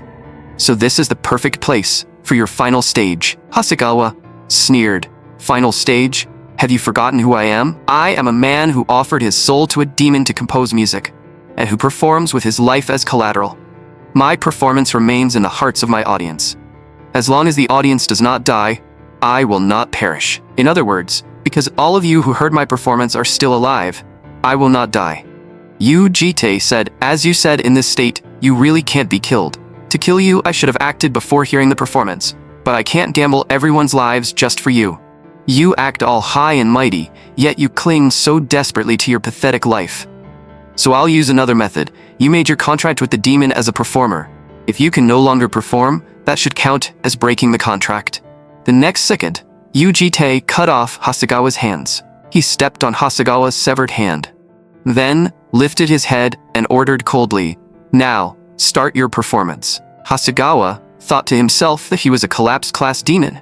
A mere arm would regenerate in no time. But when he tried, he realized something was wrong. Why couldn't he regenerate? He immediately understood. That woman's mana was interfering with his regeneration. Had she already tampered with him back then? Hasegawa desperately forced noise from his body. I can still perform. What's one missing arm? I can still continue my performance. Come. Amul Balka. Listen well. This is the first piece I composed after offering my soul to you. Listen one last time. Yu Jitae and Yu Chun simply watched in silence as his body slowly faded away. Yu Jitae also looked at the cross beside them. Yu Chun asked, "Did something happen here before?" Yu Jitae did not answer. He only reached out and touched Yu Chun's face. The next second, he pinched and pulled her cheek. "Don't ever do something that dangerous again," Yu Chun mumbled. "But without that method, we would never have been able to kill Hasegawa." Yu Jitae let go. "You worked hard too. Let's go home. Let's go back. Back to our home." Yu Chun followed behind him. Not long before that, Yu Chun had been writing her Mr. Observation diary. In the diary, she wrote, "Mr. is strong. There probably isn't anyone on Earth stronger than him.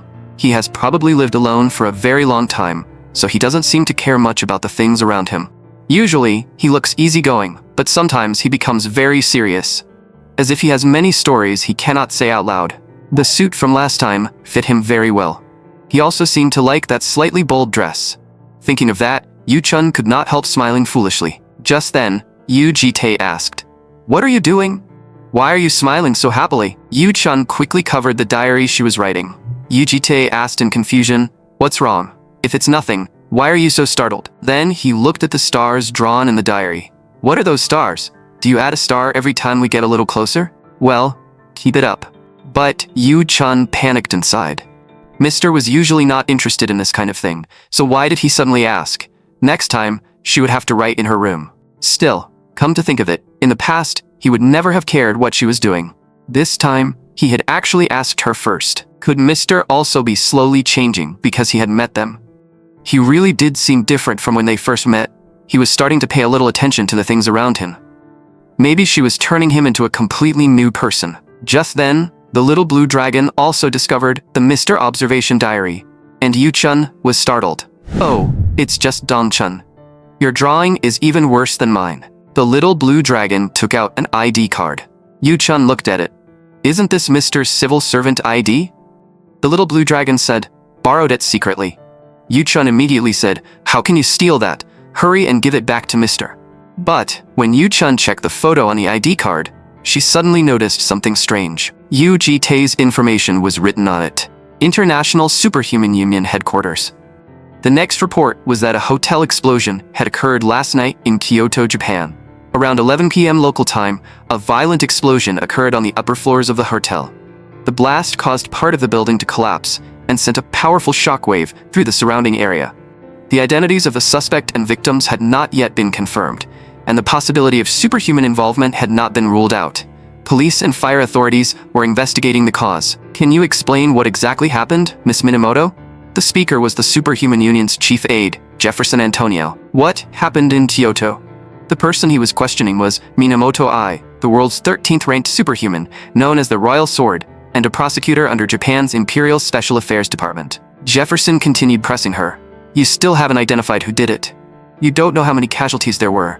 And you don't even know why it happened. What exactly does your precious Japanese Imperial Department know?" Minamoto Ai muttered under her breath. "So noisy." Jefferson immediately said, "Miss Minamoto, I heard that. You need to figure this out quickly. The higher-ups are in an absolute frenzy right now." Minamoto Ai replied, "We'll identify the cause as soon as possible. If there's nothing else, I'll excuse myself." Jefferson said, "I still have something to say. Yesterday, our secretariat received an anonymous report. This year's year-end event will be held in the dungeon known as the Ball of Malaysia. You know that, right? The report says something will happen there, something extremely dangerous. Does that mean demons will appear?" Jefferson continued, "According to the report, Collapse Class and Calamity Class demons hiding inside the Union will show themselves." Minamoto Ai immediately questioned him. "Can you take responsibility for what you just said?" Jefferson said, "This report was placed directly on my desk. That means the person behind it has the ability to infiltrate the Chief Aide's office, inside International Superhuman Union headquarters. Naturally, tracking them failed too. So does the Japanese Imperial side really have the right to criticize us right now? At first, we thought the report was nonsense. But after checking the information, we found that it matched far too well. Honestly, it was frightening." Minamoto Ai asked, Then why are you telling me such important information? Jefferson answered, the dungeon known as the Ball of Malaysia is located in Japanese territorial waters. You know that, correct? We received intelligence that a demon unit near the Balkan Peninsula began moving toward that location the day before yesterday. We want the Japanese Imperial Covert Mobile Unit, led by Miss Minamoto, to quietly eliminate that demon unit. During that time, we will use the Union's airborne special forces to dig out the rats hiding inside. Of course, these instructions were secretly issued from above. For this year-end event, it would be best if everything were resolved quietly and cleanly, without any rumor spreading. Later, inside the car, Minamoto I complained, that bastard acts like he owns the place, just because he's close to the Union's Secretary General. He really doesn't treat the Japanese Imperial side like people. In the end, we're the ones left cleaning up their mess. The report about the demons being handed to the Union had to be connected to Hasegawa's disappearance. Someone who could avoid Union tracking and deal with a collapse-class demon like Hasegawa. If all of this had been done by the same person, then just as that slippery Jefferson said, the culprit had to be an extremely dangerous figure. But was this an individual action? Or an organized operation? What exactly was that person's goal? A subordinate asked, what should we do? Should we gather the covert mobile unit first? Minamoto I said, stand by for now. Before that, I need to make a trip to the Natural Society. Not long after, Yujite returned to his mansion. The moment he opened the door, the lights inside suddenly turned on. Everyone shouted together, happy birthday, mister. Yu Chun smiled and said, a few days ago, we saw your civil servant ID. December 12th is your birthday, right? How's this surprise? Were you shocked? The gold dragon said excitedly, pretty amazing, right? This is my first time celebrating someone else's birthday. The red dragon complained, anyone who didn't know better would think it was your birthday. Then she looked at the gold dragon. What's with that dress? The gold dragon spun around. Well, it's a birthday party. Since it's a party, I wanted to try wearing a dress, so I borrowed this from Sister Chun for now. How is it? It fits, right? Though it's a little tight around the chest. Was the dress made wrong? Seeing this, Yu Chun began doubting herself. Only the red dragon looked uncomfortable. As expected, this kind of thing still felt way too cheesy for her. So she said, since the celebration is over, it's time for your birthday beatdown. With that, she grabbed the cake and charged at Yujite. Back before Yujite's birthday party, the red dragon was still hesitating. I should just drop it. A proud red dragon learning how to fight, and from a human at that? Even a passing dog would laugh. Come to think of it, who even knows if that guy is human? Even if all the elders of the red dragon race fought him together, they probably couldn't beat him. Even if I risked my life, I probably still couldn't beat him. But, even if it was only once, she really wanted to land one good hit on him. Right now, Yujite was holding Yu Dongchan with both hands and was completely defenseless. The other children were here too, so he could not use his power. At this distance, he could not dodge either. This was the perfect chance. It was not a punch, but she could still hit him with this. Just as the red dragon charged in with the cake, the little blue dragon stared straight at her. The revelation granted to you is to protect what is precious to you. You must protect it well. Just like grandfather said, she had to protect it. In the next second, power burst out from the little blue dragon. A magic circle instantly unfolded and blocked the red dragon's attack. Seeing that, Yu Chun was stunned. The cake was sent flying too, and landed straight on the gold dragon's face. Cream instantly covered her entire face. The red dragon wondered if the joke had gone a little too far, but it was probably fine. Next, the birthday gift ceremony officially began. The gold dragon wiped her face clean, ate a new cake, and finally felt better. Yujite thought there was no need to prepare gifts for him on purpose. He was not a child. But the gold dragon said, 27 years old is still a child by dragon standards. First was the gift Yu Chen had prepared. A pocket watch. System notice. The EX almighty clock has become nervous. Yujite had no idea what was wrong with it this time. Yu Chun said, please press the button on top. When he pressed it, a photo appeared inside. It was the picture they had taken during their trip to the lake. A pocket watch carrying happy times and their shared memories. Yujite said quietly, thank you. Next was the gold dragon. She held up her gift. My gift is a wish coupon. Sister Chun and I worried over this for a whole week, but we just couldn't figure out what you needed. So, I created an exclusive wish coupon that surpasses all gifts. Whatever you need, you can ask for it. Yujite asked, can I ask for money? The gold dragon froze on the spot. Money? I didn't think of that. The red dragon complained. No sincerity at all. You were too lazy to prepare a gift, so you tried to bluff your way through with that. The gold dragon immediately shot back. That's not true. Then what did you prepare, sister? The red dragon looked calm. It's nothing special. Just something on this level. These are my worn socks. I washed them before giving them to you. Well, are you touched? The other dragons exchanged awkward glances. Yu Jitae asked, come to think of it, Dong-chan often peeks around socks too. Do socks have some special meaning for dragons? The gold dragon seemed about to say something, but the red dragon covered her mouth. The red dragon quickly said, it's not a big deal. Then she hurriedly changed the subject. Yu Dong-chen. You prepared something too, right? Hurry and show us. The little blue dragon told Yu Jitae to close his eyes. Then she personally put her gift on him. It was a necklace. Yu Chun explained. Dong-chen's gift was prepared by the two of us. It was made by threading Dong-chen's scale together with your hair. Only then did Yu Jitae realize that his hair was indeed inside it. Yu Chun said, because you said you lost something like this before, Dong-chen made this. It won't be easy to lose. Yu Jitae asked, does exchanging hair have some special meaning too? Yu Chun quickly answered, no, nothing like that. Dong-chen only did it because she likes you, mister, so don't lose it. The gold dragon suddenly shouted, mister, you just smiled. That's the first time I've seen you smile. You kept a blank face for our gifts, but you reacted so well to Yu Dong-chen's. Meanwhile, in Marie Birdland, Antarctica. This was the only region in Antarctica that no country had claimed sovereignty over. However, a certain group had secretly established a base there. Unlike the International Superhuman Union, the Chontian Union was a secret organization whose only goal was to eliminate demons. Its members included Minamoto Ai, a prosecutor from the Heigo department under Japan's imperial household, and the world's 13th ranked superhuman. It also included BM, the first returner from the otherworld Arlandot, and the world's second-ranked superhuman, and Nyeon Nyeonha, the world's 9th-ranked superhuman from the prestigious Myeon magic family of Korea. But at that moment, he suddenly broke down in tears. Minamoto Ai looked at BM. What's wrong with him? Nyeon Nyeonha cried. The doctor told me today that there's been progress.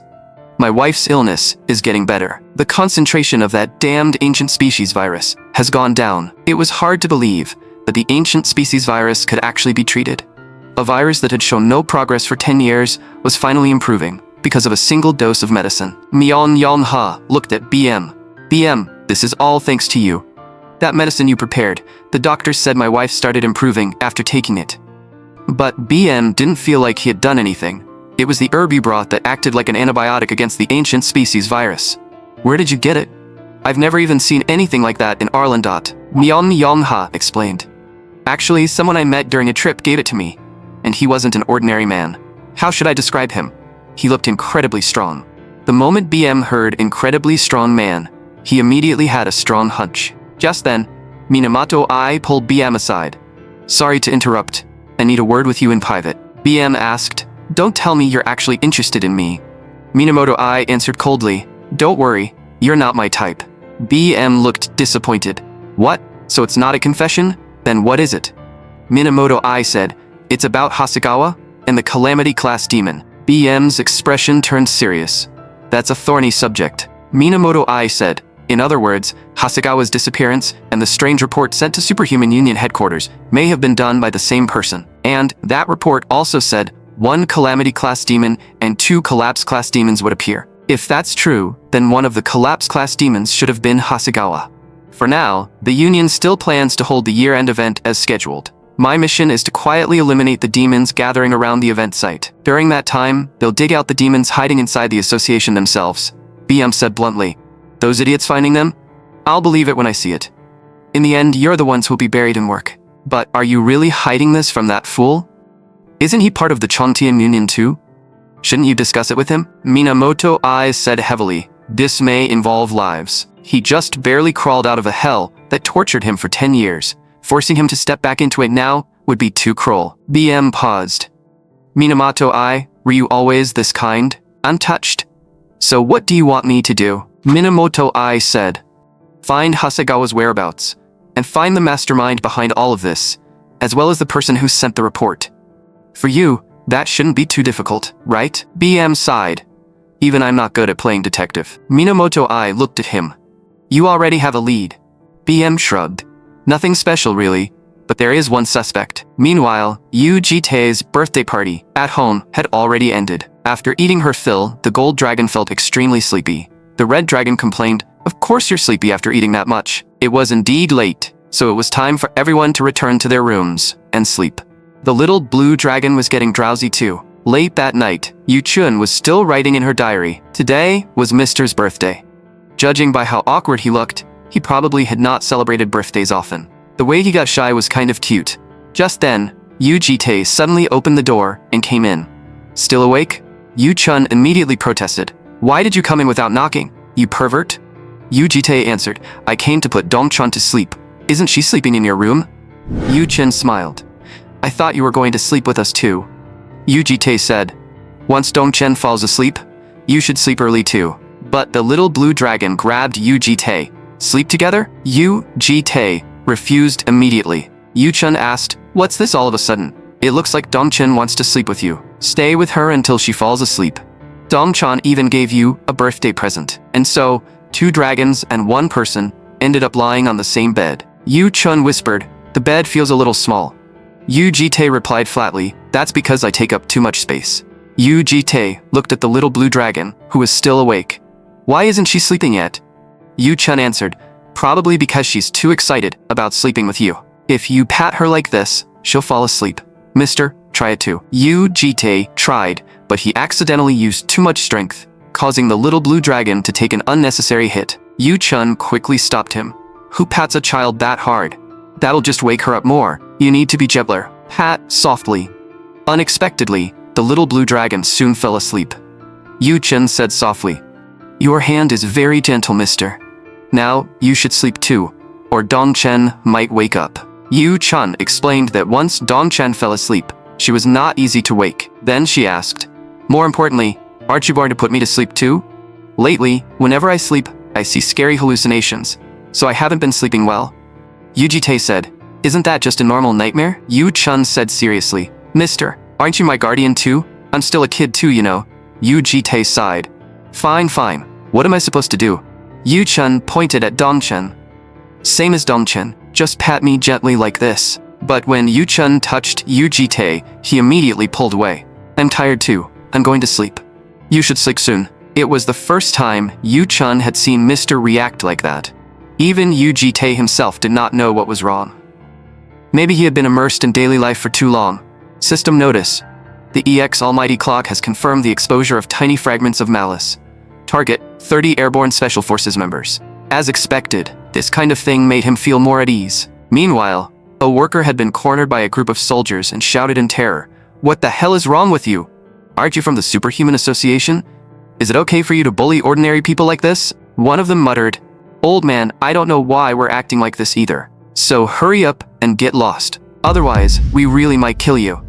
They were the International Superhuman Union's combat unit, the 30-member Airborne Special Forces. Location, a construction site in the northwest of Black Garden City. System notice, the EX Almighty Clock has confirmed exposure to tiny fragments of malice. Target, the 30-member Airborne Special Forces. They were a combat unit under the International Superhuman Union. Regardless of gender, every member had a massive physique, almost like barbarians. They often served as vanguards in dungeon raids and also took part in counterterrorism and suppression operations. In one previous loop, Yu Jitae had briefly belonged to this unit during the early middle period. After arriving here, he found several staff members lying on the ground. Yu Jitae asked, "You were the facility managers and night duty staff here, right?" But the old man still warned him, "Young man, this place is dangerous. Run." Just then, a voice rang out. "Old man, I told you to run quietly. I didn't tell you to point a gun at my head." The speaker was Belbalian, captain of the 30-member Airborne Special Forces under the Superhuman Union. The terrified old man already thought he was dead. In this loop, the 30-member Airborne Special Forces had been dispatched here to search for a rare hidden demon. But while tracking the demon's traces, they had accidentally been contaminated by malice. Until the mental contamination was removed, their personalities, behavior, and speech would all be twisted in a violent direction. Yu Jitae guessed that they must have moved out based on the information he provided, only to end up contaminated by malice. He asked the old man, "Can you still move? I'll handle these people. Don't tell anyone what happened here. Run." Captain Belbalian roared. "And who the hell are you? Are you here to get in our way too?" The old man could tell things had just turned deadly. But in the next second, he was completely stunned, because the man before him had caught the enemy's fist with ease. In a previous loop, they had once been comrades. Back then, Belbalian often said, "Jite, you need to eat more. You're too skinny. That body doesn't suit our airborne special forces. Want me to recommend some protein?" Now, Jite looked at her and said, "Compared to that life, your body did get bigger. But your punches got weaker. Are those just glamour muscles?" The next second, Jite sent Captain Belbalian flying with a single blow. "You're already corrupted by malice, so nothing I say will get through anyway." "Good. I haven't stretched properly in a while." The old man used that chance to escape. The others were shocked. The captain got knocked down. That skinny guy is strong. But soon, they became excited again. "We want to fight. We want to fight. Let's go. We'll smash you to pieces." The group charged at Jite, but they were no match for him. Every punch he threw took one down. Still, they kept rushing in as if they had no fear of death. Pin that skinny guy against the wall. Surround him. If nothing works, crush him flat. Jite activated combat martial arts. His entire body turned into a streak of light, darting and piercing through their ranks. "It's been a while since I used this fighting style. I'm a little rusty. Controlling the force is annoying." He wondered whether the current Yuha-chan could master this skill properly. At that moment, an oil drum came flying at him. Jite cut it apart with a single hand chop. Captain Belbalian charged at him again. She unleashed her ultimate technique, the Rui Golden Nunchaku. Jite blocked it with one hand. With a sharp crack, the nunchaku shattered on the spot. Belbalian could not believe it. Impossible. A third-grade divine artifact was shattered bare-handed? Jite asked. "Have you calmed down now?" Belbalian gritted her teeth. "Who are you?" Jite answered. "You don't need to know. Just come with me quietly. I'll treat you and your subordinates." Belbalian snapped. "Are you telling the airborne special forces to surrender? You arrogant bastard. Don't look down on us. We are warriors who have risked our lives on the front lines for years. As if we would fear death." Jite said flatly, "I never said I was going to kill you." But Belbalian was not listening. She roared, "Warriors, stand up, fight to the end, for our honor." Jite looked at her and sighed softly. As expected, whether in the past or now, that stubborn, pain-in-the-ass personality of hers had not changed at all. But that was exactly why he had once fought beside her. The next second, countless winged black shadows were summoned. Seeing them, even Belbalian was shocked, because those summoned familiars were clearly not simple. Jite asked, "Now, are you willing to cooperate?"